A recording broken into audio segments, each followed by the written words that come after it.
back of budget. The past budget did not focus much on the railways, but we are expecting big announcements this time, in that area. A lot of brokerages have also come out saying that. What are your views with respect to the railway sector and RVNL specifically? No, I think clearly, I think on an ongoing basis, we have been seeing that most of the railway, players are getting orders. The budget may not have announced something last year, but I think, railways is going to be a focus area for the government. I think very clearly in terms of infrastructure, in terms of, the modernization of railways, a lot of, action has already been initiated by the government. And I think this will continue for the next, say, 2 to 3 years. So I think coming specifically to RVNL, I think it has a very strong order book. My sense is that, unless the investor can patiently wait for the next 12-15 months, order inflows will definitely come in. But I think how quickly the company executes these projects, execution is going to be very important. So I think RVNL is definitely standing tall, and I think should do reasonably well for FY26 also. So keep a time frame of 12 to 15 months, because, the stock has corrected from its buy price. But I think if he can patiently wait for some more time, I think he can definitely expect a decent risk reward. That's the view coming in on RVNL. Moving on to our next caller, Tarun Agrawal from Ranchi is calling in. A very good morning to you, Tarun. I believe you have a question on Vedanta. Yes, sir. Yeah, I'm holding around 800 shares of Vedanta at an average price of 411. Just wanted to know whether I should buy further, considering the merger issue that is coming up, and today is also the quarterly results are being announced. Can you advise me? Perfect. Yeah. So you're looking for a fundamental long-term view on this particular counter, right? Yes. All right. Avinash, I'll come back to you again. Vedanta is going to post its earnings, like Tarun said, and revenues may rise around 7%. EBITDA is expected to rise around 15%. And like he mentioned, commentary on demerger is something that, every investor is looking forward to. What are your views with respect to Vedanta? Should he keep holding them, add more? I think holding the stock would be, more prudent, because considering the fact that, the numbers are not going to be anything, having any big fireworks. But yes, I think the commentary on the demerger is very important, because I think that is the, the forward way of looking how value is going to be distributed across, the 5 companies which are going to be demerged out of the main entity. So I think, he can hold on. He's got a reasonably large quantity as of now. It's better that he waits for the results and the commentary, because I think, markets are really looking at what kind of value comes for every company. The only positive part about this demerger is that, debt gets distributed. I think debt was a very big pain point for Vedanta on a consolidated level. So I think going forward, it's going to be only specific companies within this 5, demerger companies which are going to get re-rated. Of course, for the shareholder, these stocks come free of cost. But I think fresh buying, if it all has to be done, I think one can wait, for tomorrow's numbers, and probably, once the demerger happens, one can pick and choose whichever company, has got the best growth prospects. Okay. We've got a question coming in from Kailash, who's writing in from Trivandrum. Okay, so you probably see this on your screen, and you should in fact be seeing this. We've got live visuals coming through from Parliament, where President Murmu is set to address Parliament ahead of the presentation of the Union budget. A lot, of course, is being thought of in terms of the prospects, particularly for the middle class. You heard the Prime Minister speak about it earlier today, saying that he's prostrating himself in front of Mahalakshmi so that the middle class gets more money. And in fact, that is exactly what the ask is from the middle class, talking about the consumption story. In fact, a lot of analysts tracking the budget are expecting an announcement to come through. There is, of course, room to spend this time around, because if you think about it, the capex amount that was estimated for the current financial year was set at 11.1 lakh crore rupees, and what was spent eventually, or what will likely have been spent, is only to the extent of about 10 lakh crore rupees. So let's listen in to what the President has to say.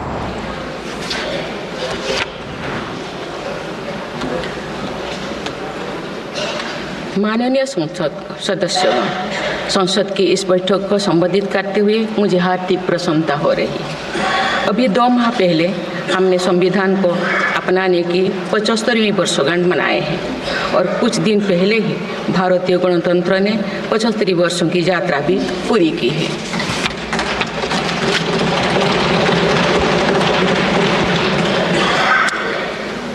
ये अवसर लोकतंत्र की जननी के रूप में भारत के गौरव को नई ऊंचाई देगा। मैं सभी देशवासियों की तरफ से बाबा साहेब आम्बेडकर समेत सभी संविधान निर्माताओं को नमन करती हूँ। माननीय सदस्यगण, इस समय देश में महाकुंभ का ऐतिहासिक पर्व भी चल रहा है।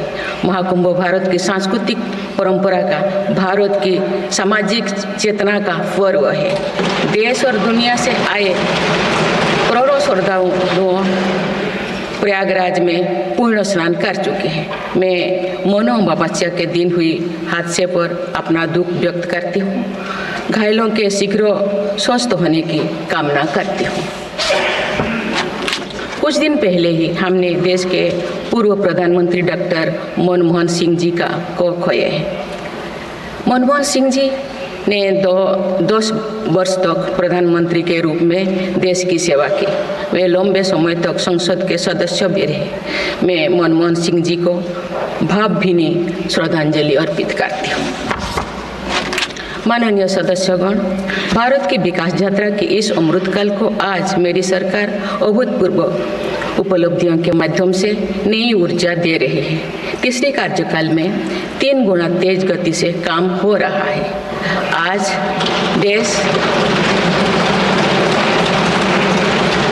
देश बड़े निर्णयों और नीतियों को असाधारण गति से लागू होते देख रहा है और इन निर्णयों में देश की गरीब, मध्यम वर्ग, युवा, महिलाओं, किसानों को सर्वोच्च प्राथमिकता मिली। मेरी सरकार ने तीसरे कार्यकाल में सभी के लिए आवास के उद्देश्य की पूर्ति के लिए ठोस कदम उठाए हैं। प्रधानमंत्री आवास योजना का विस्तार करते हुए 3 करोड़ अतिरिक्त परिवारों को नए घर देने का निर्णय लिया गया है। इसके लिए 5,36,000 करोड़ रुपया खर्च किए जाने की योजना है। मेरी सरकार All right, the President there speaking ahead of the presentation of the Union budget. Just to complete the point that I was making, there is room perhaps on spending because the fiscal deficit might actually come in lower than the target that was revised downwards for the current financial year to 4.9%. Let's see where it goes, and that's certainly something to track when the Finance Minister presents her budget for the new financial year. Let's go back to taking some of your questions then, and we've got an interesting one coming in from Kailash, who's writing in from Thiruvananthapuram in Kerala, and 3 stocks is what he's asking. I will make an exception and ask this. Signed DLM and Tanla platform for the long term, and he's defined that as 3 to 5 years. He's asking whether it should be accumulated or which of these would you suggest should be accumulated. Avinash, this one's for you. No, I think clearly, I think out of the 3, I would suggest that Cyient and Cyient DLM are stocks where long-term prospects appear to be quite positive. Although, in the near term, Cyient DLM, which came out with its Q3 numbers, were quite disappointing. But I think overall, the kind of business opportunity which Cyient DLM caters to is a very large market. And I think they have a very well-established, list of marquee customers. So I think, Cyient on the frontline IT stock has been one of those companies which has been delivering steady kind of numbers. So, these are companies where one gets a decent amount of comfort to invest for the longer term. As far as Tanla platform is concerned, I think it's an OTT value-added kind of telecom player. Hopefully, with the 5G rollout and with better services, even this company should do well. But I think here also numbers are not expected to improve at least for the next 1 or 2 quarters. So I would say that, Cyient and Cyient DLM can be, held on for a slightly longer term period. Tanla, I think one needs to review at least for the next couple of quarters, and then one can take a fresh review. So it's a hold on Cyient and Cyient DLM, but wait and watch out for Tanla platform is the view coming in from Avinash. We have our next caller from Chennai. Shankar is calling in. Shankar, a very good morning to you. How can we help you? Very good morning. 2 days before I bought Granules shares, 190 shares at the rate of 504 rupees. Okay. I want to know about its fundamental outlook. At the time, I want to more buy. Is it correct? You want to buy more and you want to see how Granules India is faring out on charts, right? Yes, I think at the time I bought 504. If it down, I want also accumulate. but it suddenly went up to about 60 rupees. Okay, But and what's your time period of the holding? price is correct to buy. Okay, and how long do you want to hold Granules India? Definitely 2 years, 3 years, 4 years. 2 years. Okay. Then Avinash, I'll come to you. Granules India, he's saying that can he add more at current levels, or should he keep on holding to what he's already holding? No, I think if he can have a 2 to 3 year view, definitely he can buy in more. But I think it's always better to buy the stock when there's a decent correction. I think his entry price has been pretty good. I would suggest that maybe from the current price, if he can expect us further kind of a lower level, that would give him a better risk reward. I think even if he does decide to buy, I think it's always better to buy in a SIP style so that his averaging works out in his favor. I do want to point out that we're trading comfortably above 23,400 for the benchmark Nifty 50, and the Bank Nifty has also recovered from the low point, if I'm not mistaken. Let's pull up the intraday chart. It's trading more or less flat. I'm talking about the Bank Nifty. Let's pull up the Bank Nifty if we can, and it has recovered. There you go. So it is currently trading just about flat. Let's see if some momentum can be built up towards the end of the session. But let's talk about the next question. We've got Raghu, who's asking about South Indian Bank. He's writing in from Bengaluru, and he's bought, I believe, and I think, I'm not sure about the buy price, but he's asking for the long-term view. I will come to you, Kushal, on the charts. What do you make of this, and would you hold on to this, or would you exit if you bought? And I'm pretty sure that he's bought lower than the current market price. Well, I feel that the stock is, making some good attempts to bottom out. I mean, the stock is already trading down 40% from the peaks, and it's now forming some basing formation and just trying to reclaim the 200 DMA and the 50 DMA, which is a positive development. From a relative strength perspective, it's trying to garner some strength, again, a positive development. So I feel you should hold on to this stock with a very strict stop loss near 23.90 and just wait for the targets of 31 followed by 33 on the upside. Okay. All right, so that's the view on South Indian Bank. Girish is calling us from Bengaluru about ONGC. Girish, good morning. How can we help you today? Sir, but ONGC at 300 levels. Can Okay. I hold? Can I sell, sir? Okay, what is the time horizon that you have, and have you been tracking the company? Sir, How more long? than would 1 you- year. Okay, more than 1 year. So, okay, Yeah. all right. So you're looking for a fundamental view or a technical view? Technical view, sir. Technical view. Okay. Kushal, results today on ONGC, certainly something that might move the stock price. But on the technicals, what is the recommendation that you would give? ONGC is trading at a very precarious levels, and it's trading very thinly. I see there's some buyer's demand happening in the stock, which is a positive development. But in that, when I have to look at the price trend, the EPS trend, as well as group trend, it's significantly low. So my sense is to just hold on for a short-term trading opportunity. Probably the today's results can act as a catalyst. So my sense is to hold on to the stock for a very short-term opportunity near 281 followed by 289, and have a very strict stop loss near 245. All right, so that's the view coming in on ONGC. Moving on to the next query that we have. This query is on PN Gadgil, and this is from Ravi, who's from Pune. He wants to hold PN Gadgil from a 1 year perspective, and he is asking whether this is the right time to buy or not. Avinash, I'll come to you. Kalyan Jewellers posted its results today, and they were a good set of numbers. The stock is also up on the back of that. PN Gadgil is another player, although much smaller than Kalyan Jewellers, but do you think it's the right stock to buy against big players like Kalyan Jewellers and Senco Gold? I think the entire jewelry space has been doing pretty well. If you look at Kalyan or you look at Senco Gold, which operates largely in Eastern India, I think PN Gadgil definitely also has a very niche positioning in the market. And I think, the only part which the investor should realize is that, these stocks have gone up significantly. So I think if one were to invest at these levels, the tail room for growth is definitely there. Gold, as an asset class has been attracting a lot of buyers. And most importantly, if the investor can give in at least 12 to 15 months and then gradually buy the stock, I think earnings numbers are going to be much better for FY26. Hopefully consumption, for the gold jewelry market is growing. The unorganized sector share is gradually reducing, and that is being eaten away by the organized sector players. So net, I think the opportunity is large, and I think, good players like PN Gadgil would benefit. But time frame for investment should be at least 1.5 years. Only then one can get a decent risk reward. 1.5 years the time period to get decent risk rewards on PN Gadgil is the view coming on. Is the view coming in from Avinash. Moving on to the next caller, Dheeraj from Hyderabad is calling in. Dheeraj, a very good morning to you. I believe you have a question on Cochin Shipyard. Good morning, ma'am. Yes, I'm calling regarding Cochin Shipyard.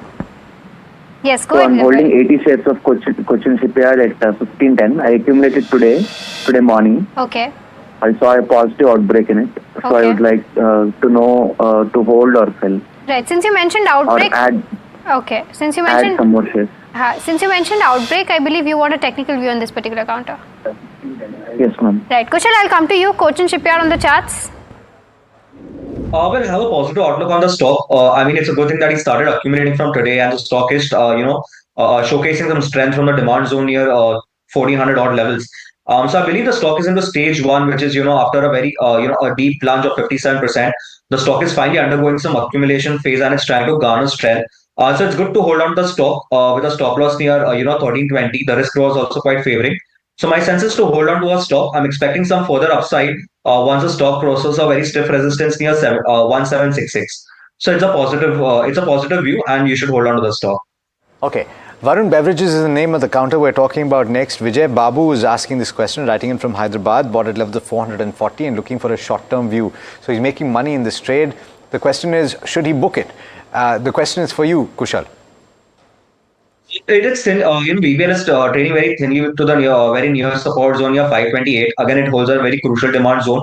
We've seen some multiple pullbacks, but just in terms of relative strength, the stock has deteriorated quite significantly. So my sense is to avoid, or rather, have a very strong, just hold it with a very strict stop loss near 519. A breach below 519 levels, I'm expecting selling pressure to further intensify. So apart from VBL, I think something like a Marico is a counter where you should keep on radars and probably switch your money there. Okay. Ricky is calling us from Mumbai. Ricky, good morning and thanks so much for calling us again. How can we help you?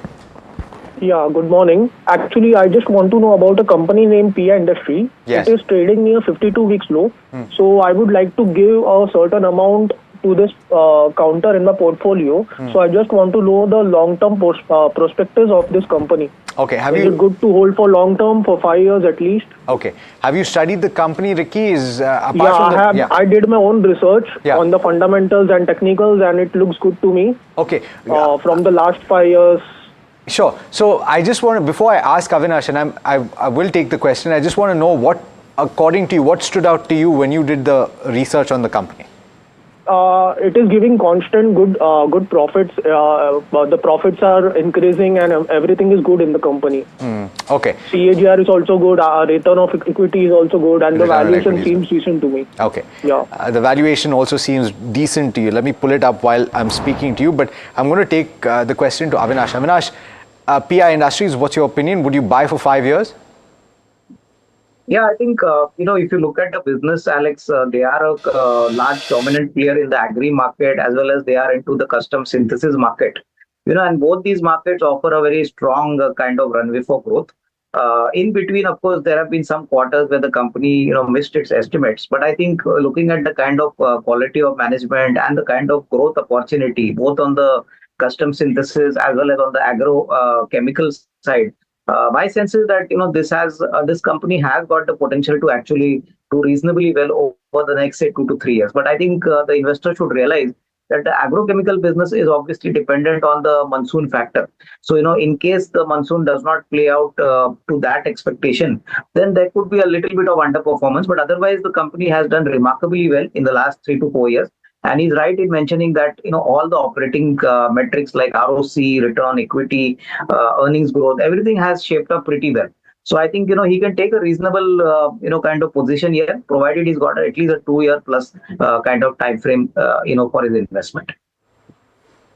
Okay, so that's the view coming in on PI Industries. Moving on to the next query that we have, Gul is asking on BEL, and he's saying from a budget point of view, as a buy today, sell tomorrow trade, is that the right counter to trade? Kushal, I'll come to you.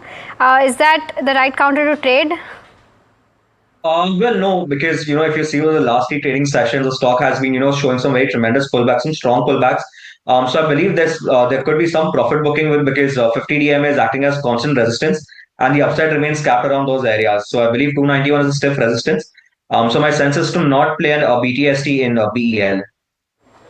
Okay, all right. Mohan is joining us on the phone line. Mohan, thanks so much for calling. How can we help you today? Yeah, good morning. Good morning. Please go ahead.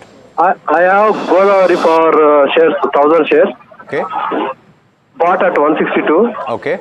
What is the Is time? it right to hold for, is it good to hold for 2 or 2, 3 years? Okay, 2 or 3 years. So when did you buy this, Mohan? Yeah, 4 months back. 4 months back. And why did you like the company? What is it that drew you to the company? Yeah, one of the friends suggested. Okay, all right. But did you read up about the company before you bought the shares? No. My friend suggested so that I bought. You trust your friend a lot. I can see that. All right. Let me ask the question to Avinash then. Avinash, his friend has suggested Godavari Power to him. Has his friend given him good advice? No, I think it's a good company, Alex. As I understand, it is one of the leading players within the steel segment, have a large captive power kind of facility. So I think numbers have been pretty good, and this has been one of the favorite mid-cap stocks. So my sense is that yes, I think he's already in the money. If he can give in at least next couple of years, because these kind of companies typically take a lot of time in terms of support from the institutions and from the larger set of investors. So I think if he has the time frame of at least say 18-24 months, he can definitely look at getting a decent alpha in this company. But I think in the near term, I think he'll have to face the volatility like all other small and mid-cap stocks. Got it. That's the view coming in on Godavari Power. Moving on to the next caller, Shailja from Hyderabad is calling in. A very good morning to you. How can we help you? Yeah, hi, good morning. I have 100 shares of Ola Electric at 98 rupees. Okay. Since then, it's going down. I was seeing around 3,000 negative since I purchased. Right. So today it has increased around 12%, right. With a loss of 2,000. Right. So shall I exit at this point, or else can I wait to recover my loss? Right. Or else I want a fundamental view.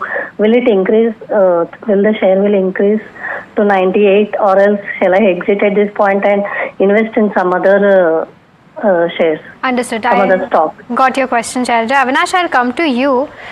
Should she exit at the current levels, considering the stock is up 12%, or should she wait to recover losses? And if she wants to exit right now, what counter she would invest in is her query.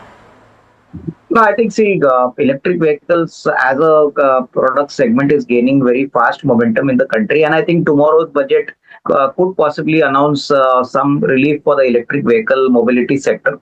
So I think the investor is probably a little confused, whether one should look at the short term or the longer term. But I think if the investor has a couple of years in mind, then I think she should hold on. But if she's got a short-term view, then I think it's better to exit. I think it's better to put money in some well-established sectors like, public sector banks, or typically, even in some auto kind of stocks or auto ancillaries. So I think if she wants to have a short-term view, she can take out the capital and put in companies like Ask Automotive, or for that reason, something like a Bharat Forge. These are well-established players where capital protection is guaranteed. The business is well proven. So I think, there she could expect steady to decent returns over the next 12 to 15 months. But if she's got a 2-year view, then I think she should continue to hold it. We did have the management of Ask Automotive speak to us just yesterday, I believe, wasn't it? Yes. And they spoke about an improvement in the business on account of the mix that is improved also over the past couple of quarters in the aluminium product space.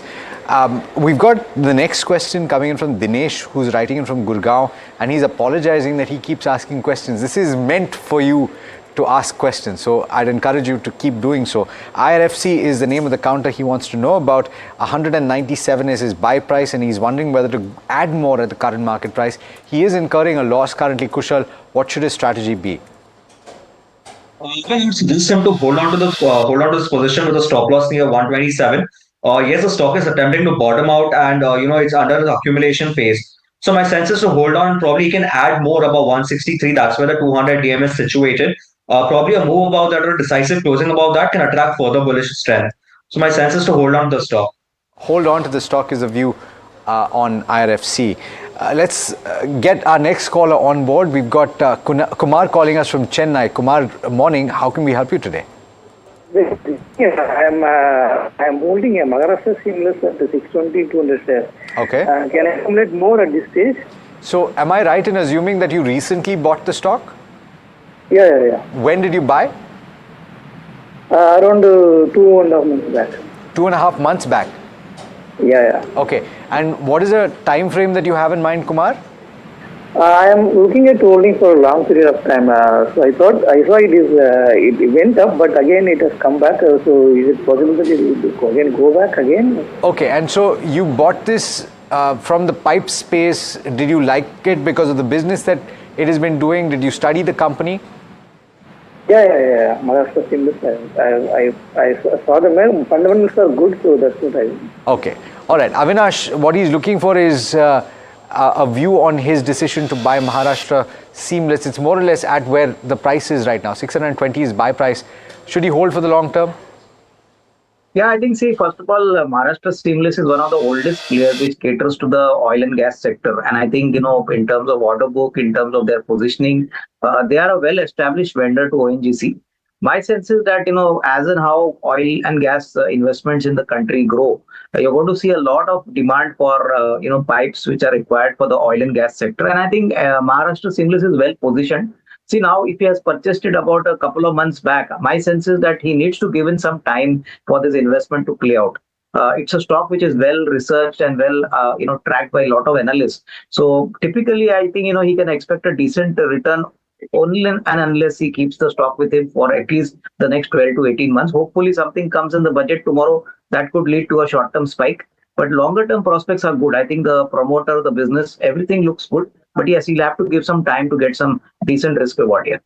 All right, so that's the view coming in on Maharashtra Seamless. So the next caller is from Prakash, who's from Bengaluru. He's bought 9,000 shares at 969 a piece of Motilal Oswal. Let's pull up the chart of Motilal Oswal and see where the stock is trading at. And there you go, it's trading at 641. So he's sitting on a significant loss of almost 30 lakh rupees.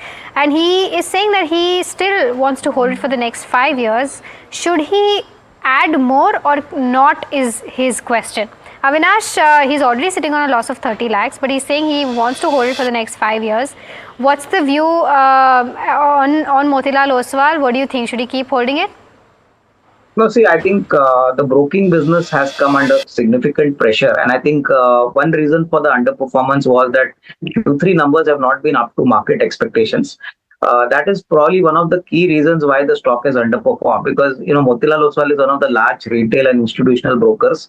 They have various other businesses like the asset management company, typically a lot of fee-based activities which they do. But I think recent developments on Kalyan Jewellers also has actually left a lot of discomfort with investors, because they had a large holding in Kalyan Jewellers, and that obviously had an impact on their portfolios. But longer term, I would believe that this company has a very dynamic and a very strong management bandwidth. They have been in the market for various cycles. So I think unless the investor has got a 2 to 3 year kind of time frame, he should stick to his investment. And he's right in saying that longer term prospects will continue to flourish. Indian capital markets are bound to do well. And to that extent, I think unless the time frame is long term, in the short term, the stock will continue to remain volatile. But longer term, I think he could even think of averaging and probably then, looking to, stay invested for the next 2 to 3 years. Okay. All right. Avinash, thanks so much for that comprehensive view. And indeed, thank you so much to the both of you for joining in, Kushal, Avinash, and for answering all the questions you did. Pleasure having you on the program. All right, that brings us to the end of this special edition of Ask Profit, which is a budget special, but I know that a lot of you asked your regular questions. That's perfectly fine. We've got lots lined up ahead of the presentation of the Union Budget, so do stay tuned. This is NDTV Profit.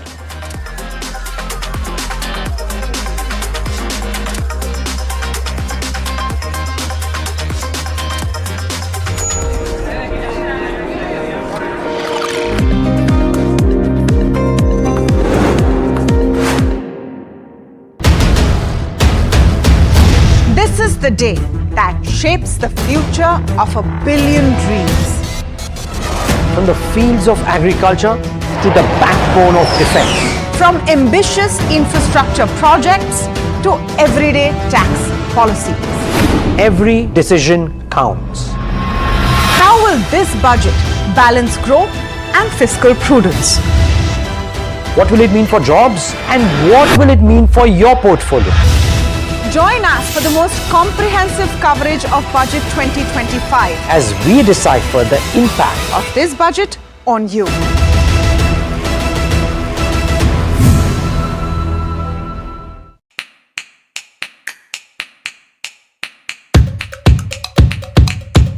STT. STT definitely needs to change. Old tax regime. The 1991 budget was truly a game changer. I mean, the rest is history. Union budget. Budgets. General elections. Union budget.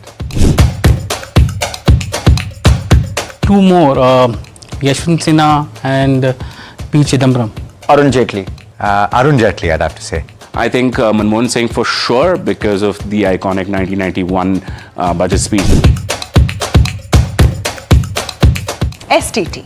STT definitely needs to change because now if returns are not that good, it'll start pinching people. Income tax.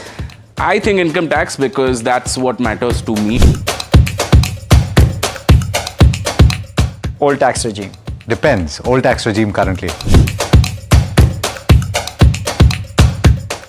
I would say healthcare and education. I'd believe infra. Oh, certainly more allocation towards infrastructure. That's what's keeping the wheels turning right now. Game changer, but not in a positive way, was the budget when farm loans were waived off. There are a couple of them actually. 1991, Manmohan Singh, that was the budget which opened up the economy.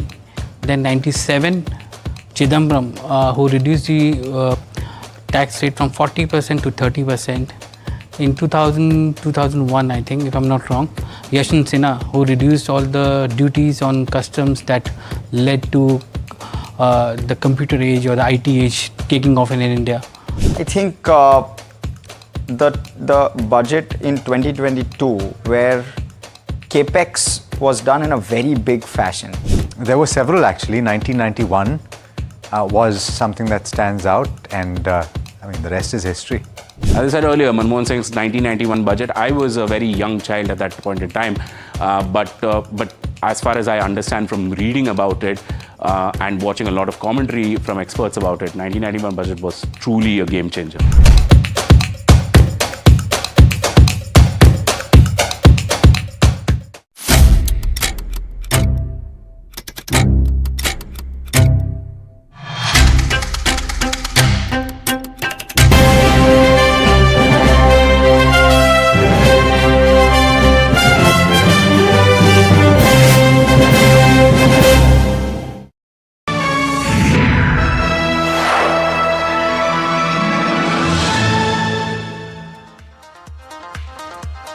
Hello and welcome to KYC, a show designed to give regular investors powerful, actionable insights into fundamentals of a single NSE-listed company every day. Today, we are talking about Indegene Limited. Now, while this is a company from the healthcare space, it's a unique one. What this company does is it, in fact, aids other pharmaceutical companies in carrying out, trials and tests and eventually helps them market these products.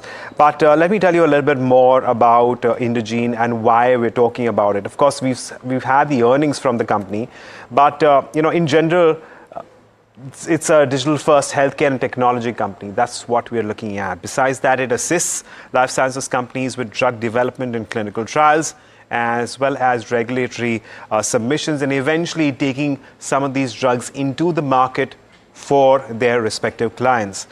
In terms of the revenue breakup for FY24, to give you a better idea of where it gets a majority of its revenues from, the company essentially gets enterprises commercial solutions is what contributes to nearly 59%, followed by enterprise medical solutions. That contributes another 23%, as you can see. The balance will come from omni-channels and others, but the long stay as far as these two segments are concerned.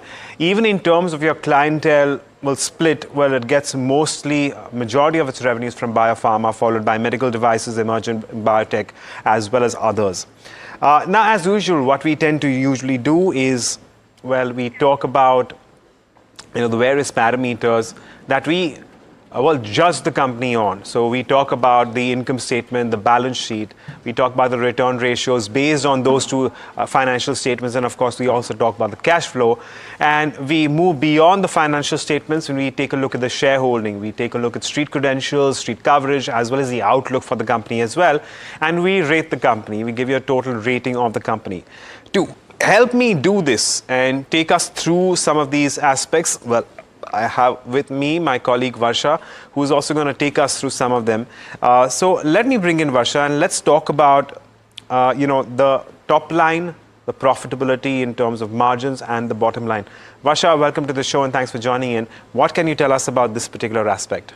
Thank you, Agam. So, if I were to see the last 3 AGR growth for Indegene and FY24 numbers, in FY24 the revenue was 2,590 crore, while EBITDA margin was 20%, net profit was 337, and if you see the 3-year CAGR growth, its revenue has grown 39%, EBITDA 30%, and net profit 32%. Well, this seems good when it comes to last 3 years, but the problem here lies if you see Q1 FY25, Q2 FY25 and the recent numbers Q3 FY25, the numbers are not that good. If you see, the revenue growth has been like 7 to 8%. So overall this looks good from FY24 basis, but when it comes to the recent numbers, the numbers are not that good, and the margins have also gone down. So the margins have gone down to 17 to 18%, wherein in March 24 the margin were 22%. So yes, overall we would give a thumbs up, but we need to keep a watch on what lies ahead in Q4 as well as in FY26. Right, so that's as far as the balance sheet is concerned, and pardon me, that's as far as the income statement is concerned. So I'm going to talk about the balance sheet as well. As of now, it does look like it does have a strong balance sheet. It has no debt, negligible debt, which is as good as zero debt, but as against shareholders' equity worth around 2,400 crores, nearly 2,400 crores, and this is as on September 2024. Again, it has a significantly higher cash in bank worth around 550 crores, and this is higher in comparison to its gross debt, that is its lease liability essentially.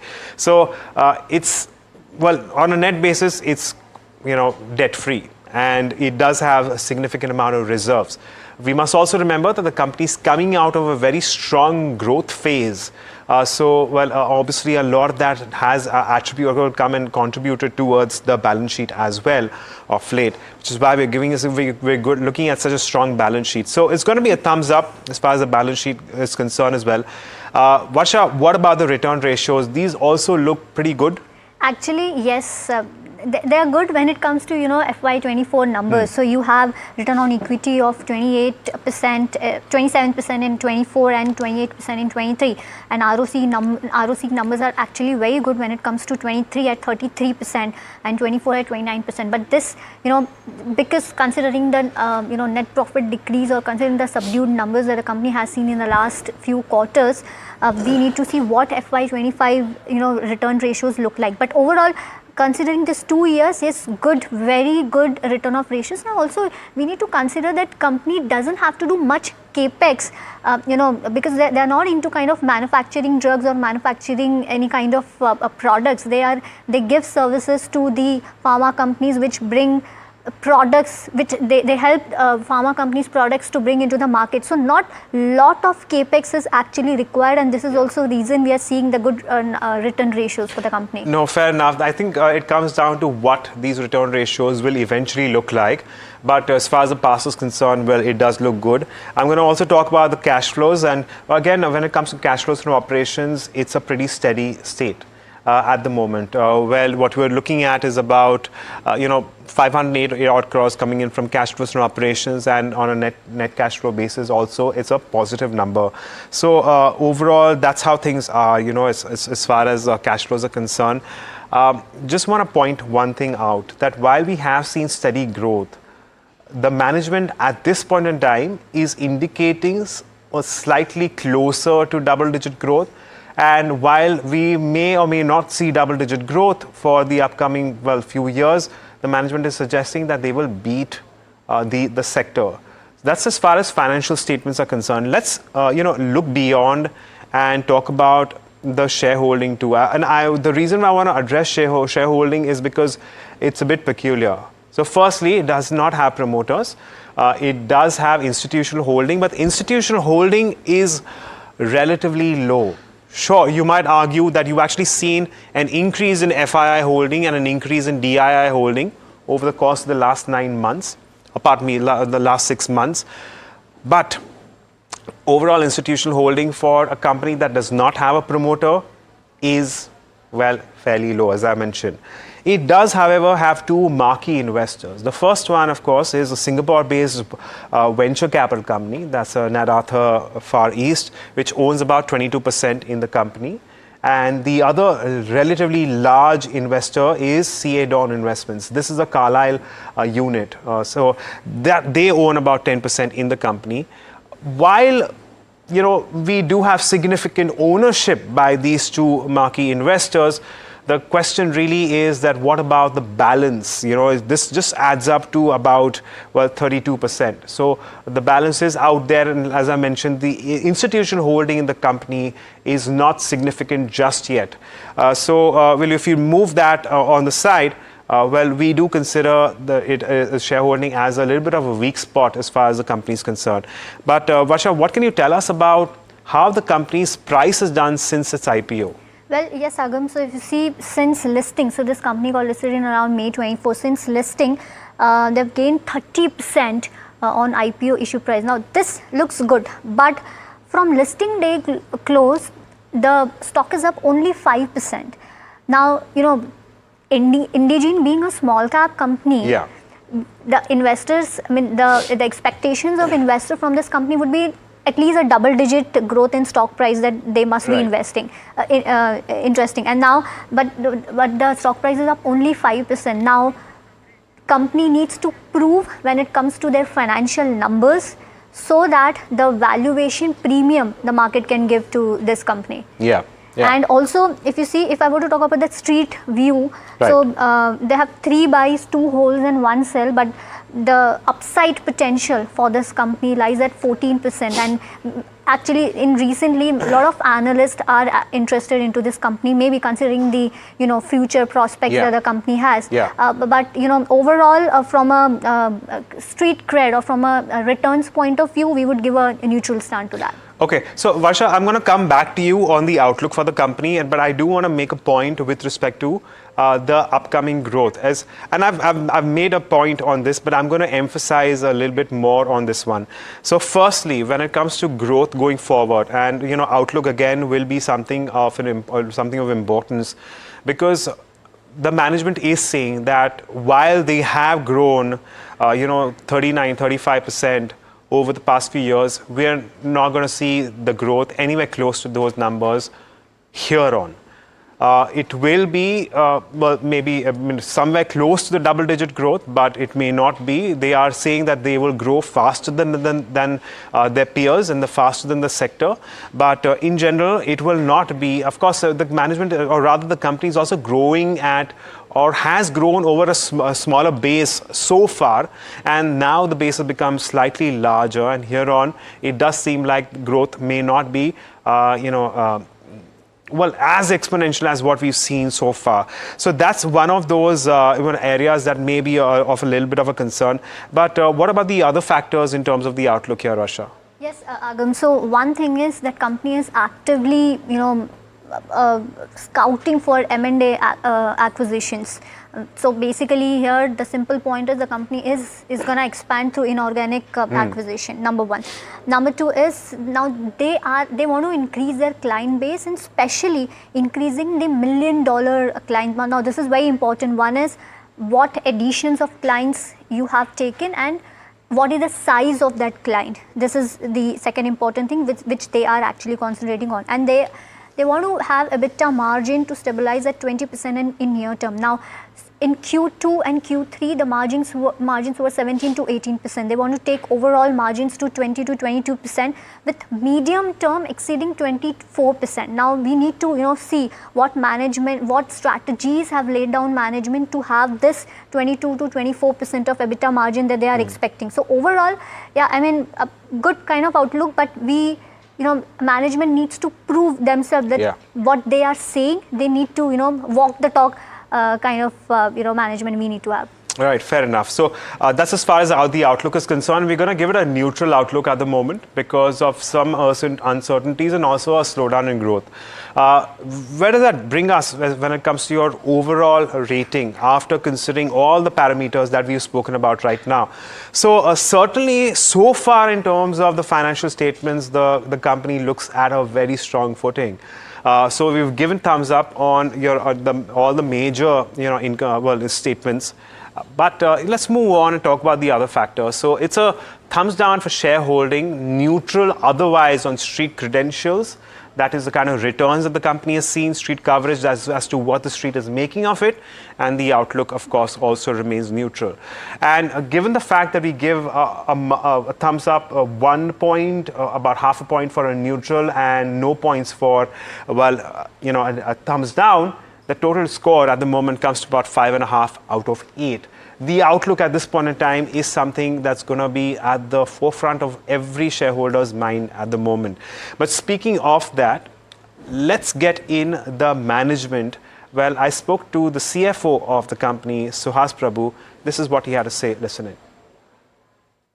As you rightly observed, a good quarter from a sequential growth perspective, strong 4.9% revenue growth with strong margin growth. We crossed the 700 mark in revenue for the first time and also 150 crores in EBITDA and 100 crores plus in PAT at a healthy 15.2%.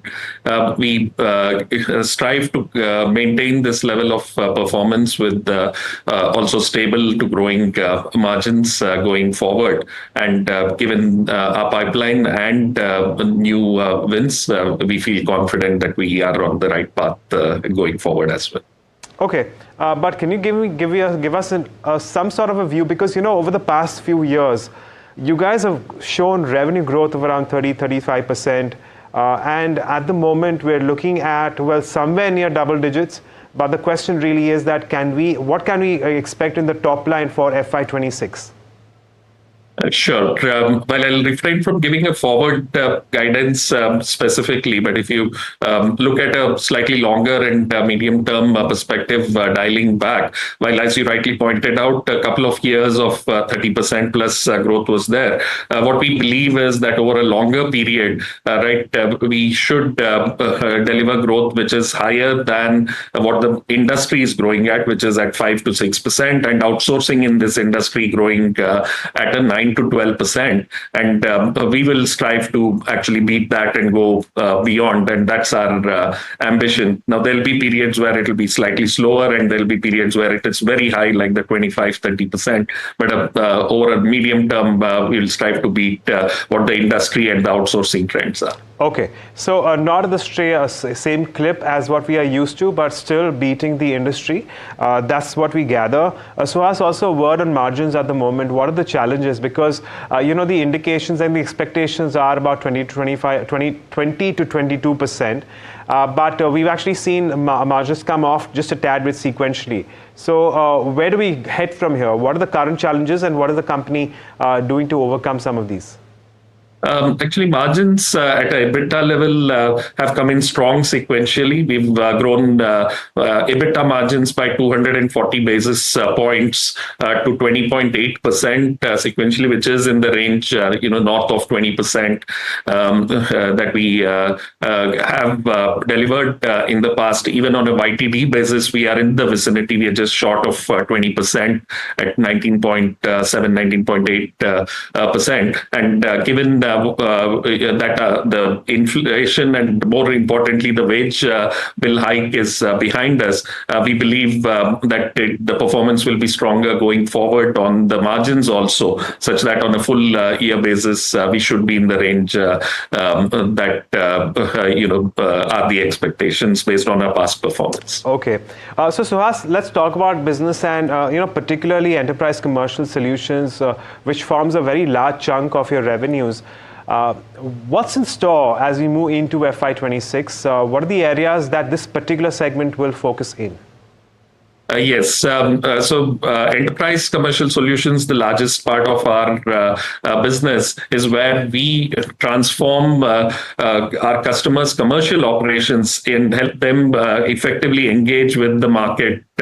And this is an area where we see significant changes. One coming from the regulatory side, pricing pressures and a changing product profile with the new innovator products hitting the market, needing the industry to transform the way they engage with the market, while new technology and personalization requirements also bringing up new requirements. And confluence of all of this, we believe we are very well poised. Having said that, we are also having a strong pipeline. We're seeing progress with many of our customers, where we continue to do more and more and add more value in this process, and we have remained very bullish on this segment.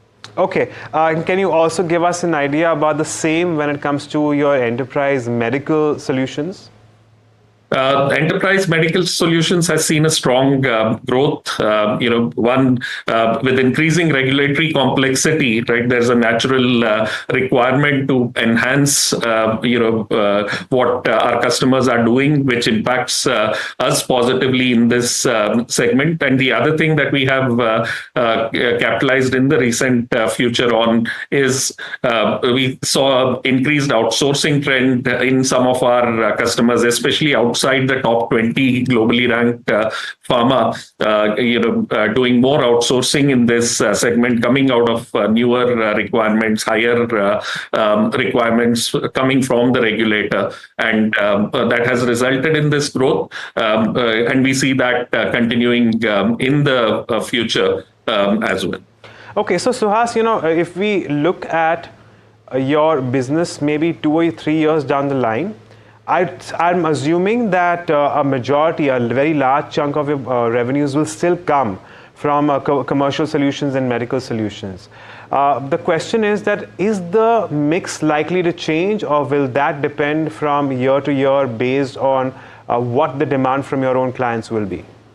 Yes, you rightly mentioned that again, we're not seeing a major shift in the proportions. There might be interim changes where there'll be a small variation, 2 to 3% between the segments. But in the longer term, we don't see the proportions changing drastically between these segments, even as we scale from the current levels of revenue.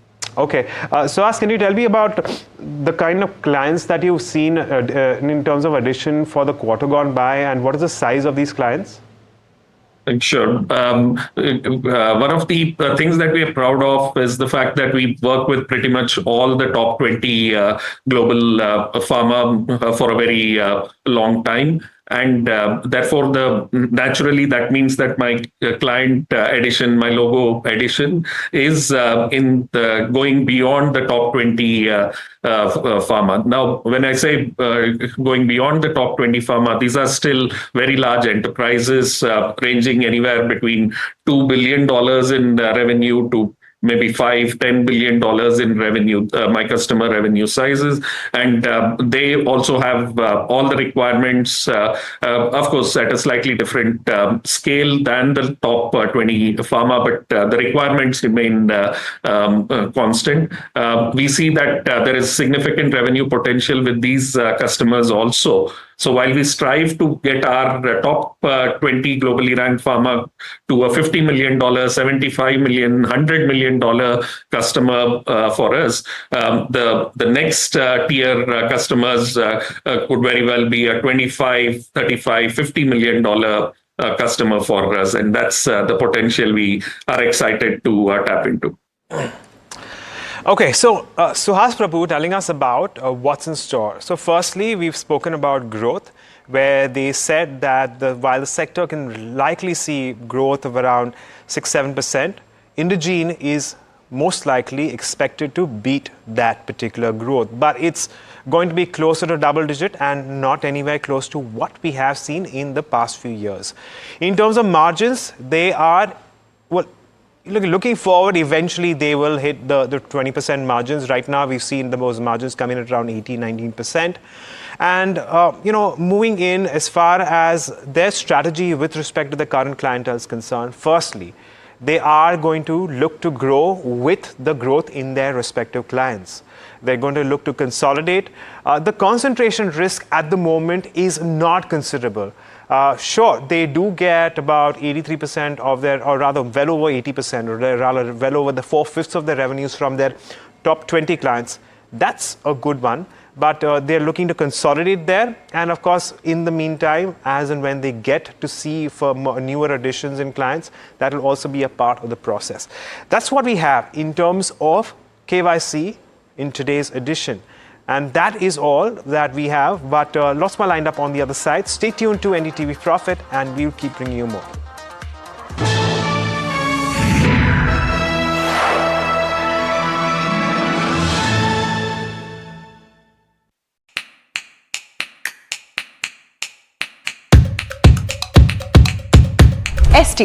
STT definitely needs to change. Old tax regime. 1991 budget was truly a game changer.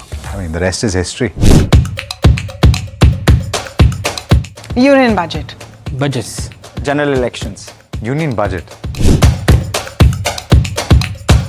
Two more, Yashwant Sinha and P. Chidambaram. Arun Jaitley. Arun Jaitley, I'd have to say. I think Manmohan Singh for sure because of the iconic 1991 budget speech. STT definitely needs to change because now if returns are not that good, it'll start pinching people. Income tax. I think income tax because that's what matters to me. Old tax regime. Depends. Old tax regime currently. I would say healthcare and education. I'd believe infra. Oh, certainly more allocation towards infrastructure. That's what's keeping the wheels turning right now. Game changer, but not in a positive way, was the budget when farm loans were waived off. There are a couple of them actually. 1991, Manmohan Singh, that was the budget which opened up the economy. Then 97, Chidambaram, who reduced the tax rate from 40% to 30%. In 2001, I think, if I'm not wrong, Yashwant Sinha, who reduced all the duties on customs that led to the computer age or the IT age taking off in India. I think the budget in 2022, where capex was done in a very big fashion. There were several actually. 1991 was something that stands out, and I mean, the rest is history. As I said earlier, Manmohan Singh's 1991 budget, I was a very young child at that point in time. But as far as I understand from reading about it and watching a lot of commentary from experts about it, 1991 budget was truly a game changer.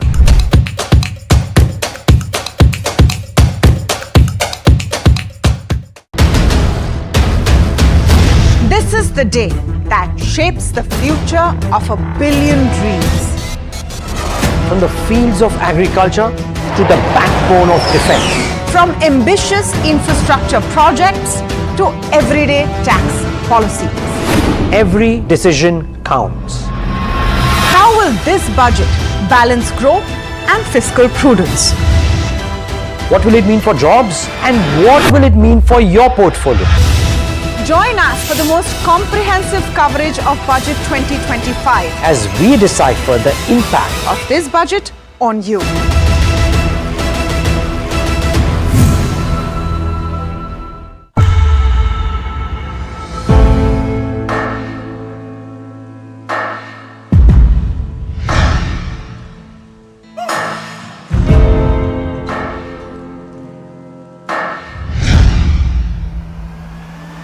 I present the budget for a historic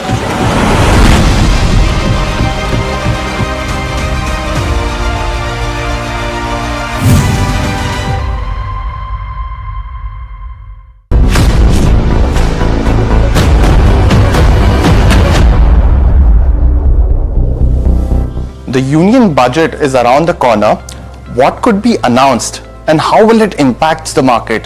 UBS comes out with a key report.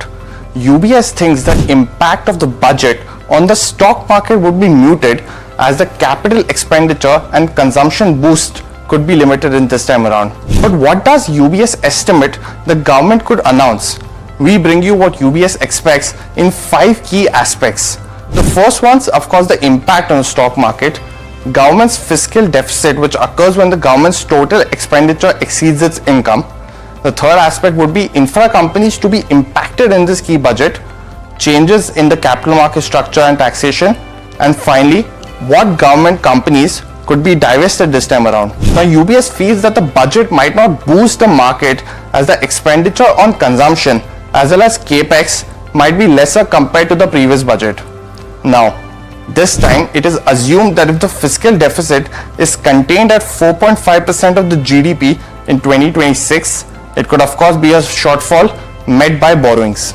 Apart from this, UBS feels if the capital expenditure for 2026 is budgeted at a similar levels of rupees 11 lakh crores, similar to the FY25 budgeted capital expenditure, it could be negative for companies like L&T as well as the other core infrastructure companies. UBS also says the importance of domestic orders for the infrastructure companies is now higher given the limited overseas opportunities, especially in the Middle East. In this regard, UBS thinks companies exposed to private emerging infrastructure and power value chains are relatively better placed given the private sector capex growth remains in the double digit. Now, UBS also does not expect any changes in the tax policy, especially for the capital markets in their base case estimates. UBS also expects the administration to maintain a lower target for divestments of around 30,000 crores for FY26. UBS's revenue collection estimates are marginally improved in line with the nominal GDP expects, and the gross tax revenues will be in a growth phase of about 11.5 to 12% in FY26 versus about 10.7% on a year-on-year comparable basis between April and November of 2024. In terms of divestments, as mentioned, the target is around 30,000 crores for FY26, which is lower than the 50,000 crores estimated for FY25. From year to date until FY25, the government has only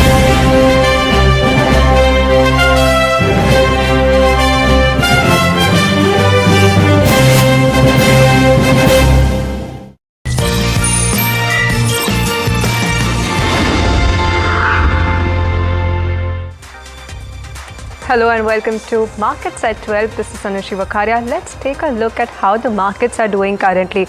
Now, in terms of where the Nifty 50, the benchmark indices are concerned, we are looking at strong gains, about 0.77% of an uptick in trade today.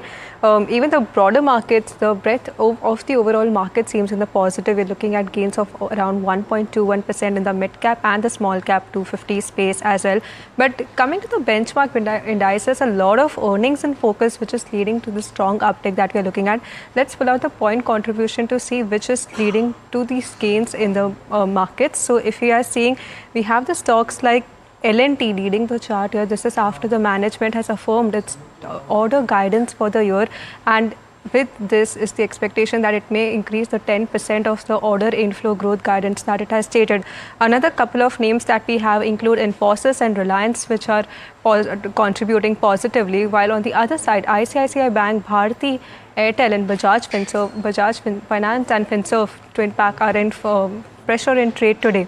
So this is as far as where the Nifty 50 is concerned. Coming to the mid-cap space, a lot of stock specific action here as well. We have the likes of, if you are seeing Fortis Health, Kalyan Jewellers is the one stock which is faring well in trade today. This is after the Q3 results came out, a positive set of numbers and a sigh of relief after Kalyan Jewellers was down and hammered in the markets in the previous few sessions on the concerns of the promoter pledge which were taking place.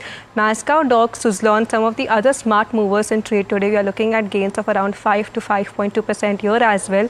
Suzlon locked in another upper circuit 5%. It had reported a very strong set of numbers in their Q3 earnings. Supreme Industries and Sundaram Finance making to the list as well. While what is dragging the index, we have some names like Fortis Health in focus. KPIT Tech is another stock which is seeing a downtick of around 2%. Sun TV down about 2%. So these are a couple of stocks which are seeing a downtick as far as where the mid-cap space is concerned. But let's pull up the small cap 250 as well. In the small cap 250 index, we have gains in counters like, if you can pull up the counters, we are looking at around 1.23% of a gain in terms of where the around 2% of gains where the Nifty is concerned. Jupiter Wagons is one name which appears right at the top, 9% of an uptick, and this is because of the Q3 earnings yesterday. In fact, we also spoke to the management yesterday and very optimistic outlook that was given. Naveen Fluorine, Garden Reach, some of the other counters that are in focus along with that. But let's also see how the markets are doing as we approach the end of January. An interesting data point has emerged. This month hasn't been too good for the markets as Nifty is seeing a decline of over 2% and is all set to end in the red for the month. This will be a fourth consecutive month of fall which has happened in last in 2001. But what has followed? Let's bring in Somit to get more details on that insight. Well, this could be the fourth consecutive month of fall for the benchmark index as the Nifty 50, and so far in the month of Jan we are down around 2% and today is the last day of the month. Now this will be the in the last 4 months we have declined around 10% and this will be the biggest consecutive losses, month-wise losses for the Nifty 50 index in the last 23 years. Last we had seen this kind of a fall back in September 2001. In fact, if you look at since 1991 we have seen a decline of more than 4 or more months, nearly 5 times, and this could be the 6th such instance. Now in the past 5 instances, 5 times we have seen a decline to continue over the next couple of months as well. 1 time we have seen not much of a gain after 4 months of decline, and 2 times we have seen a strong bounce back from the Nifty 50 index post 4 months of decline over the next 2 to 3 months. However, 3 months of consecutive decline is something that we have seen quite often since 2001. To be precise, around 11 times we have seen 3 consecutive months of decline for the benchmark index. Now out of this 11 times, 3 times we have not seen much of a growth over the next couple of months or the next 3 months. As you can see here, in September 2011, over the next 2 months we just saw another decline of around 2% Over the next 3 months we declined around 6%. So not much of a gain that we had seen, but nearly 8 times we have seen a strong bounce back coming in the benchmark index over the next 2 months and the next 3 months. For one of those example is here in September 2001 when we had declined nearly for 4 consecutive months. Over the next 2 months we saw a gain of nearly 17%, and over the next 3 months we saw a gain of nearly 16% coming in for the benchmark index. Now what are mainly the reasons behind this decline in the benchmark index? The first one and the biggest culprit here is the FIIs. They have sold nearly 2.7 lakh crore rupees over the last 4 months, which is one of the biggest that we have seen. However, DIs have tried to hold on and contributed much to the benchmark by buying off around 2.74 lakh, but it's the FII selling which has led to this bigger fall. Apart from that is the second consecutive quarter of earnings decline that we have seen, that also led to analysts cutting their EPS estimates for the benchmark. And apart from that is the geopolitical concerns, lower capital expenditure, this being an election year, and delayed rate cut which has also impacted the consumption in India, which also led to this downfall in the markets. One of the reasons was also the expensive valuation. However, after this fall, the valuations, at least for the benchmark index, look quite cheap compared to its 5-year average. As you can see here, the 12-month forward P for Nifty stands at around 18.7 times, while the 5-year average is close to 19.3 times. But when it comes to the broader indices, the valuation is still expensive compared to 5-year average. For Nifty Midcap, the 12-month forward P is around 30 times, while the 5-year average stands at around 26 times. While when it comes to the Nifty Small Cap Index, the valuations, 12-month forward valuation is 21 times, while the 5-year average valuation stands at close to 18 times. Well, thanks for that, Somit. That was very insightful on how the markets have been in the month of January and what has the trend been like. But quickly, let's pull up Nestle as well. The company just came out with its Q3 earnings, and we're looking at a 4.9% of an increase in terms of where the net profit is concerned. The net profit standing at about 688 crore as compared to 656 crore. Nestle again in focus. The stock seeing a strong uptake, about 4% up on the back of the Q3 earnings as we speak. But another stock which is in focus is Adani Enterprises, which came out with their third quarter earnings yesterday. My colleague Somit continues to give us more perspective on these respective set of numbers. Over to you, Somit. Well, yes, Adani Enterprises did report its number yesterday. Now, if you look at the top line and the operating profits, that is the EBITDA, they were pretty much stable on a YOY basis, but we did see a big decline when it comes to net profit. But one needs to understand or delve deeper to understand why this fall in net profit has come in when it comes to Adani Enterprises. So, after doing that, we understood that nearly 70% of this decline that we are seeing in the net profit is owing to a non-cash cost item. Now, despite stable operating performance, Adani Enterprises net profit showed a big decline, which was because of a non-cash item of close to 1,542 crore rupees. Now, during the third quarter of FY25, we have seen the Indian currency depreciate much more than what we had seen in the previous quarter against the US dollar, and this led to some mark-to-market foreign exchange losses of close to 1,542 crore rupees. Now, these losses were because Adani Enterprises, which is the main company or the parent company, had given some loan to its Australian subsidiary, and because of rupee depreciation, there had to be a mark-to-market loss which need to be accounted on the financials, and hence we had seen this big drop in the net profit number. Now, if you add back this foreign exchange loss, which is a non-cash cost item for Adani Enterprises, the profit number would have stood at close to 2,118 crore rupees as against 2,360 crore rupees, which the company reported last year. So again, a pretty much stable set of numbers on a YY basis if you add back the non-cash cost item for Adani Enterprises. Also during the quarter, if you look at the new businesses of Adani Enterprises, which is the ANIL and airport business, they added nearly 473 crore rupees to the bottom line of Adani Enterprises. ANIL ecosystem and the airport business EBITDA jumped nearly 34% and 59% on a YY basis. And on the balance sheet side, if you look at the company's overall debt was pretty much stable. The debt coverage ratio and interest coverage ratio both on Q-on-Q basis continued to remain stable. The debt did increase, but that was largely because of the new businesses that the company took over when it comes to the airport, roads, copper and the PVC business. But its leverage ratio, that is the debt coverage and interest coverage ratio, that remained pretty much stable on Q-on-Q basis. Okay, thanks for that, Soumit. That's the correct way to analyze on what's happening with Adani Enterprises. And in fact, all the Adani Group stocks are up in trade today. But another stock which is sinking in trade is JSPL, that's Jindal Steel and Power, after the company reported its Q3 earnings. Mika joins us with more details on what's hurting the stock in trade. So the stock is down 10% on an intraday basis. This is the steepest fall it's seen since June 4th of 2024. Now, EBITDA did miss estimates by 3%. And this is the first time JSPL has missed its estimates in the last 4 quarters. In terms of your EBITDA estimates, they have been cut by brokerages. Nuvama has cut FY26, FY27 estimates by 13% each. ICICI FY26 EBITDA estimates for JSPL cut by 12%, FY27 by 23%, and MOSL has also cut FY26 estimates by 17%.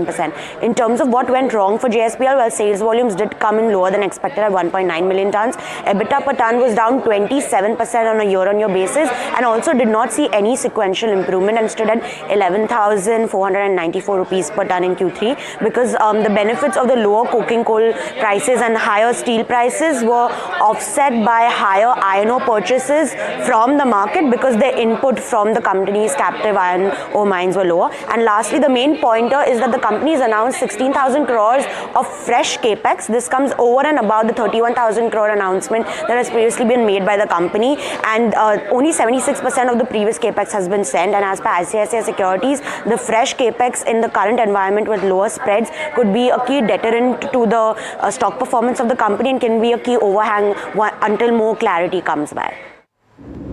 Thanks for that, Mika. Another stock which is in focus is L&T after it reported its Q3 earnings yesterday.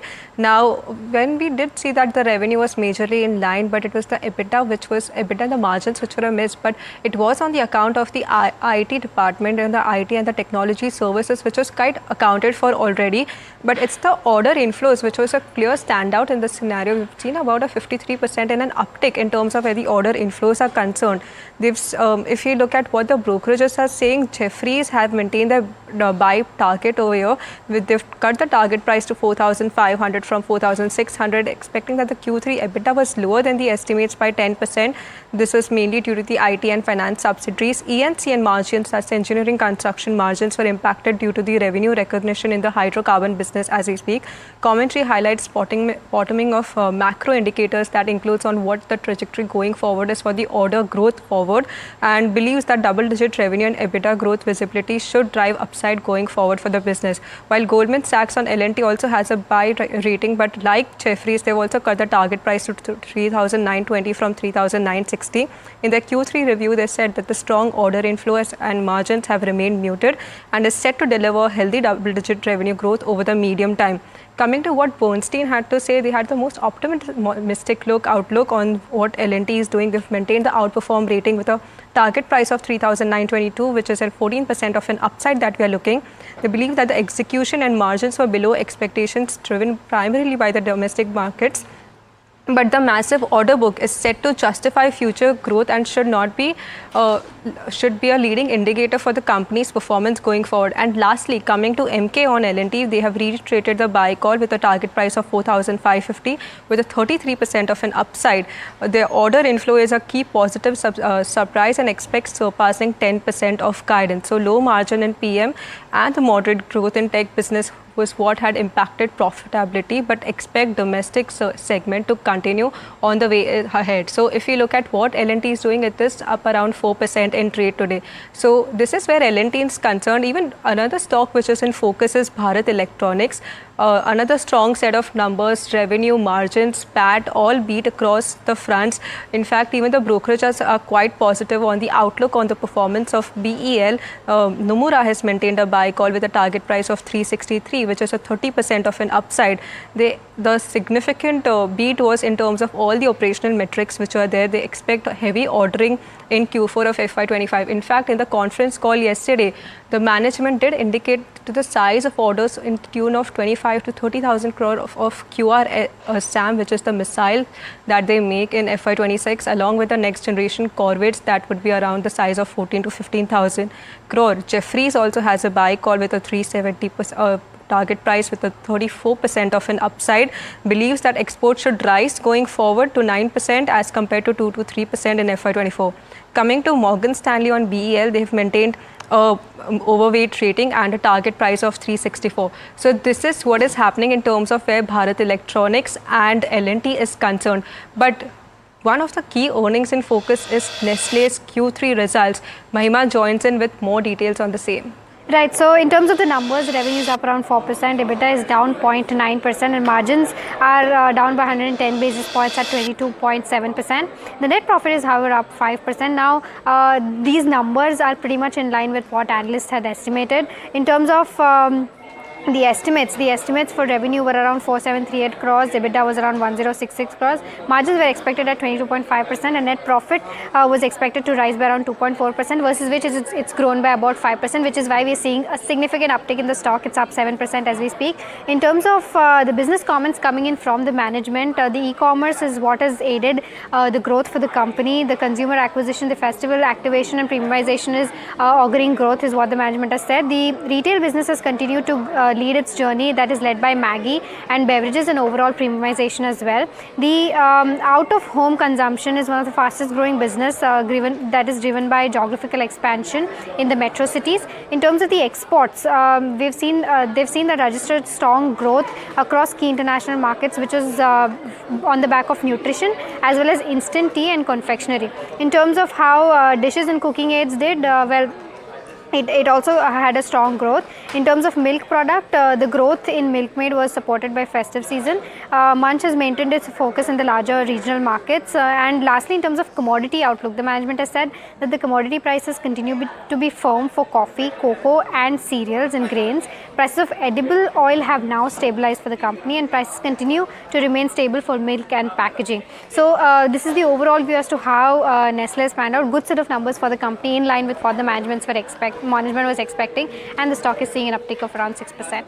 Well, thanks for that, Mahima. In fact, very strong reaction to the earnings as you've mentioned. But another stock which is in focus is Kalyan Jewellers, another good set of numbers that we are looking at. Do talk to us more about the details on this one as well.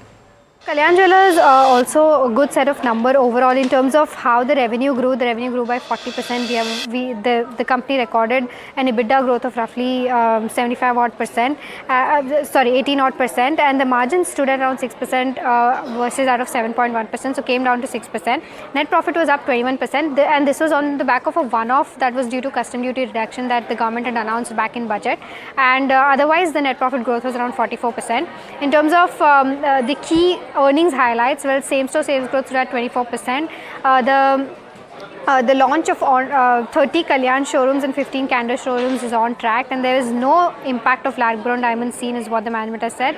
And the impact of custom duty is now over. That will not be carried forward to any other quarter. In terms of the international business, the Middle East revenue grew over 23%. We also spoke to the management today, and they've said that in terms of the debt profile, they are in conversation with the banks to release the collateral for the debt that is already being paid. This quarter, they did not pay any debt, but going forward, they will be repaying 150 crores in the next quarter as well. In terms of the outlook, FY26, they plan to add 90 Kalyan stores and 80 Candor stores.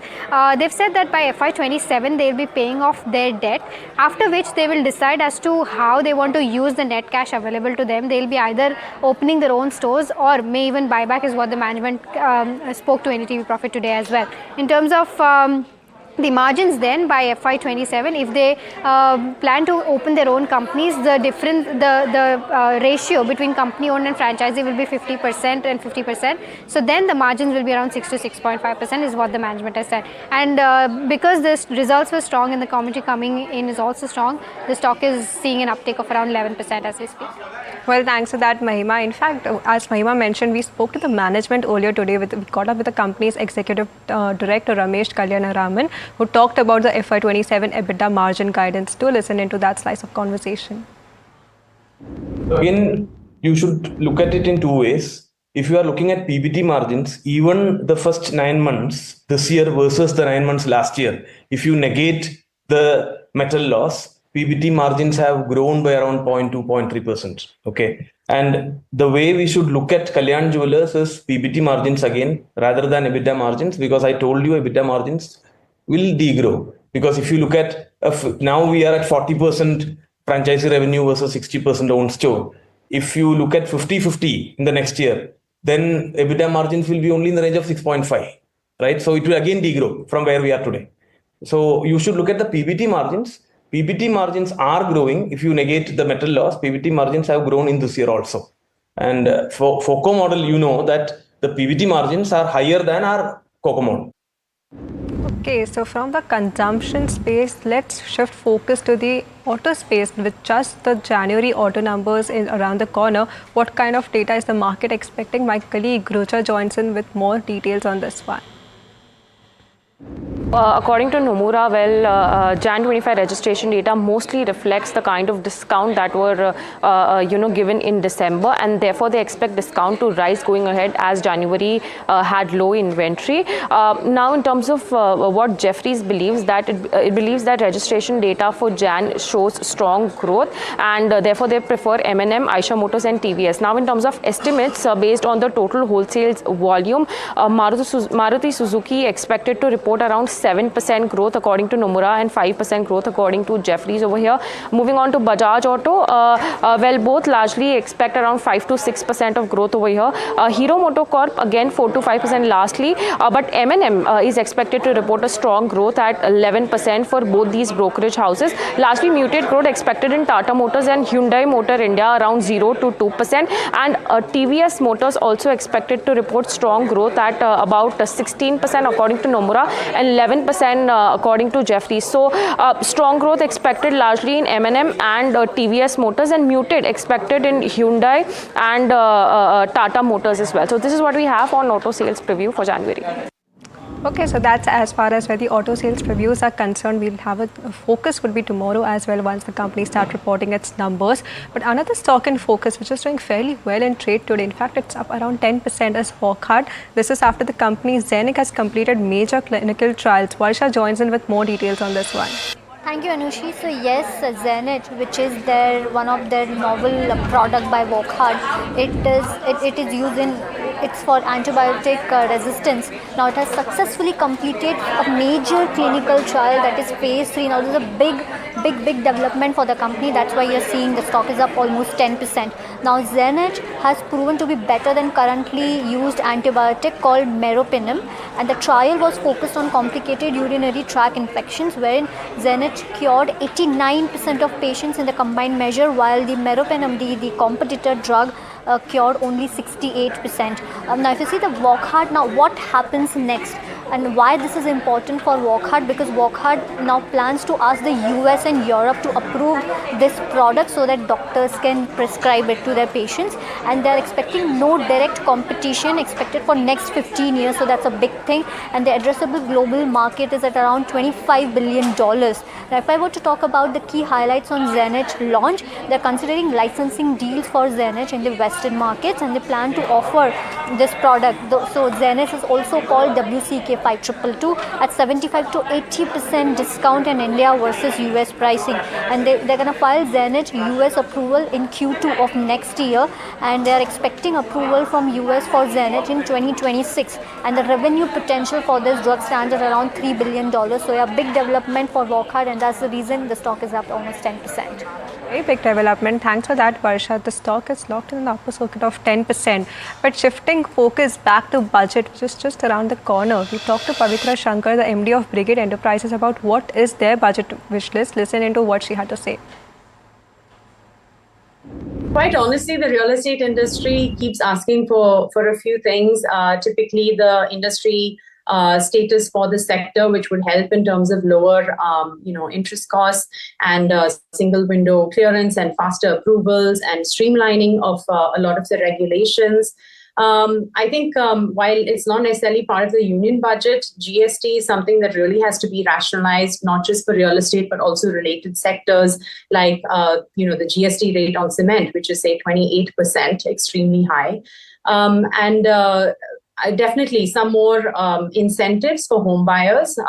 Interest rates are good, but it would certainly help if interest rates were also lowered and some kind of tax benefit reintroduced on affordable housing. Affordable housing is something that I think should be on the government's radar, just because we are seeing a dramatic ramp up in pricing, and at some point, affordable needs to be a priority again. So whether it is in terms of bringing back something like the Section 80IB benefit, maybe lowering GST on input costs for the affordable housing segment, even relooking at what should be considered affordable housing. Today, it is still 45 lakhs, which is considered as the ticket size limit for affordable housing, which where customers can avail of a 1% GST for those kind of products. That's been the same since 2016 or 17, whenever the regulation was first introduced. So I think all of those things would really help if we could make a kind request. Okay, so that was the view for the real estate side, but let's focus back to the consumption side, where Nestle has reported a relatively strong set of numbers, majorly in line with expectations. We're seeing a revenue uptick of around 4%, margins at 22.7% versus 23.8%.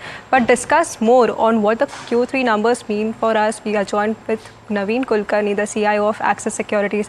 Hello and welcome to NDTV Profit. Give us your sense on what the Q3 FY25 numbers were, whether they were in line or were they outperforming on what the street expectations were. Yeah, so overall the numbers are pretty much in line with expectations. But having said that, overall expectations for Nestle were pretty muted. From that perspective, I would say that inline numbers are also been something which market is taking it very, very positively, and we are seeing the buying activity happening. Overall, I would say that there is a growth which is coming back. So revenue growth is, let's say, around 4% for the domestic business. Margins have improved. EBITDA numbers have improved. So overall, I would say that some growth coming back. Maybe people envisage this to be some degree of turn happening in the consumption theme. And probably with the budget impending, I think people are willing to look back at such quality names and look at taking some position in a stock like Nestle. Right. Naveen, Mahima also joining in. With respect to the margins, last quarter we had seen that the margins were lowest, in 2 years. But now margins are still lowering, but it's come at 22.6, which was kind of the expectations. But considering that, considering what they've said in the commodity outlook, most of their commodities are now, seeing some ease in terms of growing. Do you expect the margins to bounce back from these levels? And if yes, what does the trajectory look like for Nestle?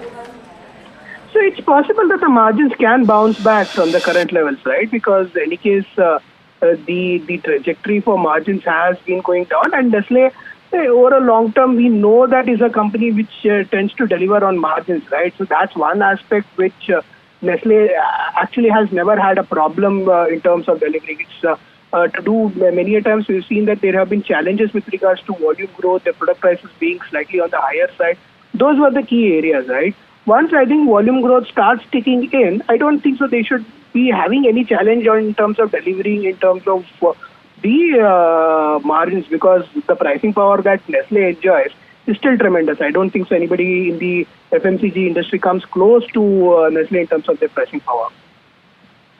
You know, the press releases, they've not yet mentioned what kind of volume growth they would have penciled in. But if you've got the chance to, read the numbers, the volume growth seems to be in low single digits.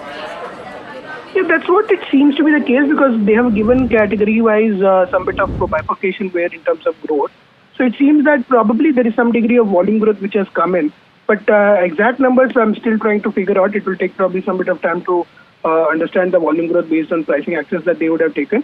But it's little early for me to comment on the exact volume growth numbers, but probably it looks little healthier.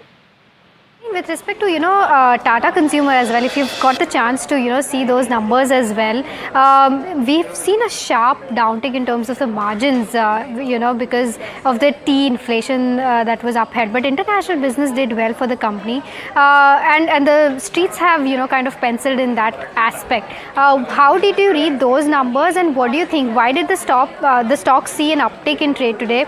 Was it on the back of the international business? Because I was penciling that kind of margins hit that the company has taken, the stock might see a downtick. I'm really very sorry. I don't track Tata Consumer that closely, but overall, I would say that FMCG stocks have been beaten down quite a bit. If I were to look at FMCG sector as a whole, valuations from let's say 40 plus have now come down between 30 and 40 for a lot of companies. So there has been around 15 to 20% compression in terms of overall multiples.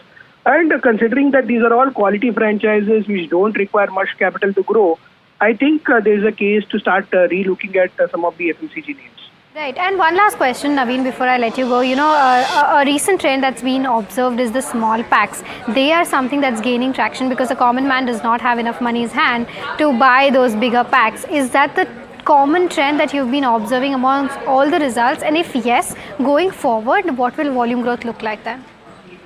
See, volume growth is bound to improve, right? Because what we have seen is that in terms of what state governments are doing, there is a lot of push towards consumption as a theme. And I think even the central government will start looking at pushing consumption as a theme, right? So from that perspective, and also we are looking at a very, very low base for most of the FMCG companies. So from that perspective, overall, the volume growth trajectory in many of the categories has started to improve. And I think even in the staples category, we should start seeing improvement in volume growth numbers. Okay, well, thanks for that, Naveen. Improvement in volume trajectory is something that we should be watching out for. But that's all the time that we have on this show. Stay tuned to NDTV for more updates and news.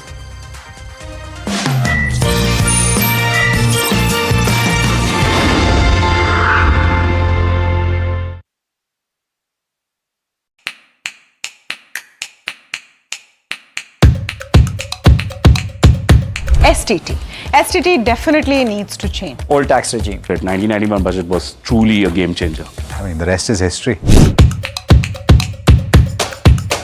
Union budget. Budgets. General elections. Union budget. Two more, Yashwant Sinha and P. Chidambaram. Arun Jaitley. Arun Jaitley, I'd have to say. I think Manmohan Singh for sure because of the iconic 1991 budget speech. STT definitely needs to change because now if returns are not that good, it'll start pinching people. Income tax. I think income tax because that's what matters to me. Old tax regime. Depends. Old tax regime currently. I would say healthcare and education. I'd believe infra. Oh, certainly more allocation towards infrastructure. That's what's keeping the wheels turning right now. Game changer, but not in a positive way, was the budget when farm loans were waived off. There are a couple of them actually. 1991 Manmohan Singh. That was the budget which opened up the economy. Then 97, Chidambaram, who reduced the tax rate from 40% to 30%. In 2001, I think, if I'm not wrong, Yashwant Sinha, who reduced all the duties on customs that led to the computer age or the IT age taking off in India. I think the budget in 2022, where capex was done in a very big fashion. There were several actually. 1991 was something that stands out, and I mean the rest is history. As I said earlier, Manmohan Singh's 1991 budget, I was a very young child at that point in time, but as far as I understand from reading about it and watching a lot of commentary from experts about it, 1991 budget was truly a game changer.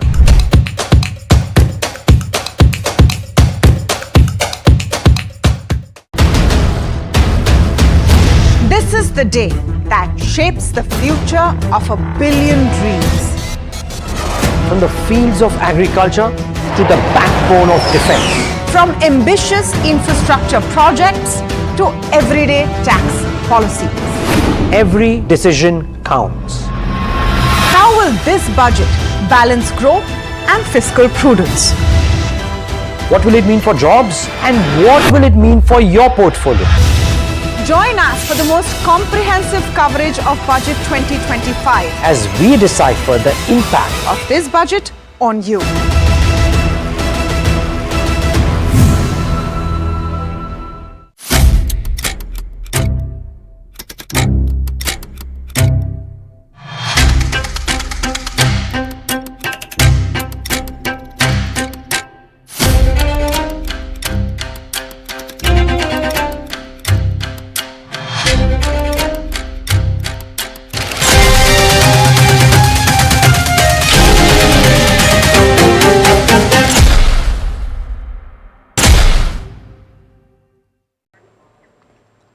Well, the union budget is right around the corner. It's a very interesting time.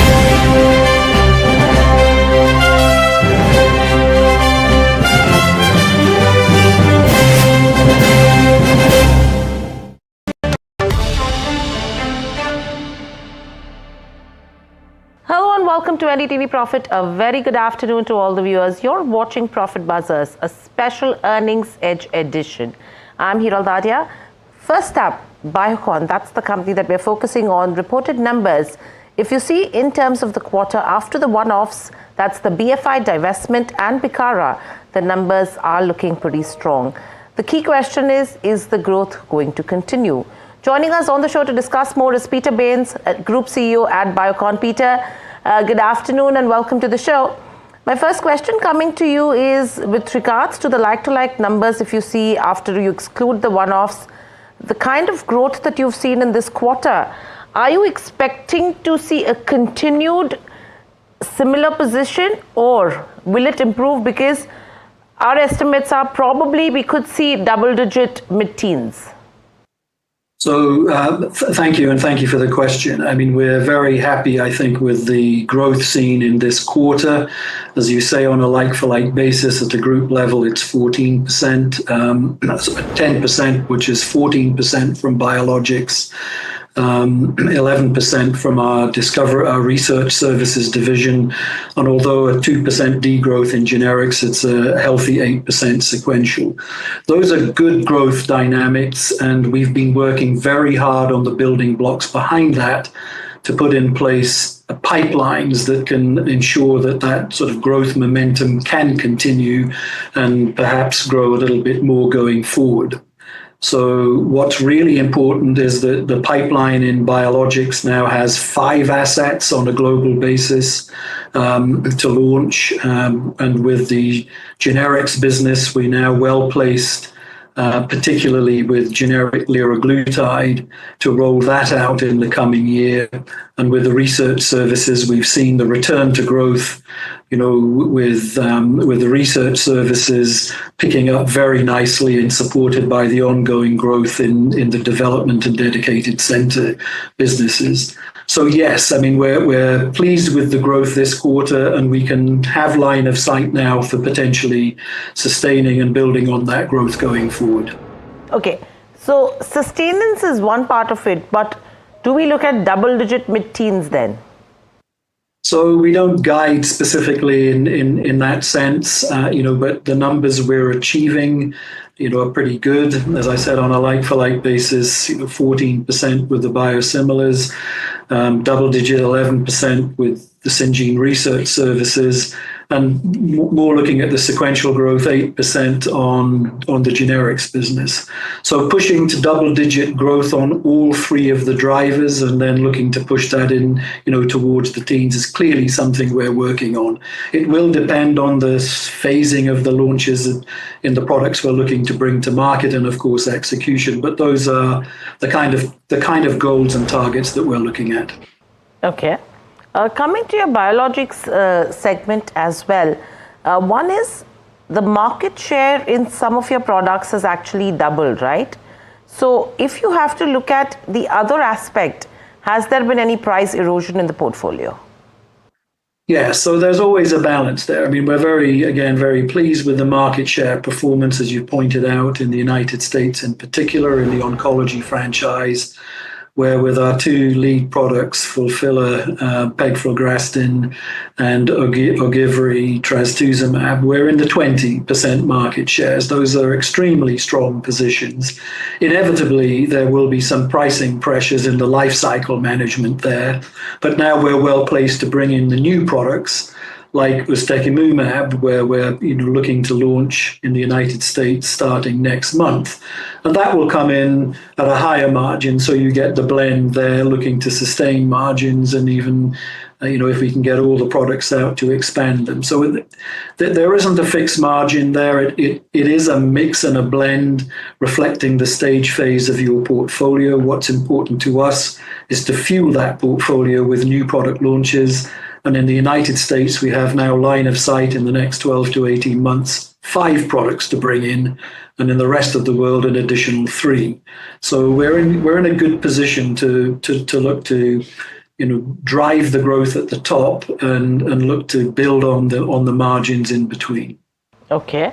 And when you talk about the margin picture as well, your expectation has been around 22 to 23% in terms of the guidance. But taking the kind of launches that you have planned from here on, is this a conservative number? And is there a possibility you could bounce back to 25% that we'd already seen in the previous quarter? Yeah, and I think what we've said is that we would look at EBITDA margins around 25, and around 25 because it will move, plus or minus 25, but that's the kind of number that we're looking to achieve. Okay. And with regards to generic business, sequential good growth coming in there in spite of the pressures that the industry had seen in the generic business. You've mentioned about the mid-teen growth that could be coming in this segment. So what is going to be your focus area from here on, specifically when you look at the GLP portfolio? Yes, and again, it's that balance and blend. So we're happy to see, while the price pressures have been maintained, we have seen some volume growth across the product mix in the generic business.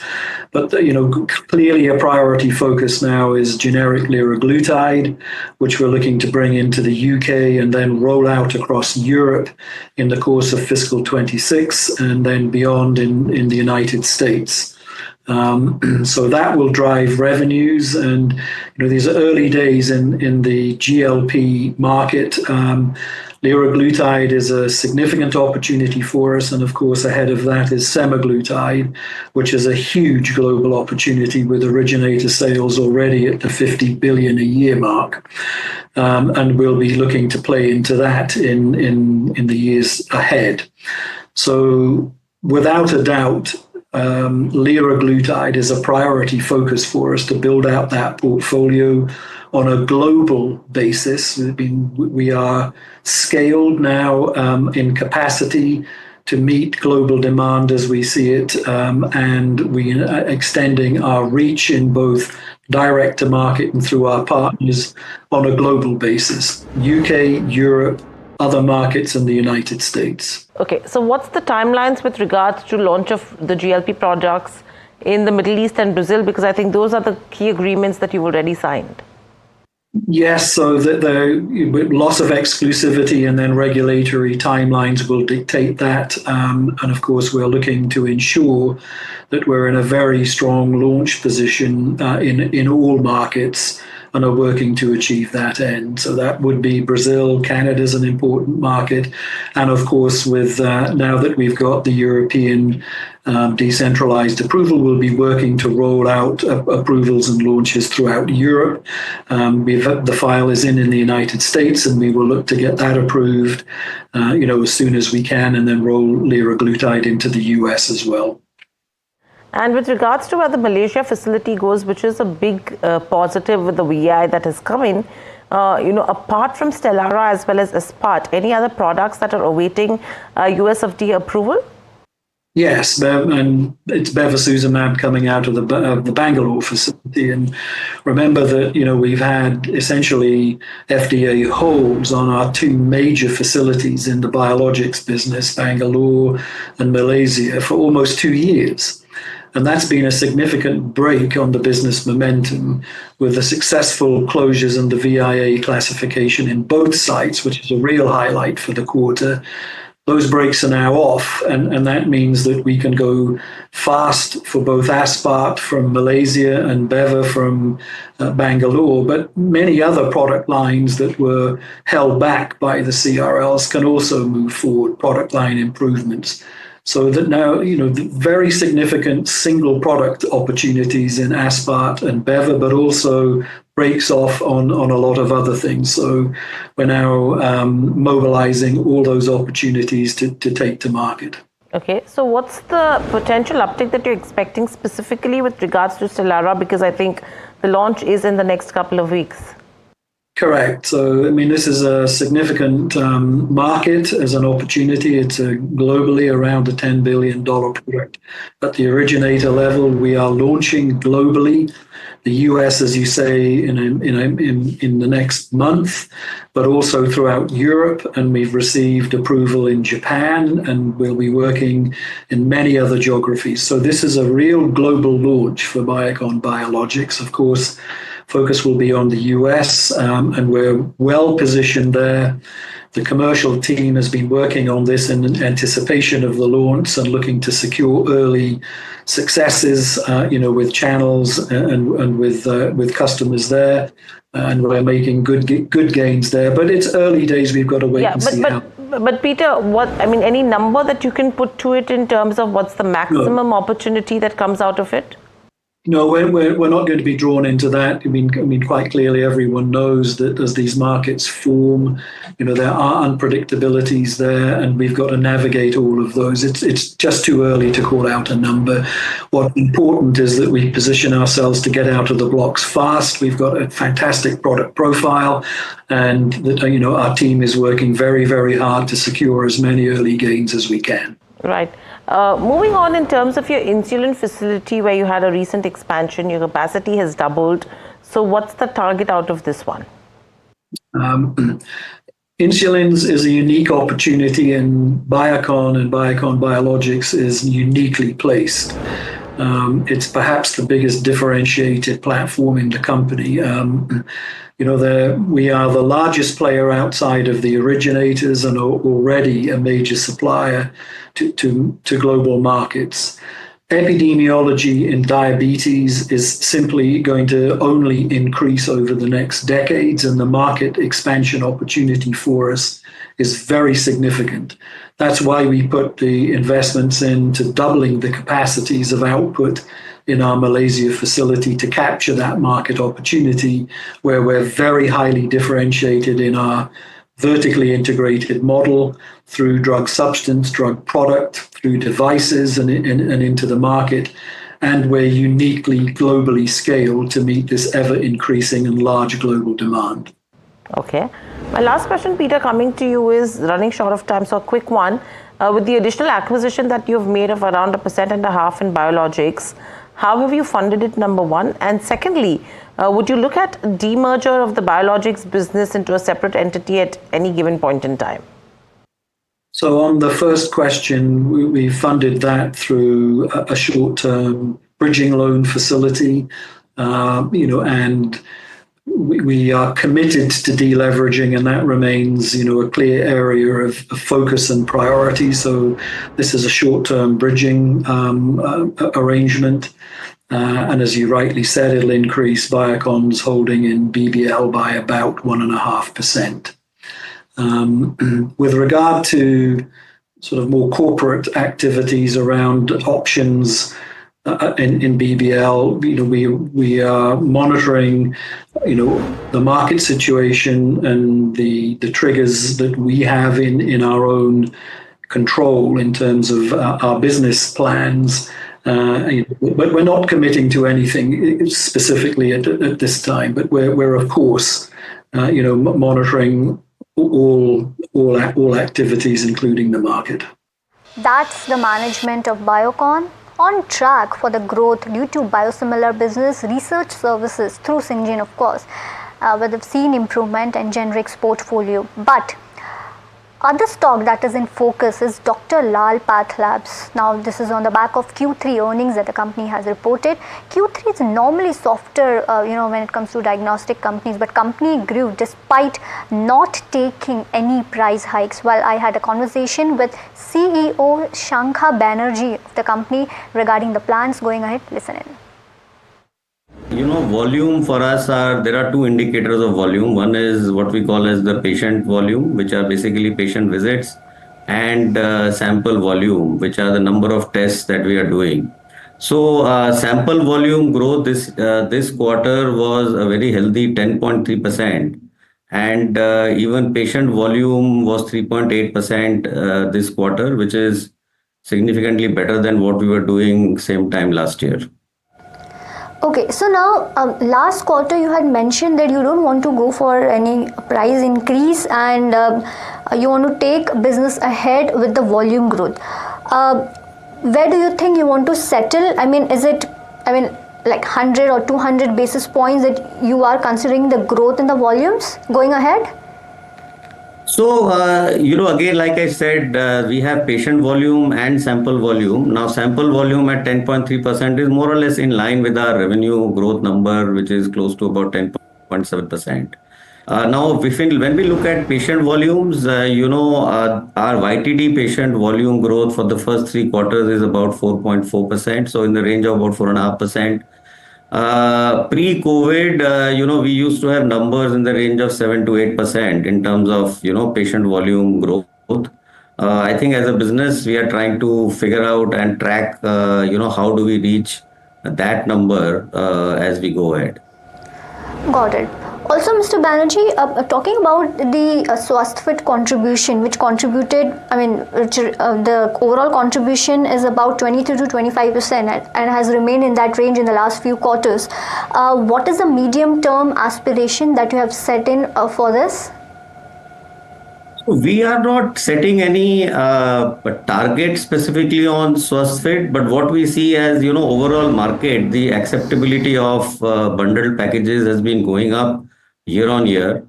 Even this quarter, our SwasthFit, portfolio grew upwards of 27%, which is significantly faster than, the overall business. And that is something which we are seeing quarter on quarter for the last 3 quarters as well. So the contribution is up versus last year about 2 percentage points. So although we've not set ourselves any specific target on that, but we see that this traction is likely to continue in the near future. Got it. Also, how are the smaller players doing in the industry? Any specific trends that you have observed? I assume that by smaller players, you mean the unorganized sector or? Yes. That's what, okay. So, in our market visits and what we get feedback from our sales teams, etc., I think, for the last year or so, there has been a bit of stability in the market, overall market in terms of pricing and the kind of advertising or marketing spends that were being seen in between. So that stability is seen even with the local players and the unorganized players in the market. So there is a sense of what would I say? With the slightly lower competitive intensity from the online players, I think because they were really impacted quite hard by the online players. So there is a sense of stability in that sector as well. Although we don't see a huge increase in maybe number of new labs that want to come in, but yes, there would be some in the periphery which may still be opening up. But yeah, there is a bit of a stability in that sector as well. Also, Mr. Banerjee, sticking to the competition, last quarter you had mentioned that there was some pressure when it comes to competition from hospitals. Have you seen this competition increasing, or it is in line with your expectations? So we hadn't said that there is any pressure from hospital. What we continue to say is that there are certain corporate hospitals who want to enter retail pathology. You see, hospitals always had pathology in-house, so it's nothing new for corporates. So we believe that they are trying to come into retail pathology, and we'll obviously need to watch how that business segment evolves for them. As of now, there is nothing significant to report. I think it is more or less similar to what we've been seeing in the last few quarters. They are obviously still building their retail pathology network, and we continue to watch as to how that segment is emerging. Also, Mr. Banerjee, so clearly the company is actually focusing a lot on growth. Are there any adjacent areas that you have identified to further accelerate the current growth? Overall, we are primarily in pathology business. I think more than 95% of our revenue comes from pathology. So, and the pathology market itself has a huge headroom to grow. So our primary focus remains pathology, and the geography expansion and new reach that we are creating is to be able to provide access to more and more communities in the country. But the adjacencies for us would be newer streams like focusing on the genetics or the genetic kind of testing, those streams. Also 5% of our revenue, close to 5% of revenue comes through basic radiology, and that's something which is an adjacency which we keep with us in certain markets, and that's something we work on. However, the core focus will continue to be pathology, and we believe there is a significant headroom in this area itself for us to grow. Got it. Last two questions from my side. One is, if you could help me with the number of labs that you've added in the last 9 months, and also the capex target that you have for FY25 and FY26. So, we stated upfront that this year we are planning to add 15 to 20 new labs, and we are very, very well on track for doing that. These are numbers which we talk about once the year is over, but as your viewers can see that or be told that we are more or less well on track for that. In terms of capex, typically we do about a 60-70 crore of capex, and that's the range in which we are likely to be this year as well.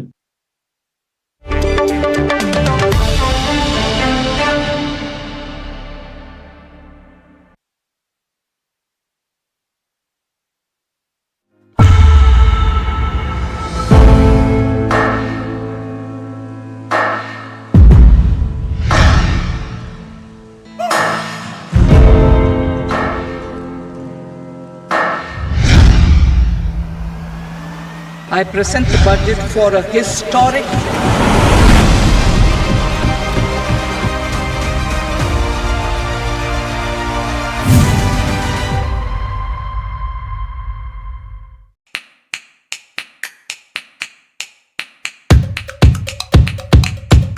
STT.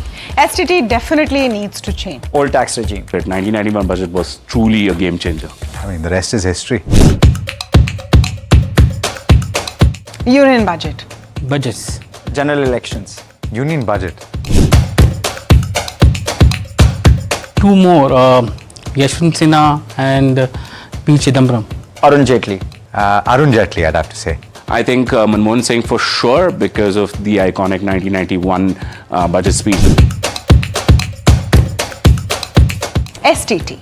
STT definitely needs to change because now if returns are not that good, it'll start pinching people. Income tax.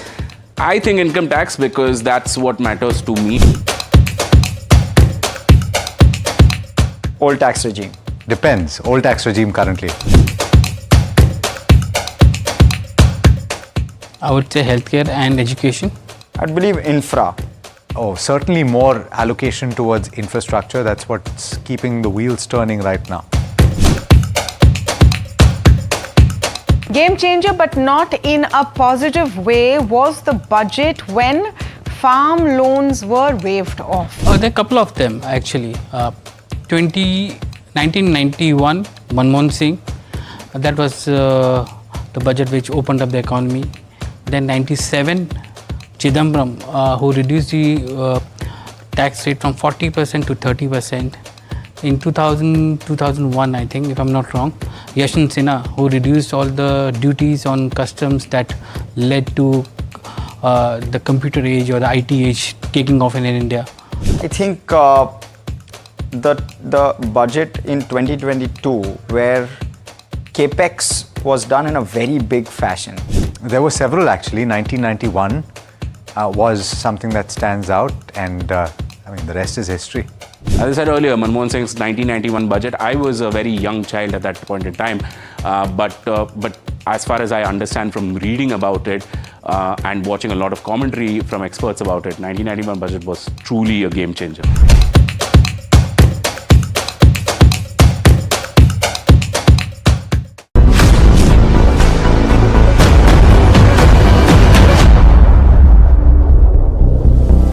The union budget is around the corner.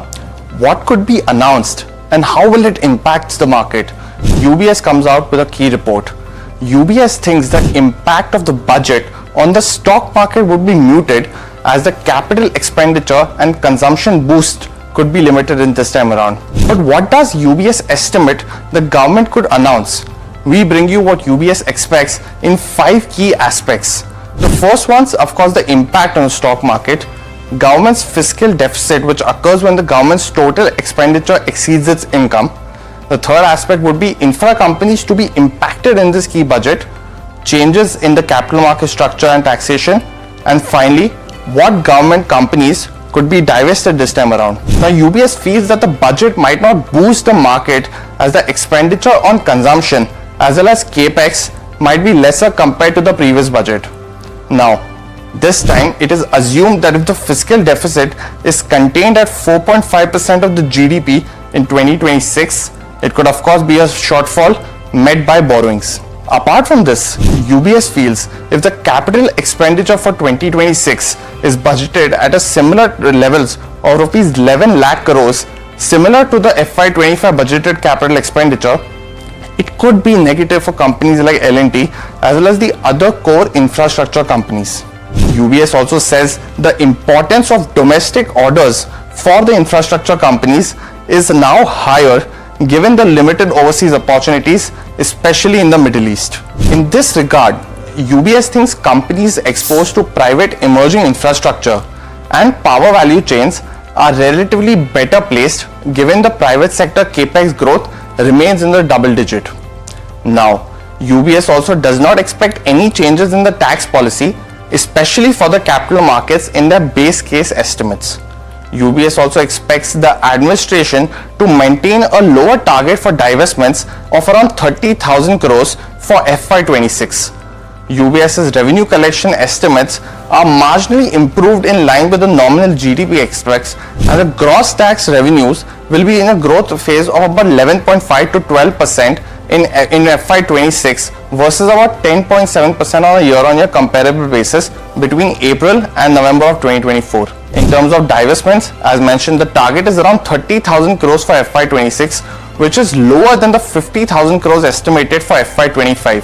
From year to date until FY25, the government has only fulfilled 9,000 crores in terms of divestment versus previous targets of about 50,000 crores, and UBS expects stake sales by the government in companies like NMDC Steel, IDBI Bank, Shipping Corporation and BEML as the likely candidates to be pushed forward in FY26. What do you think of these particular measures, and do you think the government will lower the capex or increase it in this particular budget? Let us know in the comments below and follow NDTV Profit for more.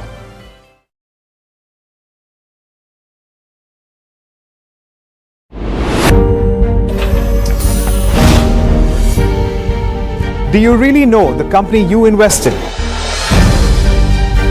What's the picture behind presentations and claims? Is the outlook as rosy as the company claims? Know Your Company, powered by NDTV Profits Research, shines a light on the biggest stock market movers. Know Your Company at 11:30 a.m. Monday through Friday, only on NDTV.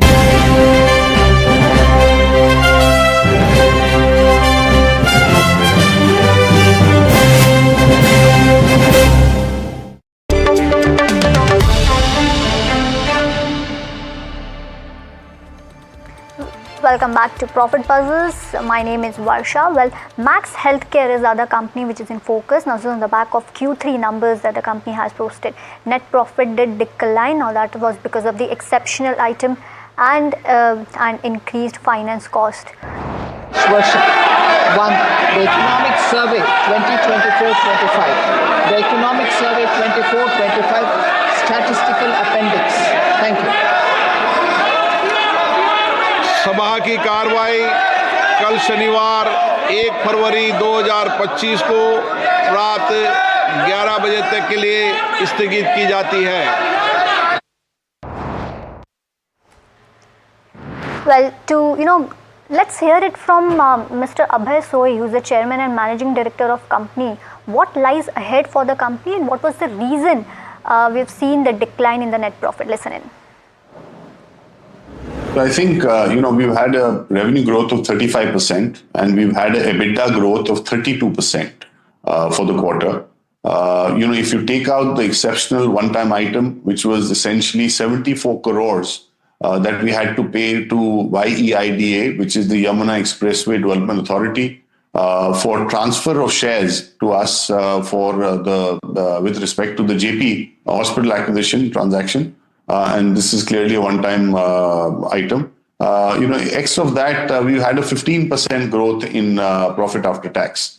Of course, we had a net cash of 300 odd crores in the previous quarter. And in this quarter, we have about a 1600 crores debt. And this debt, 1600 crores, was essentially taken to fund the 1850 crore JP transaction that we did in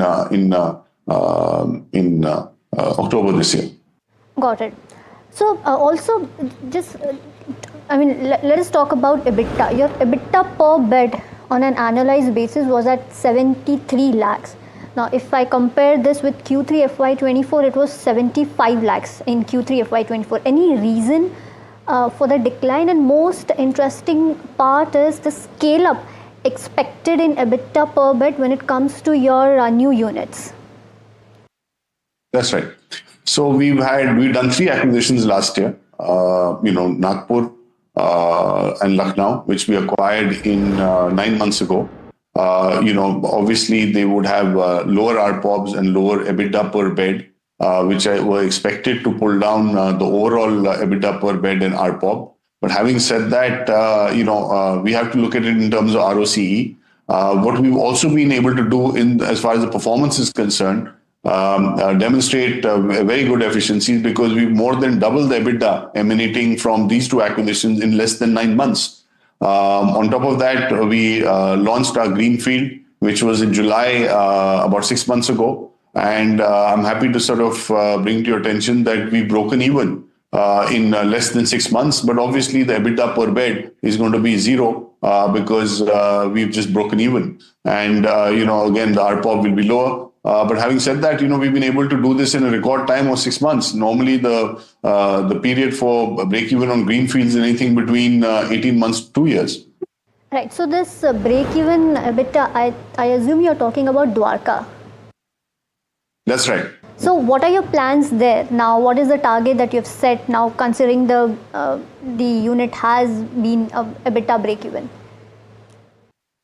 So, well, it's been a very quick ramp up. It was supposed to be a 290, 280 bed hospital. We launched 140 beds that we've already achieved 76% occupancy. Now we are in the ramp up stage. We are already launching the balance beds. I think we'll be doing this within this month. Subsequently, and I see this perhaps same time next year being capacitied out entirely. So we need to plan for further expansions over there, which we are in the works right now. Because any expansion that we do is going to take us another 2 years, and we need to put it in works right now. So we're looking to expand it by another 200 to 300 beds going forward as well. So it's a very quick ramp up. We're expecting strong results from there, but it's been far better than what we anticipated internally as well. Got it. And also, Mr. Sur, your ARPOB, if I were to see historically, if you see, that has grown almost 8 to 9%. Now, but this quarter, now quarter 2, I assume that it is lower when it comes to ARPOB, but quarter 3 is good when it comes to ARPOB. But your ARPOB did come down marginally. Is this because of the new units that has come online? And what is the sustainable ARPOB that you are expecting going forward? So that's right. I think you need to look at it really on a Y-on-Y basis, year-on-year basis. And overall, whilst this may show a picture of a 1% reduction in ARPOB, the existing units, that is, X, the new units, they've grown at 8%, which has been the growth in the past as well. And also, your ARPOB in new hospitals, are they growing in double digit? No, absolutely. I think our revenues have been growing in, almost 50 odd percent on a year-on-year basis. Our EBITDA, we've more than doubled. It's more than 100% growth in EBITDA since we acquired them. Okay. And let's talk about the occupancy. In Q3, so normally you have a lower occupancy when it comes to Q3 versus Q2. This is just sequentially that I was talking about. But what is your target when it comes to occupancy? Because Nagpur occupancy has also gone down. I mean, I think in Q2 it was around 90 odd percent. Now it is in the range of 70 or 75 odd percent. So what is the peak occupancy that you are expecting at your existing units? Again, occupancies are normally higher in Q2 and Q4. Q1 and Q3 particularly because of holidays, Diwali, New Year's, etc. Doctors on leave, as well as patients tend to postpone their surgeries or prepone their surgeries. So we see that lower sort of occupancy impact. This year, having said that, we've had a lesser of impact as far as North India is concerned. Diwali time, typically our occupancy goes down to 70%, but this year it was 76%. On an overall basis, if you see at the consolidated level, on a year-on-year basis, our occupancy has grown by 5%. So it was 73% this last year. I think it's about 77, 78% this year. For this quarter, which has been a good occupancy as far as this quarter is concerned. Got it. Also, now speaking about your international business, your international patients, what is the share over there and what are the trends that we are expecting?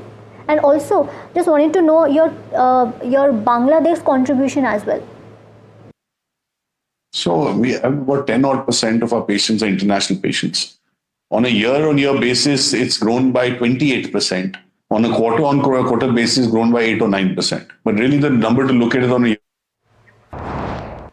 Right. Meanwhile, the economic survey for 2026 has been tabled in both houses of the parliament. Let's take a very quick look at some of the key highlights that are coming in from this year's economic survey. Global economy is expected to grow by about, it has grown by about 3.3% in 2023. The IMF projects global growth to average about 3.2% over the next 5 years, modest by historical standards.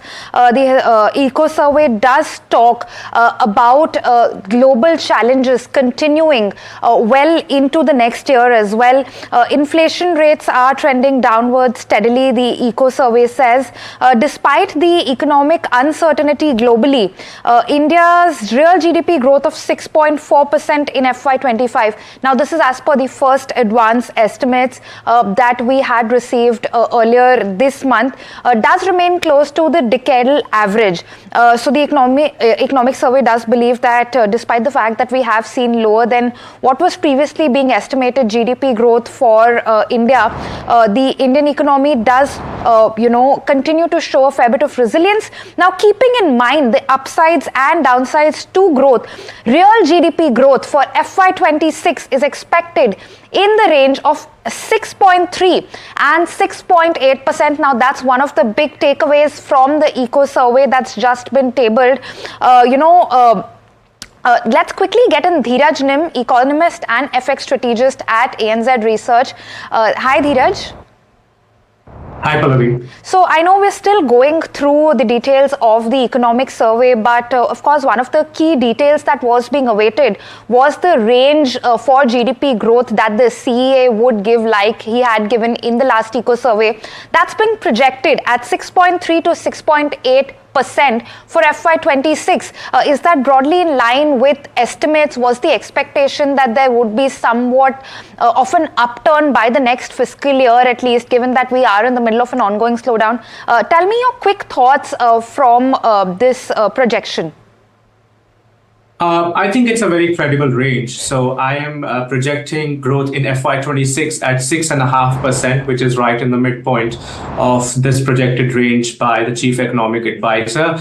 I do think that in FY26, given a number of factors, growth will still remain in the 6.5% ballpark and somewhat below potential. So I think from a policy perspective, of course, there is a need for policy support even going into FY26. So I think it's a credible range, something that we will see play out over the next year. Okay, all right. So, given the projections that are coming in for GDP growth, and given that there is a fair bit of consensus that the government is going to stick to its fiscal consolidation path for FY26, so we're possibly looking at fiscal deficit at about 4.5% of the GDP or so. So, how does that sort of juxtapose in a slowing economy? It does make the government's job that much more difficult, right? Well, I think so, and I agree with it. Look, the economy is in a bit of a negative output gap, if I were to sort of voice my own view. And in that scenario, if the government is having to consolidate the fiscal deficit, then the fiscal impulse to growth, as we economists call it, will be negative. So in effect, the budget impulse to growth will be slightly negative. So instead of a driver, budget could actually be a bit of a drive on growth. Having said that, I do think that budget is not just a one-year document. It sort of also creates a vision for the medium term as well. And given where the fiscal deficit ratio, public debt ratio, debt servicing costs for the central government are, and they are very elevated, I do think that sticking to the glide path is still the most important thing for the central government finances. So I think at that minor cost to growth, as far as fiscal impulse to growth is concerned, I do think that government should stick to its glide path. Okay, all right. Some comments on inflation in the Eco Survey. While there are no projections by the government as such, it does say that the RBI and international institutions do expect, inflation to come in closer to the 4% target and gradually align with that target in FY26. Is that broadly in line with expectations? Can we see a 4% figure or an inflation figure of a tad below 4% maybe? When is the expectation? Okay, so a couple of things here. The RBI's own projections show that the CPI inflation will align with the 4% target by Q3 2025. I think it could happen sooner. If you look at the daily vegetable prices, because vegetable inflation was what was keeping headline inflation quite elevated. If you look at the daily vegetable prices over the course of January, headline inflation is already tracking at about 4.2, 4.3%, which is substantially below the readings of the previous few months. So I think that if food continues to, continues on a downward trend, food inflation continues on a downward trend, we could see the 4% figure in a durable manner sooner than the RBI projects currently. And I think that this view is very on point. Right. Okay. Well, the Eco Survey also talks about how the focus needs to be on domestic growth levers. That's, a compulsion going forward. But for more details, let's also quickly go to Shrimi, who joins us with more on the Eco Survey. Hi, Shrimi. What have you been picking up? Hi. In the July budget, the Eco Survey already pegged the growth between 6.5 to 7%. That was the range. Now it's gone further conservative, and the growth rate is between 6.3 to 6.8%. Now, couple of growth drivers survey is talking about, and I wanted to highlight that. Still, I'm going through the details of it, but the couple of details. One is, of course, that government should focus on the agriculture, as it remains a strong growth driver for the economy and for the next fiscal year as well. So there, government wanted to have a focus. Second important point, survey is mentioning about deregulation.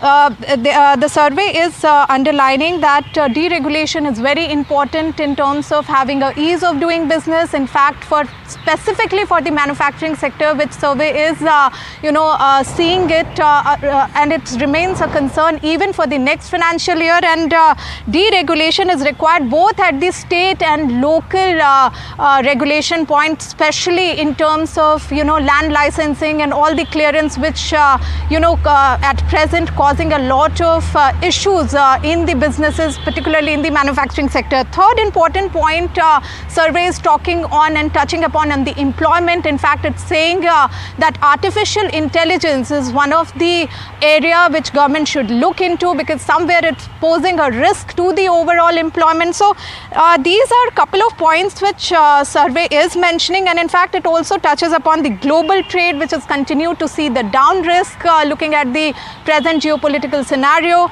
and manufacturing sector, as I mentioned, that it's remain a concern, in fact, for the next fiscal as well. And you remember that survey is an important document which lay a foundation for the budget, setting a tone for the budget. So we may see tomorrow some sort of fiscal stimulus from the government, because survey again highlighting that about the urban consumption, which requires government attention. All right, thanks a lot for that, Shrimi. Do stay on. I'm also joined by Upasana Chachra, Chief India Economist at Morgan Stanley. Upasana, thank you so much for speaking to us. Now, we're just unpacking the Eco Survey. I'll my first question to you as well is regarding the growth forecast that's been put out in the Eco Survey, 6.3 to 6.8. Do you find that broadly reasonable? And also to add to that, how much of a cause of concern do you find that figure to be? Because, while we are in the middle of a slowdown currently, the expectation was that next year might be better, but it does not look like it's going to be exponentially better. Any thoughts? Hi, Pallavi. So I think on the growth side, our number for fiscal 26 is at 6.5%. So pretty much in between or in the range of what the Eco Survey is suggesting at 6.3 to 6.8%. I think it's a realistic range that the government has gone ahead with. We should, I think, remember that external factors and external developments are not probably going to be very supportive of growth. And the growth alpha is likely to come only from domestic demand.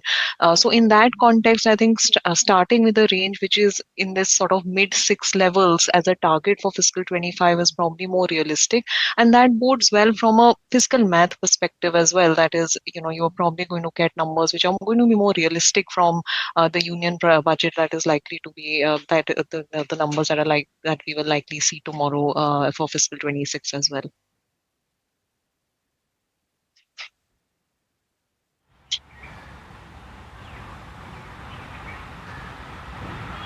Yeah, so I wanted to ask one question that, post-pandemic, if you see the growth range like GDP numbers, for 3 consecutive years, we have seen growth reaching, above 7%. It touches on above 8% also. Even the last fiscal FY24, we have seen the growth is, slightly over 8%. So I wanted to ask, since second quarter seen 5.4% growth. RBI also slashed that. Do you think that government should now, change the strategy and the whole economic policy, at this point of time? So I think, for growth to improve, there were transient factors that played their part in the number that we saw in September quarter, and there was also the role from sort of unintended but quite a bit of fiscal consolidation that happened in this fiscal 25 because government spending targets have been tracking weaker than what they've budgeted, and that I think has been a key reason. Alongside, we've also seen some amount of monetary tightening, which has its own role to play in the cyclical slowdown. But as we speak now, and as you see for the outlook, monetary policy is likely pivoting. We are seeing more aggressive measures from the RBI to address the liquidity deficit. We're probably likely to see a rate cut in the next policy. That's what our view is. And from the fiscal policy side as well, yes, the fiscal deficit is consolidating still, but probably we're going to get the slowest pace of fiscal consolidation in fiscal 26. Our estimate is that about, say, 30 basis points to 4.5% in fiscal 26. And incrementally, if you were to see, government capex spending should likely be picking up from here, just because April to November the trends have been so weak. So there is a need to catch up, at least to meet, and it's very unlikely that they meet the budgeted numbers for fiscal 25. But nevertheless, to catch up and to cover some ground. And in going into fiscal 26, we expect that at least in fiscal 26 they will meet the targets that they set. So I think the fiscal drag that we saw, which was meaningfully higher in fiscal 25, is going to be behind us, and that will by itself be supportive of growth. So we don't think that there is a need for the government to sort of give away on the fiscal consolidation roadmap, but I think it's more about actually execution and implementation and keeping the focus on, especially on meeting with the capex numbers. All right, coming to you, Dheeraj, I do want to ask you, the eco survey, whatever we've been able to glean from it so far, any indications in terms of budget expectations for tomorrow, given maybe, for instance, the growth range, for instance, is that reason enough to expect some kind of a stimulus coming in tomorrow?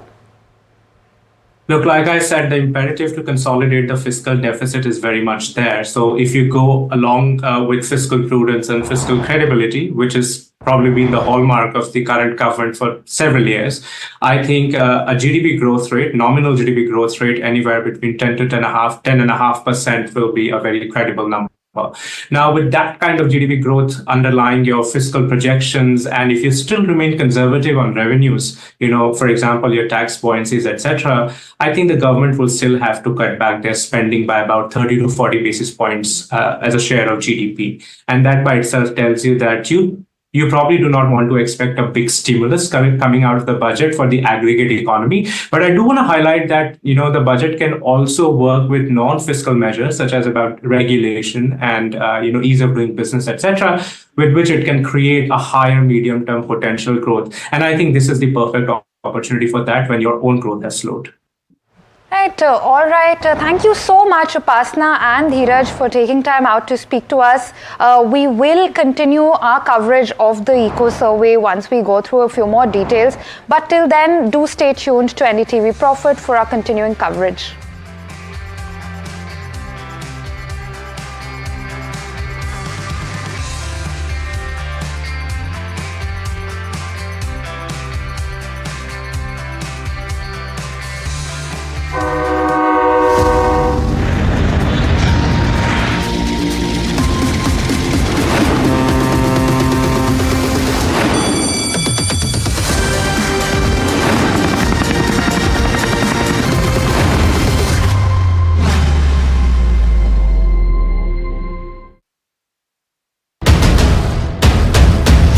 This is the day that shapes the future of 1 billion dreams.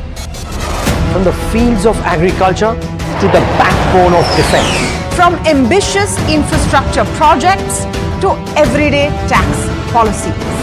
Every decision counts. How will this budget balance growth and fiscal prudence?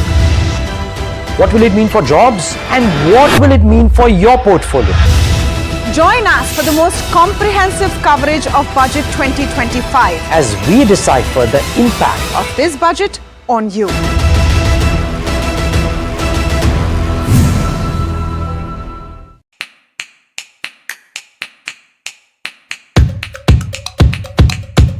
STT.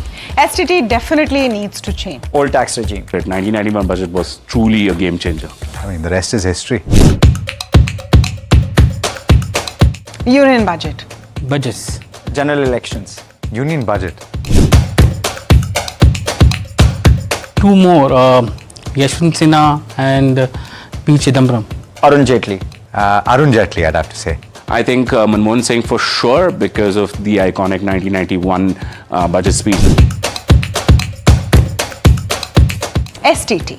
STT definitely needs to change because now if returns are not that good, it'll start pinching people. Income tax. I think income tax because that's what matters to me. Old tax regime. Depends. Old tax regime currently. I would say healthcare and education. I'd believe infra. Oh, certainly more allocation towards infrastructure. That's what's keeping the wheels turning right now. Game changer, but not in a positive way, was the budget when farm loans were waived off. There are a couple of them actually. 1991, Manmohan Singh, that was the budget which opened up the economy. Then 97, Chidambaram, who reduced the tax rate from 40% to 30%. In 2001, I think, if I'm not wrong, Yashwant Sinha, who reduced all the duties on customs that led to the computer age or the IT age taking off in India. I think the budget in 2022 where capex was done in a very big fashion. There were several actually. 1991 was something that stands out, and I mean, the rest is history. As I said earlier, Manmohan Singh's 1991 budget, I was a very young child at that point in time. But as far as I understand from reading about it and watching a lot of commentary from experts about it, 1991 budget was truly a game changer.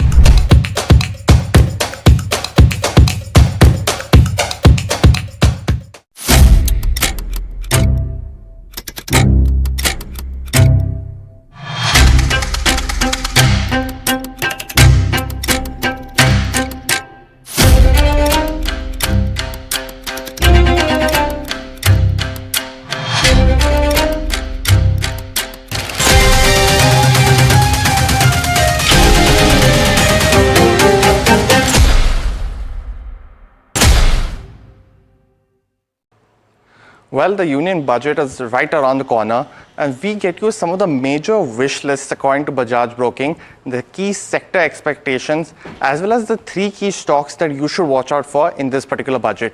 Let's start with, some of the key budget expectations in terms of sectors. In terms of banking, they have mentioned that, they're expecting no favorable terms in terms of deposits to come in, but capital infusion for PSU banks as well as insurance companies will be something to watch out for. When you move on and look at the other key expectation from banking, they are expecting that the focus of the banking and the financial space will be on sectors such as cement as well as the metals, which haven't done too well over the last 2 years.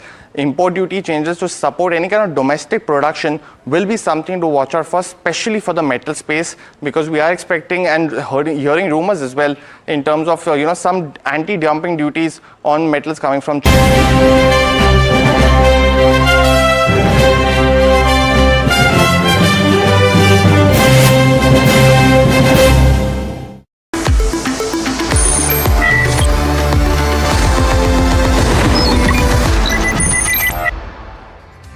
Hello and welcome. You're watching Top Trades on NDTV Profit. I'm Somit Sarkar and I'll be your anchor for the next half an hour of trade. Well, the Nifty continues to soar higher. It's about 1% up. It has crossed the crucial level of 23,500 in the that's the benchmark index. But when it comes to F&O stocks, we are seeing a strong traction on Kalyan Jewellers after the company reported a strong set of numbers. Now, Florin is up 7% This is on the back of strong numbers and double upgrade coming in from Jefferies. They have upgraded their rating to buy from underperform. Similarly, Sant is up around 7% in trade, and this is after JP Morgan upgraded the rating on this counter to overweight from neutral. Apart from that, it's IRB Infra, Tata Consumers, BHEL, which have been gaining anywhere between 6 to 6.5%. When it comes to cash stocks, it's Gulshan Polyols, which has hit an upper circuit of 20% in trade, followed by Pokarna, which is up 15%, Sasken Tech, that is up around 15% in trade, and then there is Ola Electric, Suven Life, and Wokhard, which have gained around 10% in trade. But on the losing side, we have JSPL.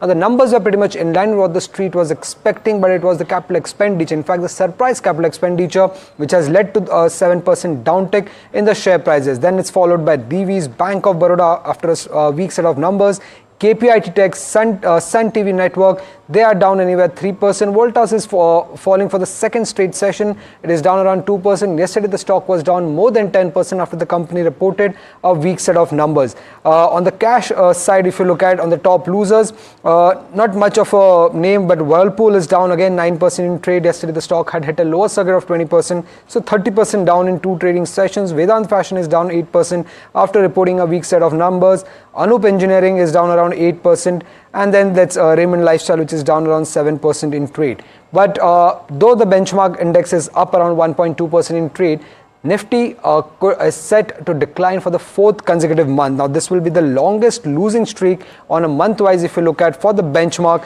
at least in the last 4 months now, at least in the last 23 years. Now last time when we had seen 4 months continuous decline for the benchmark, that was back in September 2001, and since then never has the index declined for the 4th consecutive month. Now we have seen multiple times the benchmark declining at least for the 3 consecutive months, and to be precise it has been around 11 such instances where the benchmark index has declined for around 11 consecutive months. For 11 times in fact they have declined for 3 consecutive months, and out of those 11 times, 3 times we have not seen much of a positive return coming in the index over the next 2 or 3 months, but the remaining 8 times we have seen a solid gain coming in. So we'll have to wait and watch how the benchmark index reacts now going forward. But Jefferies also came out with this note today in the morning where they're saying that the long-awaited market correction is now underway for the last 126 days. Now this is the second longest correction that they have seen out of the 10 corrections that they have seen in the last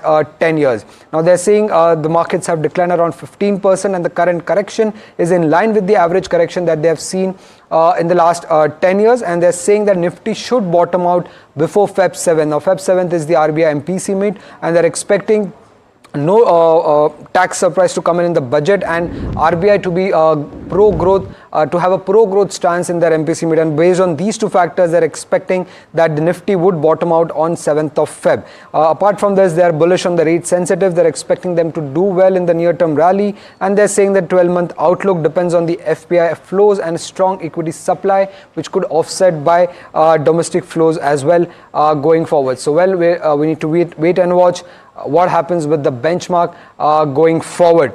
Well, moving on, a host of stocks that have been buzzing in trade, and a host of stocks that have been buzzing in trade. In fact, Kalyan Jewellers did join with us today in the morning, and the management was quite positive on the growth outlook as well, and that's the reason why the stock is up around 11% in trade.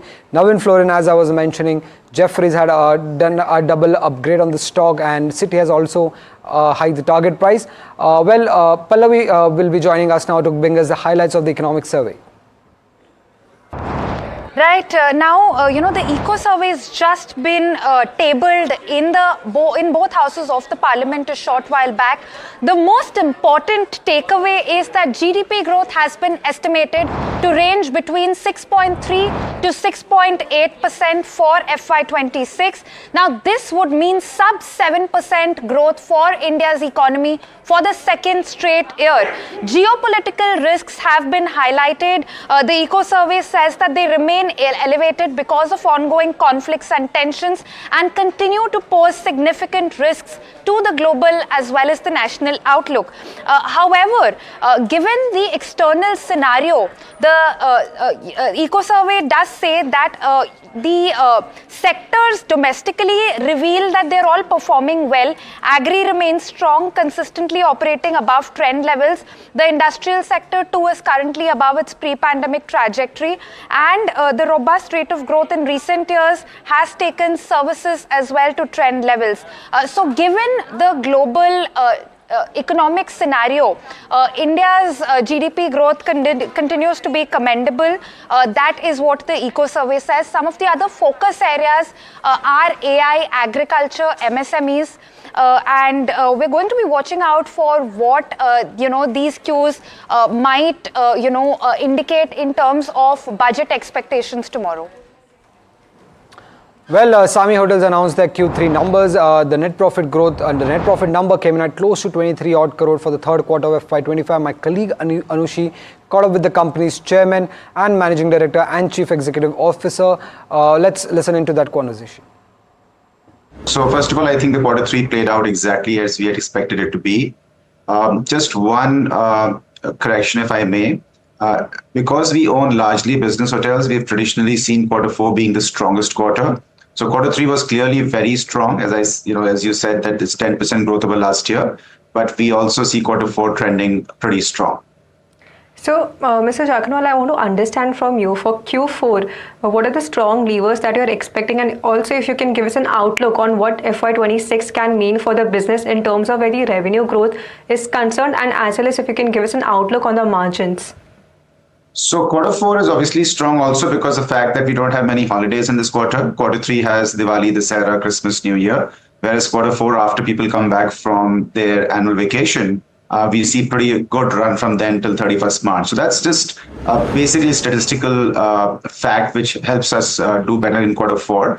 The second is there is a higher density of events in quarter four. That also helps. You got events in Bangalore, you got events in Ahmedabad, there are events in Mumbai. So all of these events also help shore up the demand in quarter four. And then general uptake in office space and continued growth in aviation is helping demand for business hotels in key cities. So that's really as far as the current quarter is concerned. For the next financial year, we think that the businesses will be able to maintain a high single digits to early double digit total revenue growth. And in terms of margin in our business, we reported about 37.9% margin in the last quarter.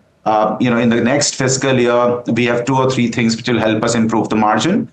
First is the acquisition we had made just prior to the IPO. That's playing out really well for us, and we expect that portfolio margins to cross 40%. And the second is we'll see further reduction in ESOP expenses. And the combined impact of that should help us cross the 40% reported EBITDA margins in the business in FY26. Absolutely. In fact, I was just going to address the employee expenses now. They have seen a significant downtick in this quarter also. Want to understand from you, you've mentioned about the 2-3 levers which are there in terms of the expansion in margins that can help you. That is the integration of the various acquisitions also taking place. I want to understand the developments, the timelines on when these acquisitions would be on stream for the business and when it can start reflecting in the revenue and the margins as well. So if you see what we've done in the last 6-8 months is we've done 2 acquisitions. One is for an operating hotel in Bangalore, which is going to be converted to a part of the Tribute portfolio by Marriott, and we're adding a Westin hotel in the same development. And then we have an office building which we are converting to a W hotel in Hyderabad. In addition to that, we have fair bit inventory addition happening within our portfolio in the Holiday Inn Express platform in large hotels like Sheraton Hyderabad and Hyatt Regency Pune. So we expect that all of these additions will start adding to the revenue starting financial year 2026 and actually continue every year till almost FY29. The big impact would be that our upscale portfolio, which operates at almost 2x revenue per key than the portfolio average, is going to double from about 1,000 rooms to almost 2,000 rooms. And that will have a substantial impact on our top line. And in terms of margins, as we keep adding revenue, and of course, as you've said, we've largely rationalized the operating structure, we expect the business to maintain more than 40% EBITDA margins on a consistent basis. Okay, that's quite an optimistic outlook that you have. So you've mentioned about the growing focus towards the upper and upper scale hotels that is there. In fact, if you look at the RevPAR, that's the revenue per available growth, in the last 2-3 quarters, the number has ranged from 13 to 16%. So considering more of these hotels, well, after they are rebranded and repositioned, where can we see this number going up to? What's the kind of growth that you expect? Because there is expectations of a higher RevPAR growth in the coming quarters. So the RevPAR growth has remained, as you rightly said, in mid-teens for the last 3 reported quarters.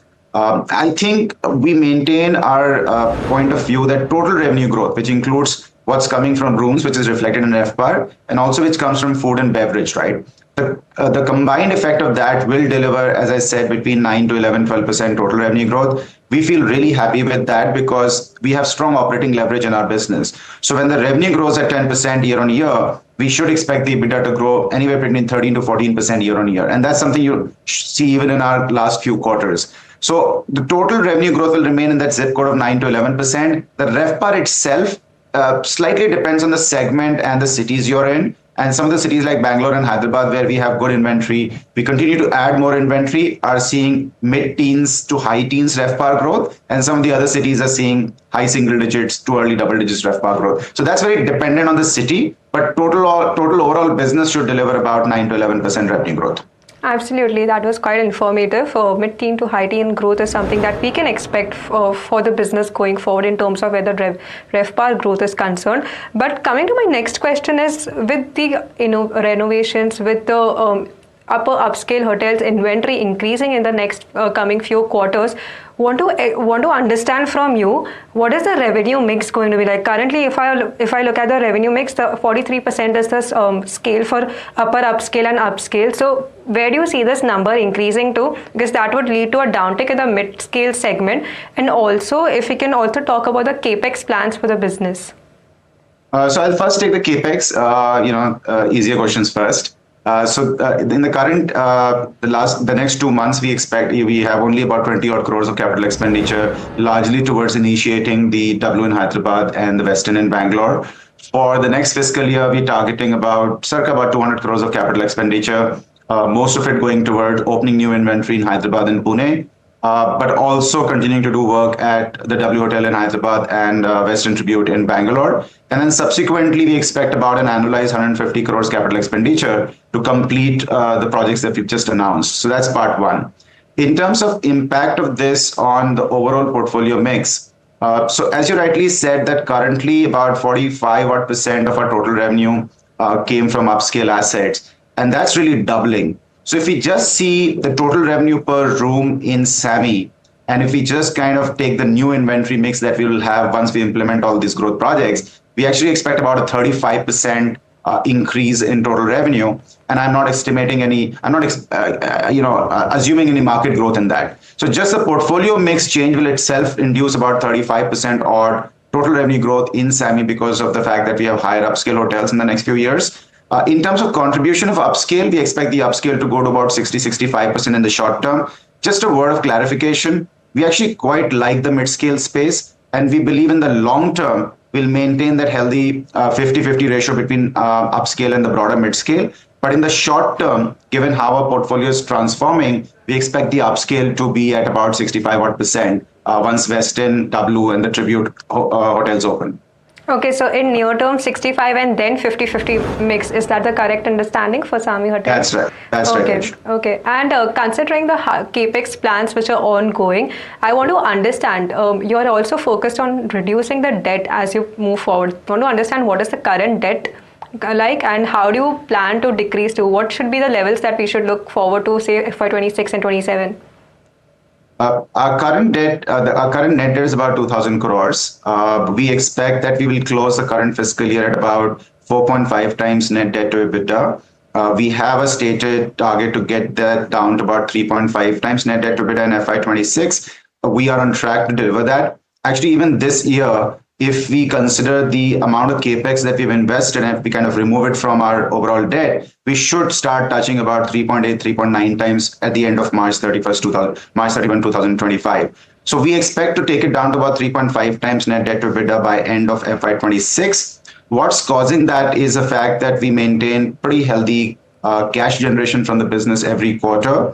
The capital expenditures largely, being done from the internal accruals and the cash we hold on our books, and therefore there's really no increase in gross debt. And as we implement these growth projects and start getting income from them, and plus additional cash that we accrue because of the quarterly free cash that we have, we feel fairly comfortable to touch 3.5 times by end of FY26. Well, that was an interesting conversation with Sami Hotels, but as we wrap on this edition of Top Trades, with budget just being around the corner, NDTV Profit brings to you the wish list from various sectors, and our focus today is on the renewable and infra sector. Mihika and Anushi both are joining us to give us more details on what are the sector expectations from renewable and infra. The government of India's focus on renewable energy stands very strong, and our country has set some ambitious target of 500 gigawatts for 2030.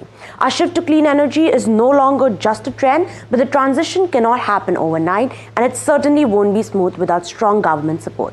We need a comprehensive energy transition policy to accelerate the transition while also making energy security of the country strong. So with the Union Budget 2025 just around the corner, here is what the analysts believe and industry wants for the renewable energy sector. Let's first start with 5 key expectations. This is spread across various sub-segments of renewable or clean energy.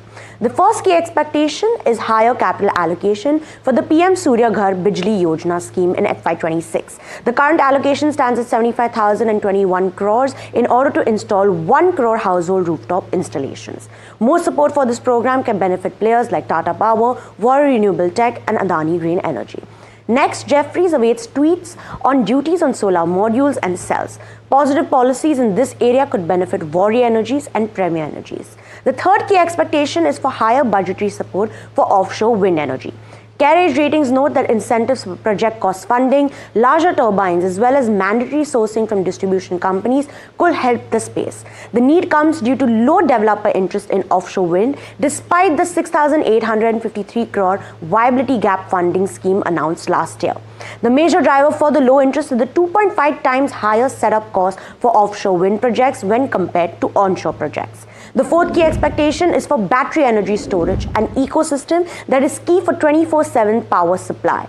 Nuvama expects the government to take measures for energy storage technologies. Carriage Ratings, on the other hand, notes that how domestic battery energy storage ecosystem can benefit from initial subsidy support via a PLI or viability gap funding schemes. The rating agency also adds how tax for crucial raw material imports can help adoption. Furthermore, it is key to note that media reports have noted a budget proposal which has been sent to the Finance Ministry, and this proposal includes a mandate for developers to establish battery storage facilities. The fifth expectation is for higher fund allocation for green hydrogen over and above the SIDE program. Current production costs for green hydrogen are not comparable despite government efforts, and this needs to be addressed. Nuvama also expects mandates for the use of green hydrogen, ammonia in key sectors like steel, refineries, fertilizers, and more. The government could also implement blending green methanol with petrol in transportation and other sectors by providing incentives for producers. This would help consumers adopt the fuel. And lastly, we also spoke to different companies operating in the space, so here's the industry wish list. As per Warrior Energy CFO, expansion of rooftop solar programs to increase adoption remains key. The company also mentioned how anti-dumping duties for solar modules and cells is critical to diversify and indigenize the supply chain and mitigate any short-term price fluctuations. Warrior Energies also notes how an increase of export subsidies on renewables from 1% to 5% will be a significant boost to the sector. Apollo Green Energy notes how the budget should address the need for modernizing infrastructure as the current grid stands outdated and ill-equipped to handle growing demands. Renew Power states that the budget needs to introduce focused funding for green skilling to ensure that India's workforce is prepared for the clean energy transition. And lastly, manager of O2 Power, which was recently acquired by JSW Energy, states how extending the conventional 15% tax rate under Section 115 BAB by 5 years would be significant boost for the sector. The company's CFO also noted how the industry needs long-term financing challenges which have to be addressed. Well, that was what analysts expect from the budget 2025 for the renewable sector and what the industry wants. Stay tuned to NDTV Profit. The Union Budget 2025 is anticipated to prioritize infrastructure-led sectors, particularly roads. While the Ministry of Road Transport and Highways has shown significant growth in recent years, certain challenges remain this year, such as project delay on revised cost of the Bharatmala project and capex shortfalls. Let's delve into the key expectations from this Union Budget 2025 and recent developments that one should keep a track of. The government's capex target for FY25 was rupees 11.1 lakh crore as per ICRA's expectations. The FY25 number would stand at rupees 9.7 lakh crore, missing this year's target by 13% and clocking in a growth of 2.4% on a year-on-year basis. The view, therefore, is that FY26 capital expenditure target will be set at rupees 11 lakh crore, similar to the FY25 target, which would thus lead to a 12 to 13% of an expansion over the previous year. With this growth case scenario in mind, the expectation is for a higher allocation towards infrastructure-led sectors like roads and highways. Do note that the road sector capex in the FY25 budget was up 3% to rupees 2.72 lakh crore as compared to previous three fiscals in which we had witnessed a whopping 29 to 82% of a growth. In fact, of this budgetary support for NHAI, that's National Highways Authority of India, registered merely a 0.65% growth in the last budget as compared to 18% and 148% growth in the previous two fiscals. This again reinforces the government's stance of a more cautious approach on not intending to increase NHAI's debt. It is to be noted that the NHAI could not award any projects in the first quarter due to the restrictions on awarding imposed in the wake of the Model Code of Conduct ahead of the general elections. The NHAI hence started awarding projects only July 24 onwards. Thus, higher allocation is something we need to closely track for this upcoming budget. Higher focus on developing individual corridors is the second expectation we can track. In FY25, the Cabinet approved 8 high-speed road corridor projects spanning 936 km with a total capital cost of 50,655 crore. The length of national high-speed corridors has increased from 93 km in 2014 to 2,474 km at present. According to media reports, government plans 5 to 6% hike in highway budget for FY26, aiming to reboot infrastructure development after subdued performance in FY25. Now, coming to the key highlights of not just this year, but past decade, let's see what has happened. National highway network length rose 60% from 91,287 km in March 2014 versus 1.46 lakh km. 4-lane and above NH network expanded from 18,278 km in 2014 to 45,947 km. Length of national high-speed corridors increased from 93 km in 2014 to 2,474 km. On to performance in FY25 and other key highlights. Road awarding has remained tepid in FY25 owing to delays in approval for revised cost of the Bharatmala project. Construction of NHAI stood at 5,853 km till December 24 versus 12,349 km in FY24. Construction stood at 21.28 km per day till December 24 versus 33.83 km per day in FY24. Awarding stood at 3,100 km versus 8,581 km in FY24. At present, works in about 12,500 km NH length are under construction under national highways. This also includes Bharatmala projects under which 26,425 km has been awarded and 18,926 km has been completed till November 24. So that was the roundup on the infrastructure sector. Let's wait and watch if these expectations turn out to be a reality in the upcoming budget.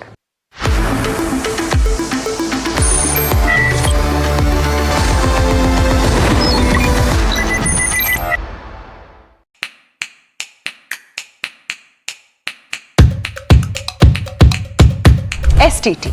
STT definitely needs to change. Old tax regime. The 1991 budget was truly a game changer. I mean, the rest is history. Union budget. Budgets. General elections. Union budget. Two more, Yashwant Sinha and P. Chidambaram. Arun Jaitley. Arun Jaitley, I'd have to say. I think Manmohan Singh for sure because of the iconic 1991 budget speech. STT. STT definitely needs to change because now if returns are not that good, it'll start pinching people. Income tax. I think income tax because that's what matters to me. Old tax regime.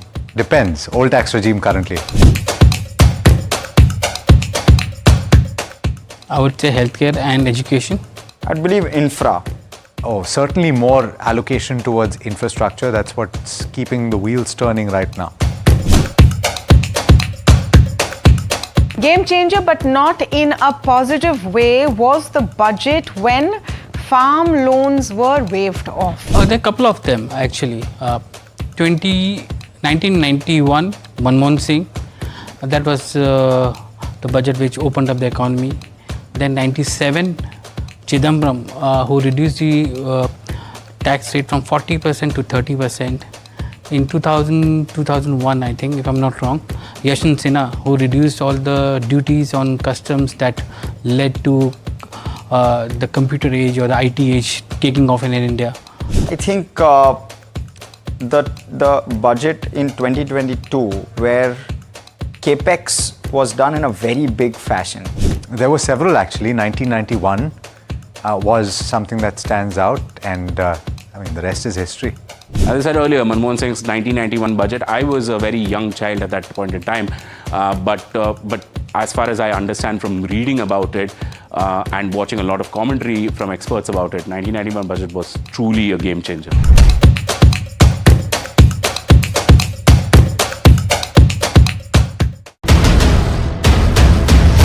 This is the day that shapes the future of 1 billion dreams.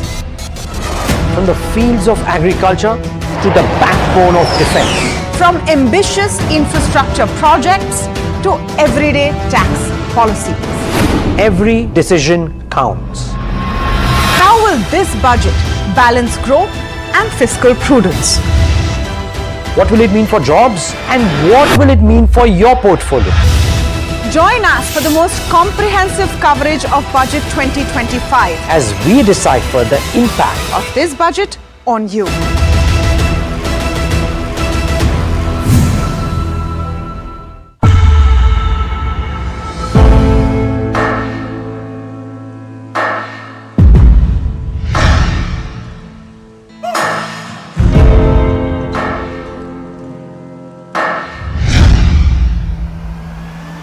I present the budget for a historic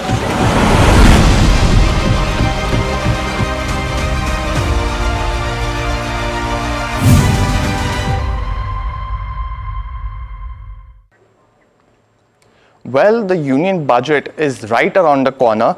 It's a very interesting time leading up to the budget as well for the policymakers as well as, us as shareholders, because we see a lot of movement in the Nifty as well as speculations are rife with what could be some of the measures that are announced in this particular budget as well as has been in each one going into the same.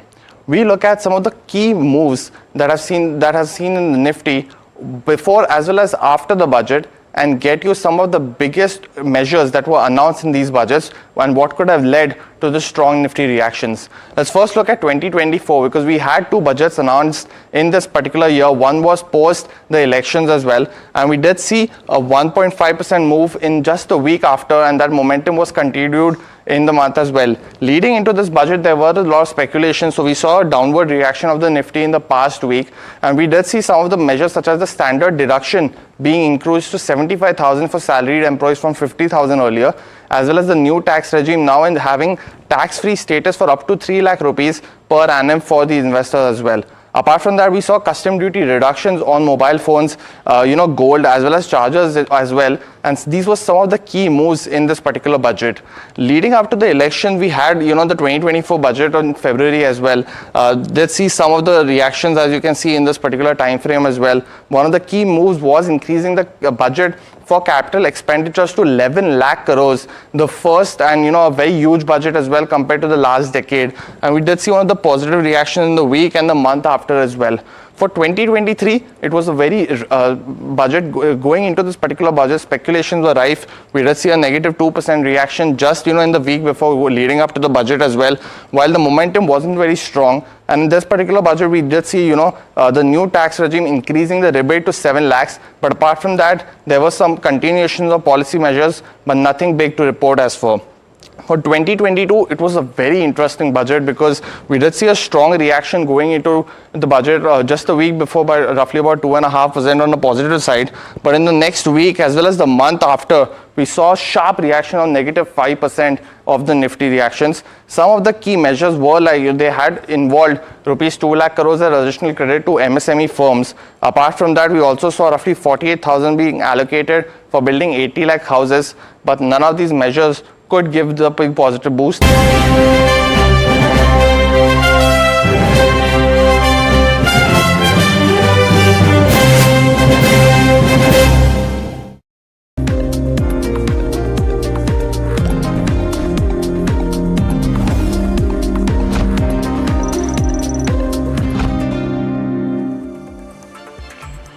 Welcome, you're watching India Market Close. I am Mahima Vachrajani. With me is Hiral Dadia. Well, the markets today have been good in terms of the benchmark indices. The Nifty 50 is up around 1% as we speak. The Sensex is up 0.8%. The Nifty Bank is up about 0.3%, but they've remained resilient today ahead of the budget.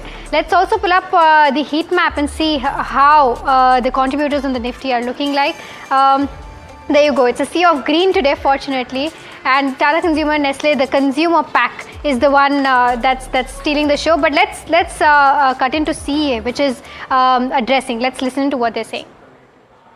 Miss Chandni Raina, Economic Advisor Shri Anthony Syriac, Economic Advisor Dr. Anuradha Guru. Today's press conference will go as follows. First, the Chief Economic Advisor will give a presentation on the key narratives from the Economic Survey 24-25, followed by question and answer session. Over to Chief Economic Advisor, Shri V. Anant Nageshwaranji.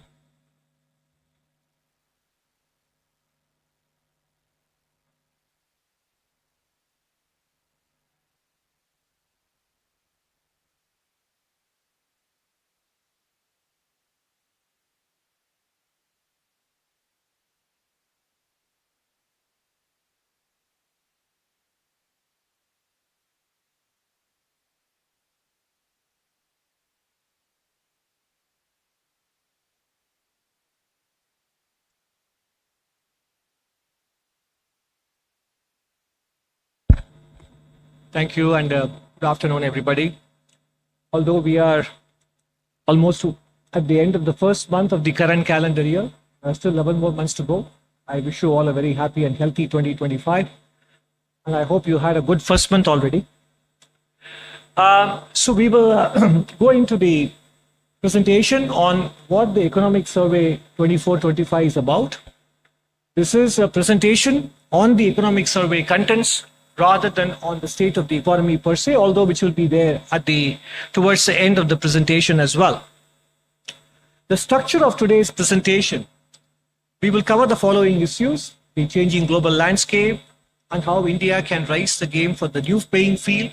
And in that segment, we will cover 4 areas, as you can see here: reform through deregulation, augmenting internal capacities for growth, the private sector's role in nation building, the energy transition the Indian way, state of the economy regaining momentum, and the growth outlook for FY26. Capacities for growth, the private sector's role in nation building, the energy transition the Indian way, state of the economy regaining momentum, and the growth outlook for FY26. The changing global landscape, we did cover that in the last survey as well. 2024 was the year of elections across the world. And most of us know that both qualitatively and in terms of quantitative dimensions, the world that existed between 1980 and you can choose the end point, some people would say 2008 or 2012, 16, etc. Roughly about 3 decades was the peak of globalization, hyper-globalization. As you can see in the statistics here, global exports went from 15% plus to 25%. Global FDI flows went from 0.5% of GDP to 3.75% of GDP. Global GDP itself rose 6 times in current prices. Extreme poverty came down because of faster growth in China and India. Internet penetration went from almost nothing to 23% as a share of world population. During this period, applied tariff rates across the world came down and the trade to GDP share went up. But clearly, you all know very well more than we do that this period has kind of ended.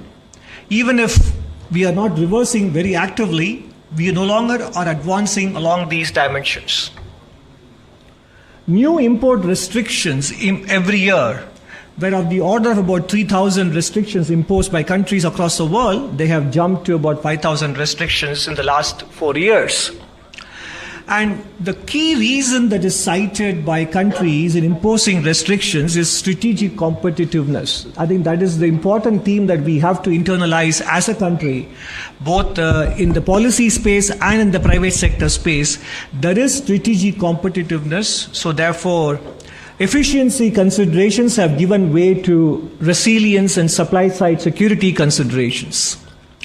The value of trade covered under the new import restrictions was as low as $170 billion in 2014-15. Now it's more than $1 trillion, $1.3 trillion.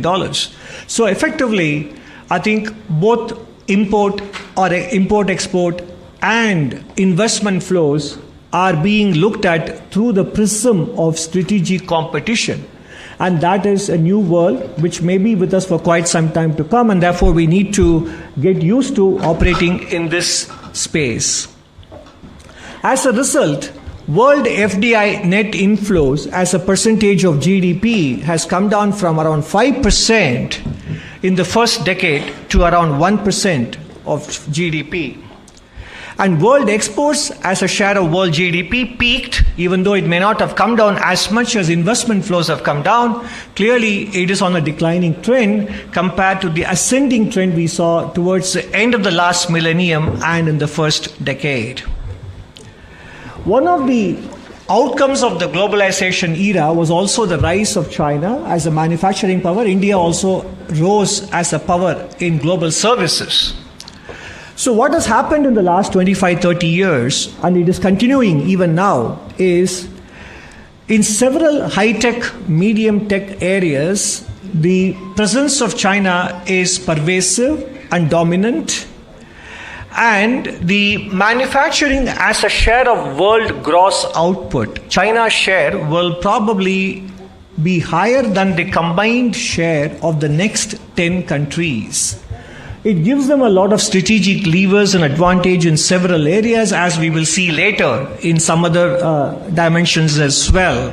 This is an important development along with globalization in the last 40 years. Now, along with the dominance in manufacturing, in terms of the materials and minerals required for global energy transition, let's first take a look at the solar energy. Global demand in 2010 was, China's share of the global demand was very small, and therefore China's production capacity in those areas was also quite small comparatively. But fast forward 11 years later, while demand has grown even within China, but the production capacity in that country has grown even more than demand, basically giving them an important lever in terms of the source of supply for all ingredients and components related to energy transition. And if you happen to see the September 2024 report of Mr. Mario Draghi on the European competitiveness, the entire 75-page report is full of European concerns about the concentration risk that is there with respect to one country as a source of supply for all critical components and technologies with respect to energy transition and manufacturing, etc. Moving on from solar energy to electric mobility, if you look at the key materials that go into it, copper, lithium, nickel, cobalt, graphite, and the rare earth materials, the dominance, and this is a slide which we have shown you back in July 2024 as well. The dominance of one country is quite clear. And in different stages of production, even if those materials are not mined in one country, the processing happens in a single country, and therefore, whether it is the cell components or battery cells, in fact, the truth is every single panel, solar panel we install, every single electric vehicle that we produce in this country, naturally the dependence on a single source for supply keeps increasing. So that dependence has to be kept in mind in the pace of transition towards renewable energies and also with respect to electric mobility. So this is the global context, that the era of globalization, faster and larger movement of trade and goods and services and investments is behind us. And there is a huge presence of a single country, a phenomena that we have not seen in a very long time, at least since World War II. So given this, naturally, we have to raise the game for a new playing field. The playing field has changed, and the game has to rely on domestic drivers of growth. So what are those domestic drivers of growth? That is what is part 2 about. Just to recap, we do have a goal, a legitimate economic and social aspiration to become a developed country by 2047. The last economic survey broke it down into multiple components, generating about 80 lakh jobs per year, increasing our share of manufacturing in GDP, plugging Indian businesses into global value chains, and creating a viable small, medium enterprise sector, which in the German language is called the Mittelstand. Because countries that basically became powerhouses in manufacturing had succeeded in creating a viable small medium enterprise sector. Therefore, our goal with respect to manufacturing is inextricably tied to the success of being able to raise the share of SME enterprises as well. Therefore, what is the action? The action is we have to raise our game on domestic growth. And how do we do that? There are 4 dimensions to it. One is deregulation for growth, augmenting internal capacities for growth, the role of the private sector in nation building, and doing energy transition the Indian way. First, we start with the deregulation for growth. Now, when we talk of deregulation, it is not even big ticket deregulation or dismantling of the licensing era, which happened in 1991 and pursued by governments over the last 30 plus years. We are talking about the nuts and bolts or the plumbing of deregulation, which particularly affect enterprises, be they in services or be they in manufacturing, which affect them in terms of the time and the resource bandwidth that they have. And these are related to local level rules, laws, and regulations. So this is the deregulation exercise, which will probably not be a news story in the front pages, but that kind of deregulation at the local and the state government level have to happen pervasively for us not only to boost MSMEs, to boost manufacturing, but also to lift the potential GDP growth in the country. So that's Ananta Nageshwaran from CEA clearly indicating as to what's the roadmap ahead from here on. Clearly what he's indicated so far is that more than $1 trillion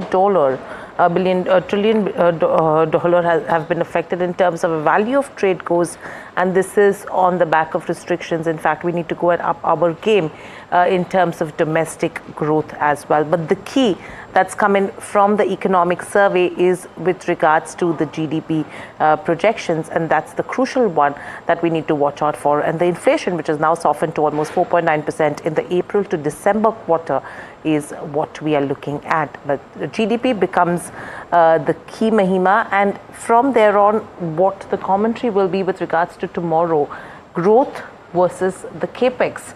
That is what the street is watching out for. Absolutely. The GDP growth for FY26 is expected to be between 6.3 and 6.8. And that's range very that's big been given range. out, right? Yeah, absolutely. And in terms of an interesting thing that even I observed was that for AI they've spoken that it's kind of they are seeing a resource challenge when it comes to AI, which is one of those sectors which is a booming one. But what they've said is that most critical obstacle is to large scale AI in medium term, and resource efficiency is at question right now. So that was also interesting. But with that, let's welcome in our guest for today. We have Ruchit Jain from Motilal Oswal joining us, and we're also joined by Ambarish Baliga, an independent market analyst. Welcome to both of you, gentlemen. Ruchit, I'll come to you first with respect to the markets. How are you reading the Nifty and the Bank Nifty? Yeah, hi, very good afternoon to all of you. Well, we have seen some pullback move in last 4 or 5 trading sessions, which was much anticipated because the global factors such as US 10-year bond yield and the dollar index have cooled off from their recent swing highs. But if you look at the FIS data, then still they have been selling in the cash segment and in the index futures too. They have rolled most of their positions on the short side. So I think until we see a breakout above the 200 DMA, that is 23,600 to 650 range, we are reading this up move as just a pullback move and not a trend reversal yet. Definitely, being a big event day tomorrow, volatility is expected to remain high on both the sides. So 23,000 to 22,800 would be the support zone, and whereas 23,500, 23,600 would be the resistance zone. So we expect markets to consolidate within this broad range, and any buying opportunity should be seen only on declines when we come near the support end of the range. Interesting one, clearly, Ruchit. Ambarish, good afternoon and welcome to the show. Ambarish, my question to you is, have we hit the bottoms now? Because clearly, with the kind of downtick that has come in with regards to the markets, what is it that you're reading? Or do you think that the budget is something which will also probably play spoilsport further? I mean, see, if we see in the last couple of years, the budget finally becomes a non-event. So I don't see this year to be very different than that. Yes, we will have an effect of the budget for a day or two, but beyond that, I think people will forget about it and life goes on as normal. If you look at the macro numbers which have been coming, nothing too great.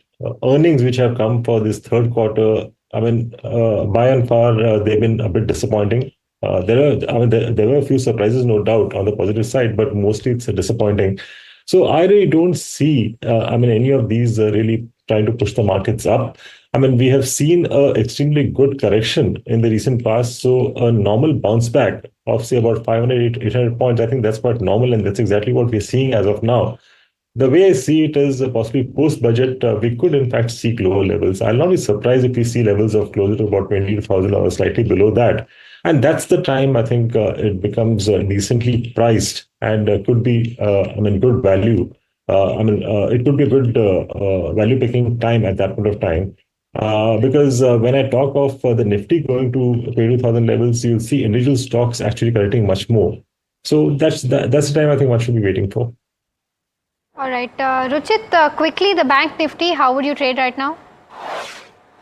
I think one needs to be very specific within the banking space. There have been some signs of consolidation over last few days, and on the high side, 49,500, 49,700 is the immediate hurdle which needs to be surpassed for any continuation of the uptrend. So as of now, as we said in the Nifty, also a broad range consolidation is there. Similarly, a broad range consolidation is also expected to continue within the banking space, and only about 49,700, one should look for aggressive buying opportunities in the Bank Nifty. Bank Nifty, Ruchit, what would your top pick be?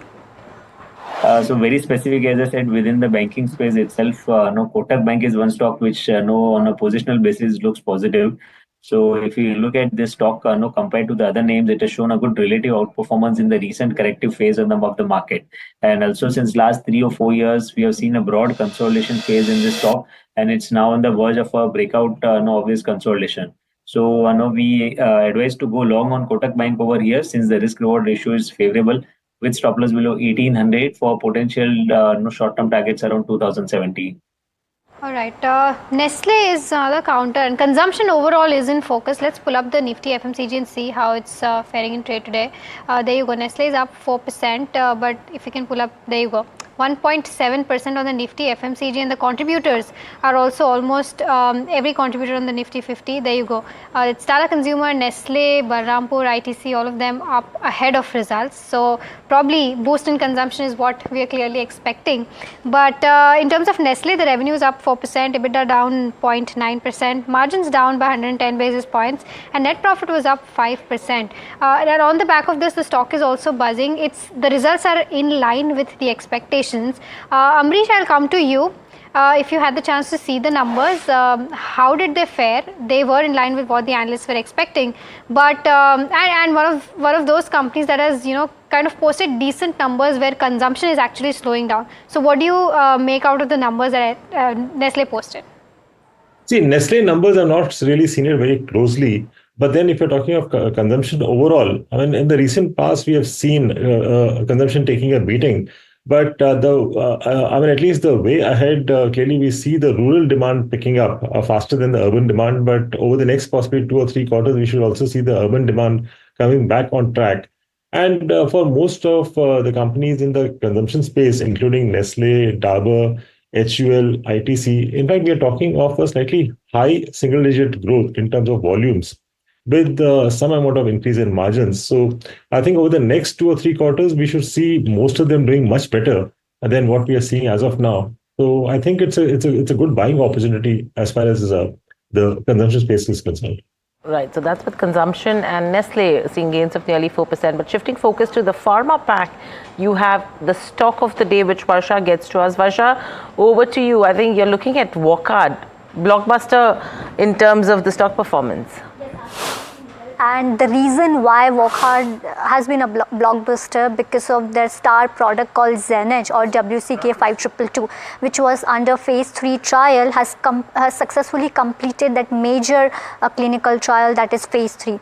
Now Zenage is proved to be better than currently used antibiotic called meropenem.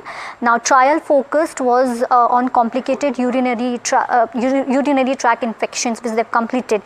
So Zenage has actually cured 89% of patients in the combined measure, while meropenem, the competitor product, has cured only 68.4%. Now Zenage has achieved 96% clinical cure rate, highest cure rate amongst the new antibiotics which has been approved in the last 10 years.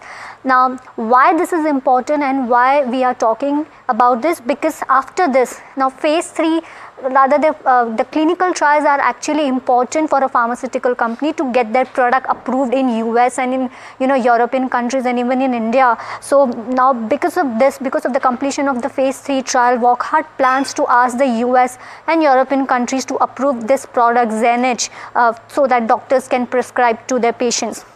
If I were to talk about the market position, there's no direct competition expected for the next 15 years. That's a huge for Wockhardt, because it's a novel product of this company, and the addressable global market is almost $25 billion worth. And considering the licensing deals for Zenage in the Western market, so Wockhardt is actually considering when it comes to licensing deals for Western markets, and they plan to offer this product at 75 to 80% discount in India versus US, and they're going to file Zenage US approval in Q2 of next year, and they are expecting this approval in somewhere in between 2026. And lastly, if you see the revenue potential of the single drug stands at around $3 billion. So all in all, of course the other growth driver for the company is the next product called nephrithromycin, but all in all, these two products, if you see, are the next growth drivers for Wockhardt.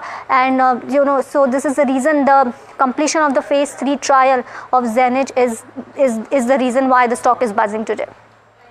Much for breaking that down for us, Varsha. And the stock is locked in upper circuit at about 10% odd. Ambrish, I'll come to you. I think what stood out for me is that the stock deserves the upper circuit because no direct competition is expected for the next 15 years, and the addressable market is over $25 billion. That's a huge addressable market.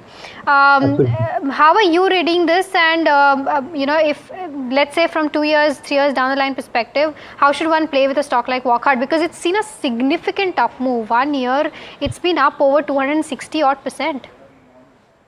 No, that's true, but I think these are the two products which I think Wockhardt must have been waiting for a while. Because if you see the last 10 years, I mean, the stock has been underperforming. And finally, now in the last 1 year, we have seen some sort of an up move. Like you rightly said, it's already been a three-bagger. And with this news, I think we should see much higher levels.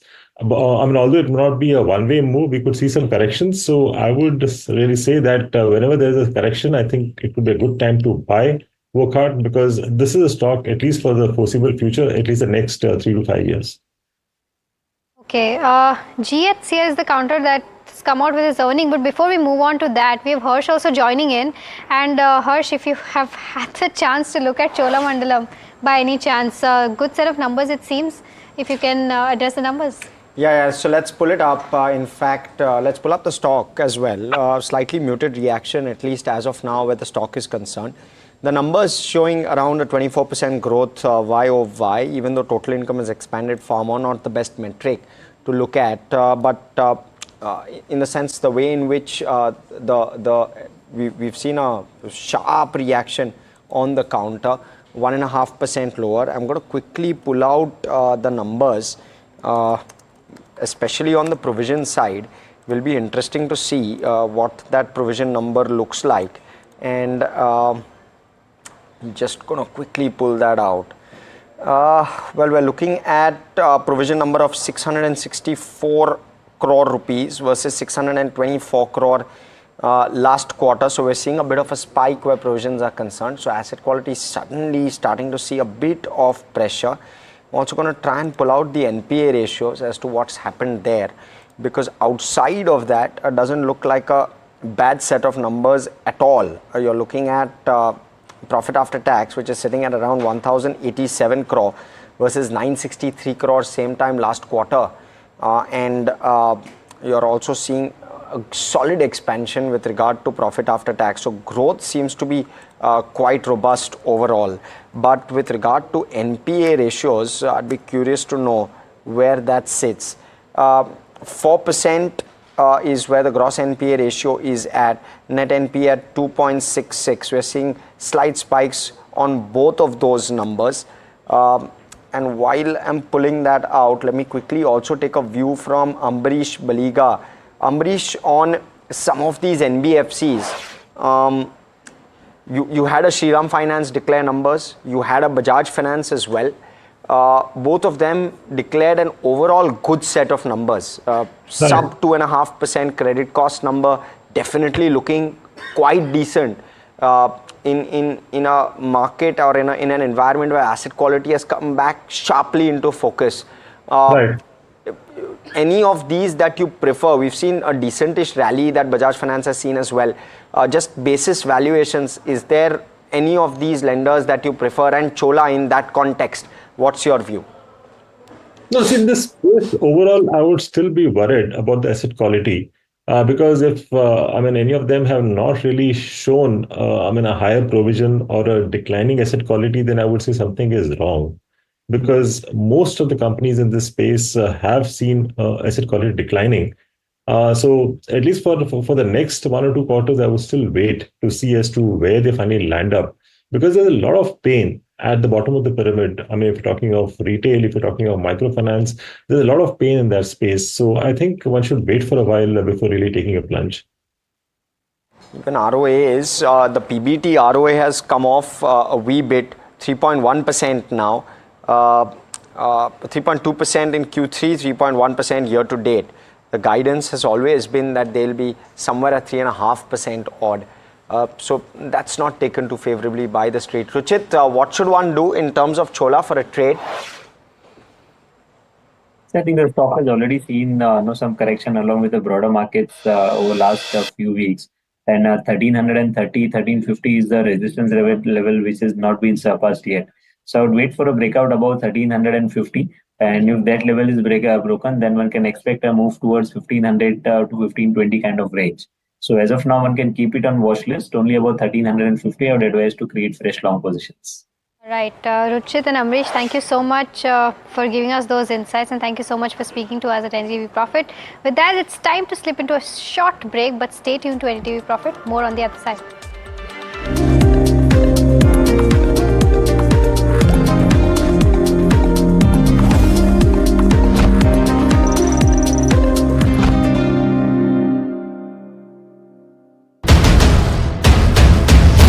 This is the day that shapes the future of 1 billion dreams. From the fields of agriculture to the backbone of defense. From ambitious infrastructure projects to everyday tax policies. Every decision counts. How will this budget balance growth and fiscal prudence? What will it mean for jobs and what will it mean for your portfolio? Join us for the most comprehensive coverage of Budget 2025 as we decipher the impact of this budget on you.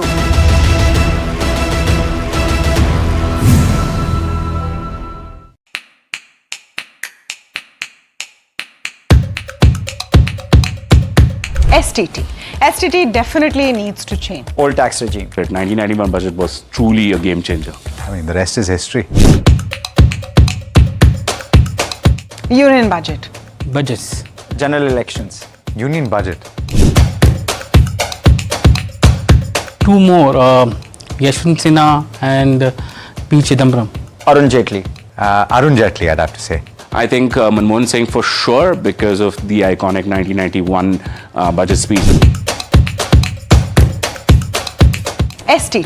STT definitely needs to change because now if returns are not that good, it'll start pinching people. Income tax.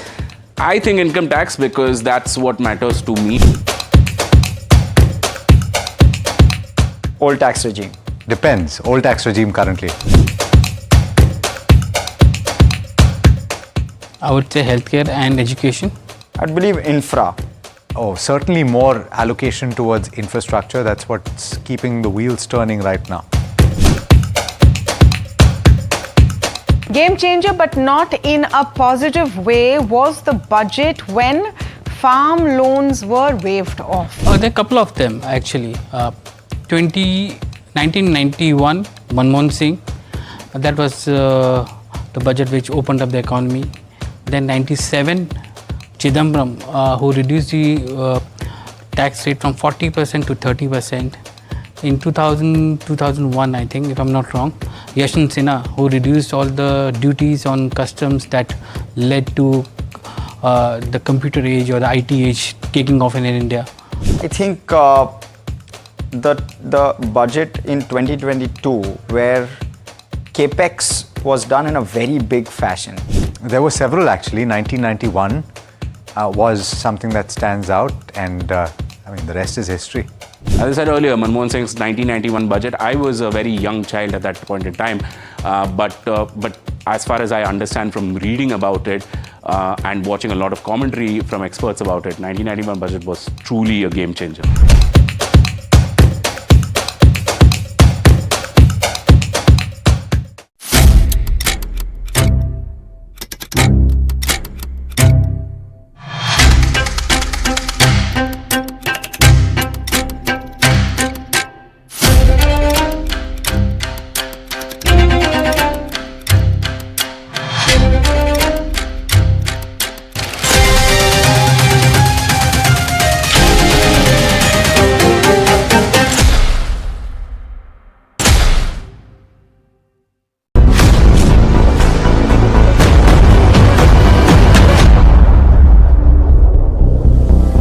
The union budget is around the corner. What could be announced and how will it impact the market? UBS comes out with a key report. UBS thinks that impact of the budget on the stock market would be muted as the capital expenditure and consumption boost could be limited in this time around. But what does UBS estimate the government could announce? We bring you what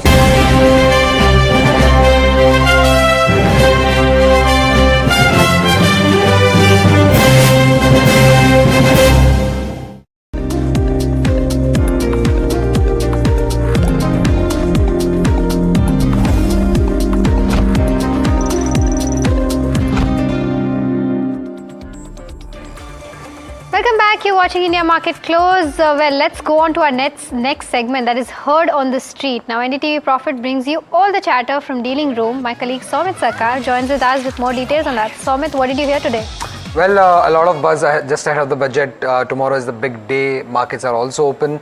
So one stock, in fact, this was I was going to talk about this at the last, but I'll start with the fact because we are talking about the budget. So ahead of the budget, dealers are strongly pushing the entire insurance space, be it HDFC Life, SBI Life, ICICI Pru Life, and LIC was one stock that we had highlighted back on Tuesday also, that there was strong buying action from the DI and the HNI desk. So that is continuous. That is also being pushed by dealers just ahead of budget. They're expecting some positive announcement to come in, and hence insurance is one stock that dealers have been pushing. Apart from that, on the negative side, we are seeing Sudarshan Pharma Chemicals. Now, selling pressure has been seen on the DI desk. In fact, mutual funds are the one who have been selling this counter in trade today, and hence the stock is down around 5%.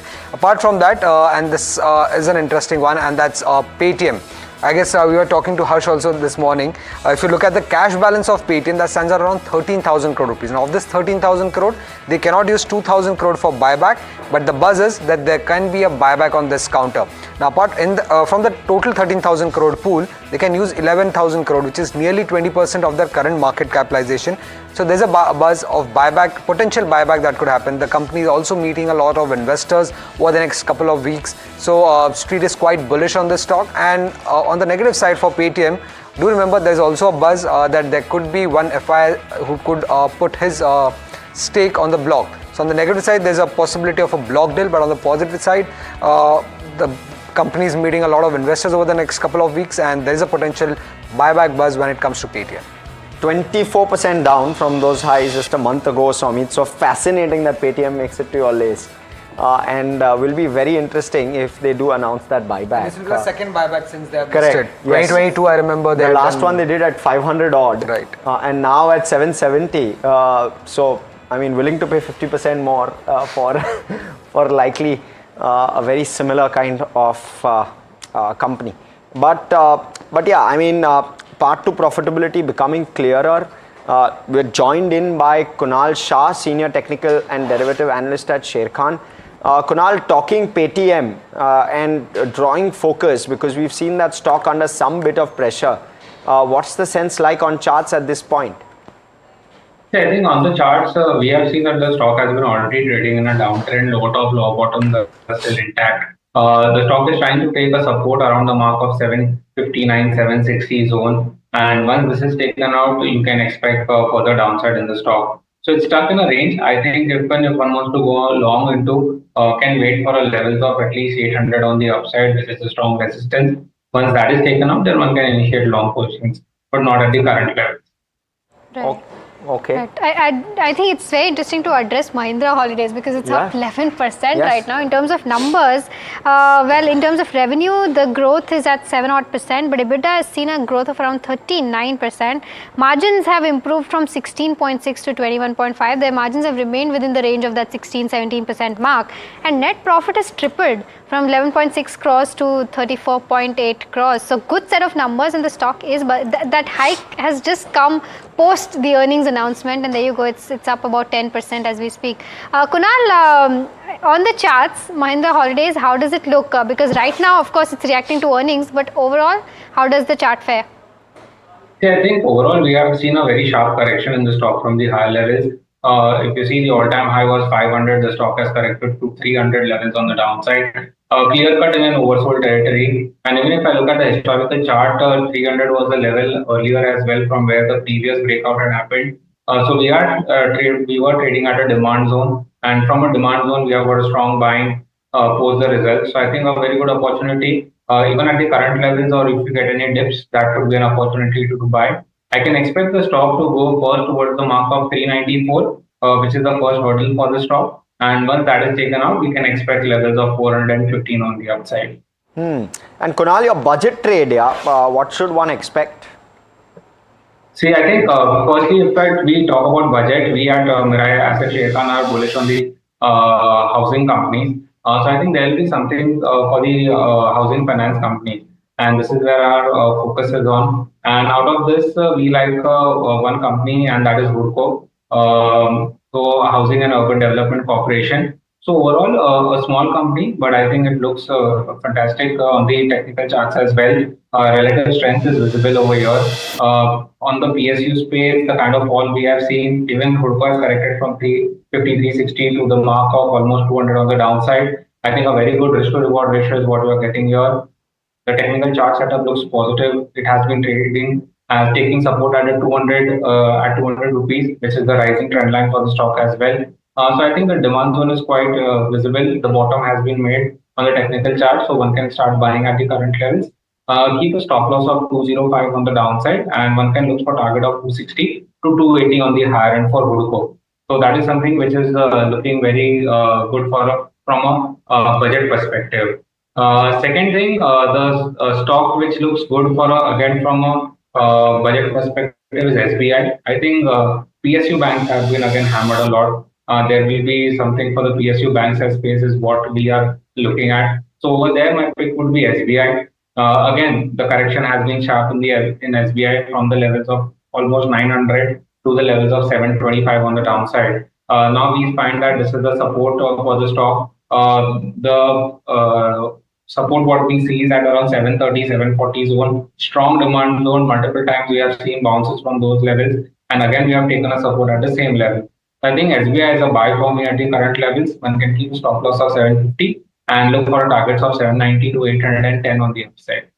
And Kunal, what do you make of the index? What should a trader do at this point? Given its budget day tomorrow, what should one brace for?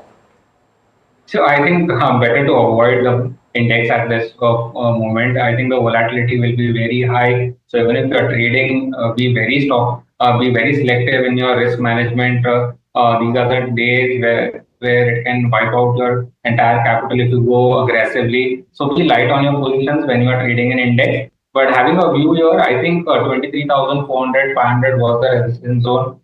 What we are not able to surpass. Today we have surpassed that. Again, tomorrow is an important day.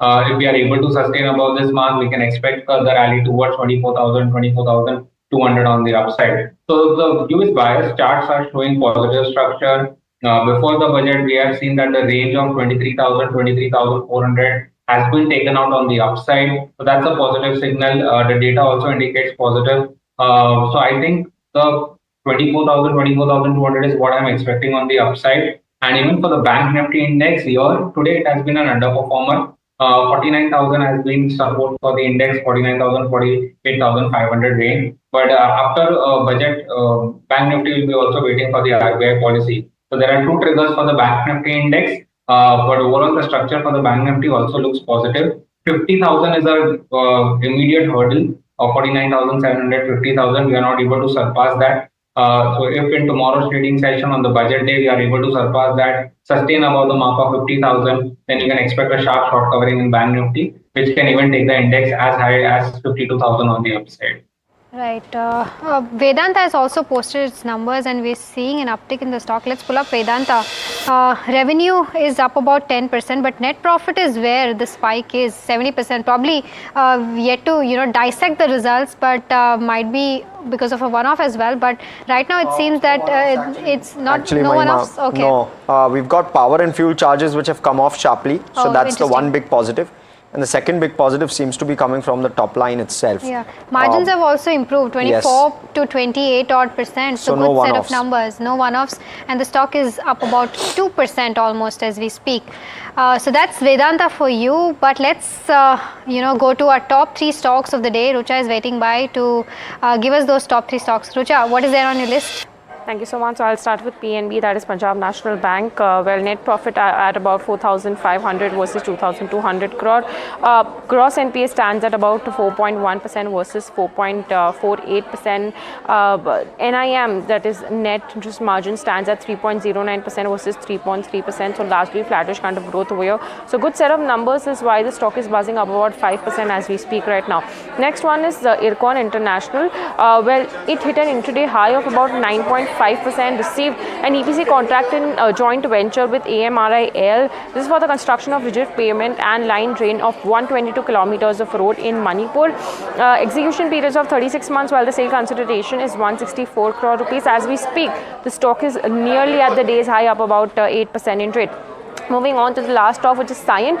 Now, this is a brokerage note over here where JP Morgan has upgraded the stock to overweight from neutral, hiked the target price from 1600 to 1750 levels because it turned more constructive for three reasons. Number one is the sharp correction of the stock, and brokerage house thinks that they're already baking in an internal candidate as the CEO. It also believes that there could be potential surprises, that is positive surprises in FY26 because of revenue growth estimates. It also believes that this one is the cheaper IT and ER&D stock, which is trading approximately 55% discount to the peer average, and therefore recommends buying at the dip ahead of the CEO announcement. Upside could be very significant if a strong external candidate comes in. So this is what JP Morgan believes on Cyient, and as we speak, the stock is up about 6.5% in trade. Interesting, very, very interesting. So those are some big buzzers for you, all on the positive side. Any of these on your radar, Kunal, from a technical perspective as well? Yeah, I think overall what we are seeing that the entire space, specifically if I talk about mid-cap and small cap, that has been doing well. But I think over here, metals is something what I'll be focusing on. Metals has witnessed a sharp correction due for a bounce from the current levels. So here on the chart perspective, whether it's a National Aluminium, Vedanta or Hindalco, it looks good for a bounce. So National Aluminium is where I'll be focusing here. The stock has seen a double bottom formation on the technical charts, and I can at least expect a pullback rally towards 220 on the upside. Very, very interesting. So metals on your radar, Kunal. Just want to quickly cover some railway counters as well.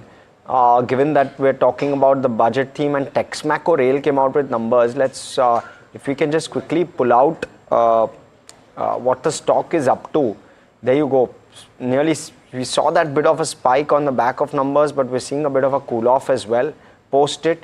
Kunal, any view with regard to railway? And I'd also be curious with regard to infra and housing. Is there any of those on your radar for tomorrow?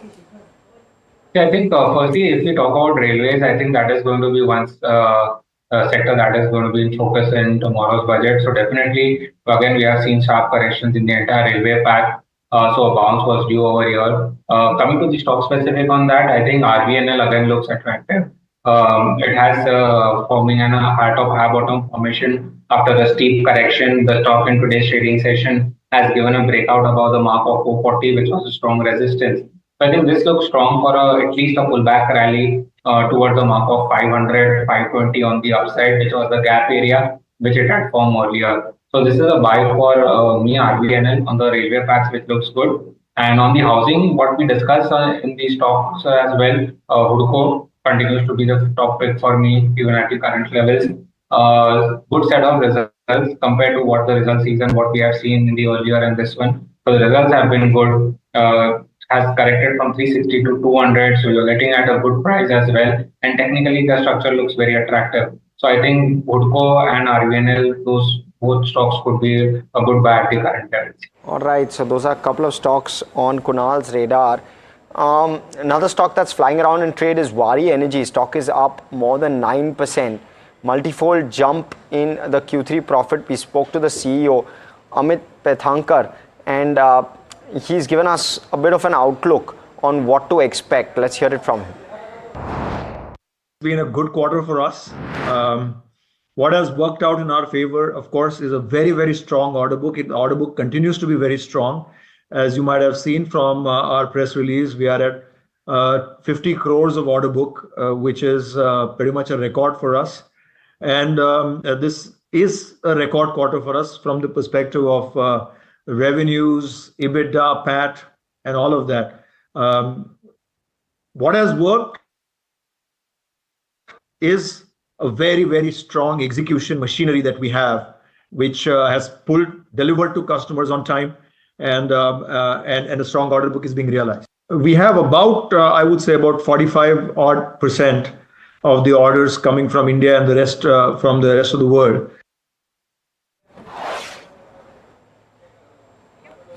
Okay, so that's of course Waaree Energies in focus on the back of numbers. Stock is up nearly 10% in trade, but let's quickly switch focus. Bull versus bear segment. Focus is on Kalyan Jewellers. Stock has been buzzing after posting a strong set of Q3 numbers. Let's hear it from Mahima, who's here to break down what the bull and the bear case scenario is, because the stock has been quite volatile in that sense. Mahima. Right, absolutely. It's been volatile, but today it's clearly shining up and above in trade by about 10%. We've seen the weakness in the stock in the past few days, but on the back of earnings, the stock is buzzing today. Let's pull up the bull versus bear case. The first case is with respect to the numbers, of course. Revenue growth was 40%, same-store sales growth came at around 24%, so high double-digit growth there. The EBITDA margins expanded by 18%. Net profit grew by 21%, but in terms of the margins were down to 6%, and they further are expecting a further hit in terms of margins because they are moving towards the franchisee owned model where the margins are around 5%. So margins will further go down from 6% is what the management has said. Moving on to the next case in terms of the Candor business. Now Kalyan has an online presence and which is Candor, and they also have stores, but they focus on fashionable and everyday jewelry. Candor has seen a 90% growth in its sales. Revenue is expected to grow to 10,000 crores soon. But in terms of Candor, the losses are expanding every quarter. This quarter the losses grew to around 7 crores from that 1.6 odd crore, and they've also said that they'll be adding 80 more stores by FY26 for Candor, which means that the losses might further widen for this particular counter. So that's the bull versus bear case for Candor. But moving on to the kind of case that's going around with respect to the collaterals and promoters pledging their share. In terms of the collateral which is sitting with the banks, the management has said that they will discuss or they are already in negotiation with the banks for releasing the collateral, that is land banks that they've already pledged going ahead for the debt that has already been repaid. And in terms of promoter that have pledged their shares, roughly right now 25% of promoters shares are pledged is what the management said. So that's the bull versus bear case when it comes to the pledging of shares and collaterals. The last case is where the management has said that the profit before tax growth may outpace the revenue growth going forward because of adoption of the FOCO model, that is the franchisee model. But the management has also said that they expect to repay their debt by FY27, which means that after that they will be net cash surplus, and that cash can be used either for company owned models. So if they use it for company owned model, the ratio between the franchisee owned and company owned will be around 50-50%, and therefore margins in franchisees around 5% and company owned is 8%. So the margins even beyond FY27 will be around 6 to 6.5 odd percent. So Harsh, all in all, margins to remain range bound in the next 3 years for Kalyan Jewellers, and management also did say that if they don't use that cash for company owned models, they might even consider buyback. Well, it's a very, very interesting set of updates that keep coming through and on regular basis over the last month or so. The stock has been in focus for quite a while, and earlier we caught up with the company's executive director and he talked about the FY27 EBITDA margin guidance, of course, among many other things.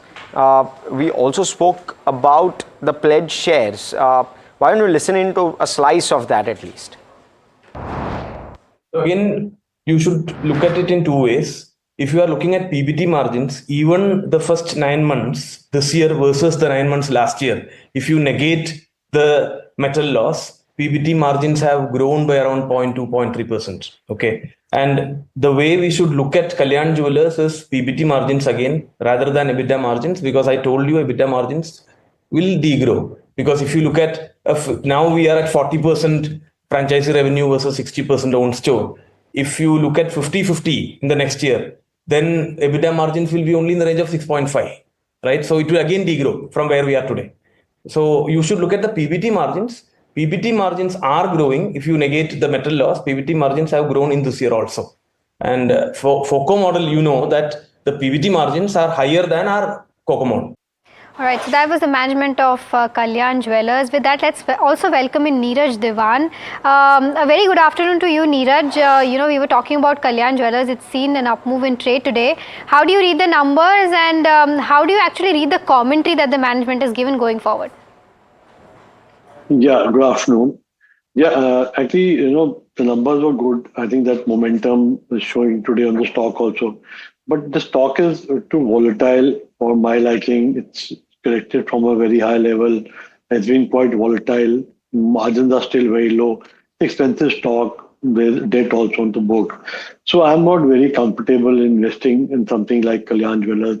So maybe looking at the numbers, it may look attractive, and maybe some momentum may be there, but it's corrected a lot from the high level. But I would rather avoid this kind of a volatile stock at such high PE, and then the margins also quite low. Well, that's one view coming through. Kunal, with regard to technicals, how's the chart looking on this one? Seeing a healthy bounce on the stock price today? Yeah, I think already the stock had witnessed a sharp correction from the higher levels. So a dead cat bounce cannot be ruled out from the current levels. So we might be getting a dead cat bounce. This dead cat bounce can take the stock higher towards 525, 540 zone on the upside. But again, that would be an opportunity to exit if somebody is stuck into the stock. Overall, the structure is weak. Utilize bounces to exit the stock. Okay, time to slip into a very short break. Gentlemen, stay with us, and viewers also stay with us, because we're going to get you top BTST strategies as well as what to look forward to tomorrow, as well as tomorrow's picks, and we'll also have a chat with Neeraj Diwan on his picks. So stay tuned.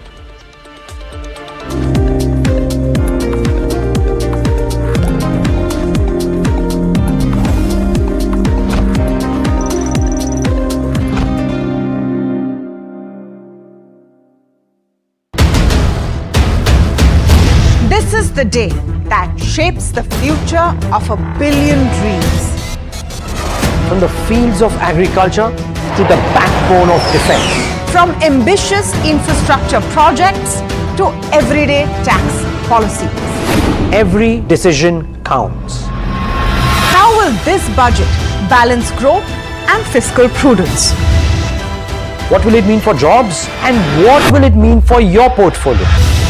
Join us for the most comprehensive coverage of Budget 2025 as we decipher the impact of this budget on you.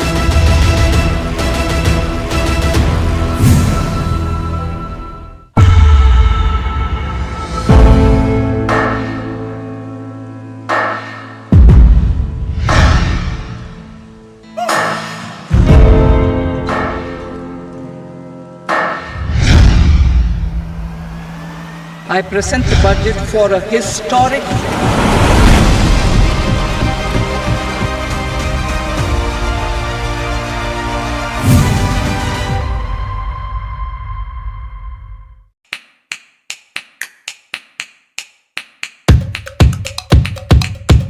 STT. STT definitely needs to change. Old tax regime. The 1991 budget was truly a game changer. I mean, the rest is history. Union budget. Budgets. General elections. Union budget. Two more, Yashwant Sinha and P. Chidambaram. Arun Jaitley.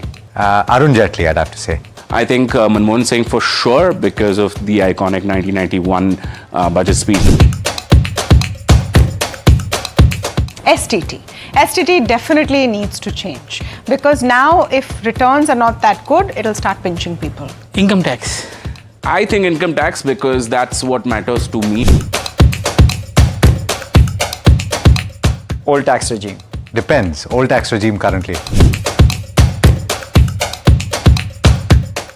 I would say healthcare and education. I'd believe infra. Oh, certainly more allocation towards infrastructure. That's what's keeping the wheels turning right now.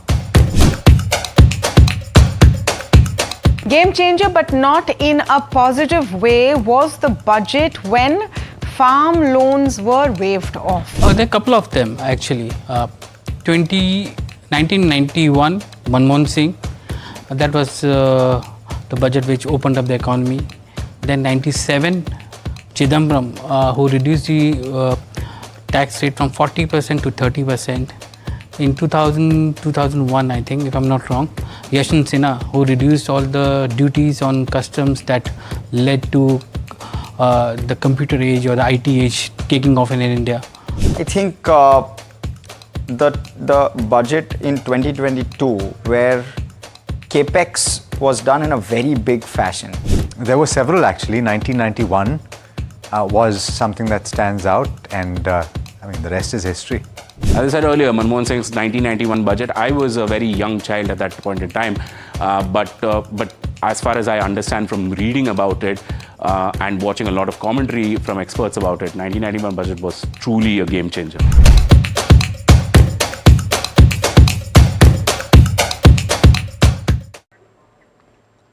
Well, the union budget is right around the corner. It's a very interesting time leading up to the budget as well for the policymakers as well as, us as shareholders, because we see a lot of movement in the Nifty as well as speculations are rife with what could be some of the measures that are announced in this particular budget, as well as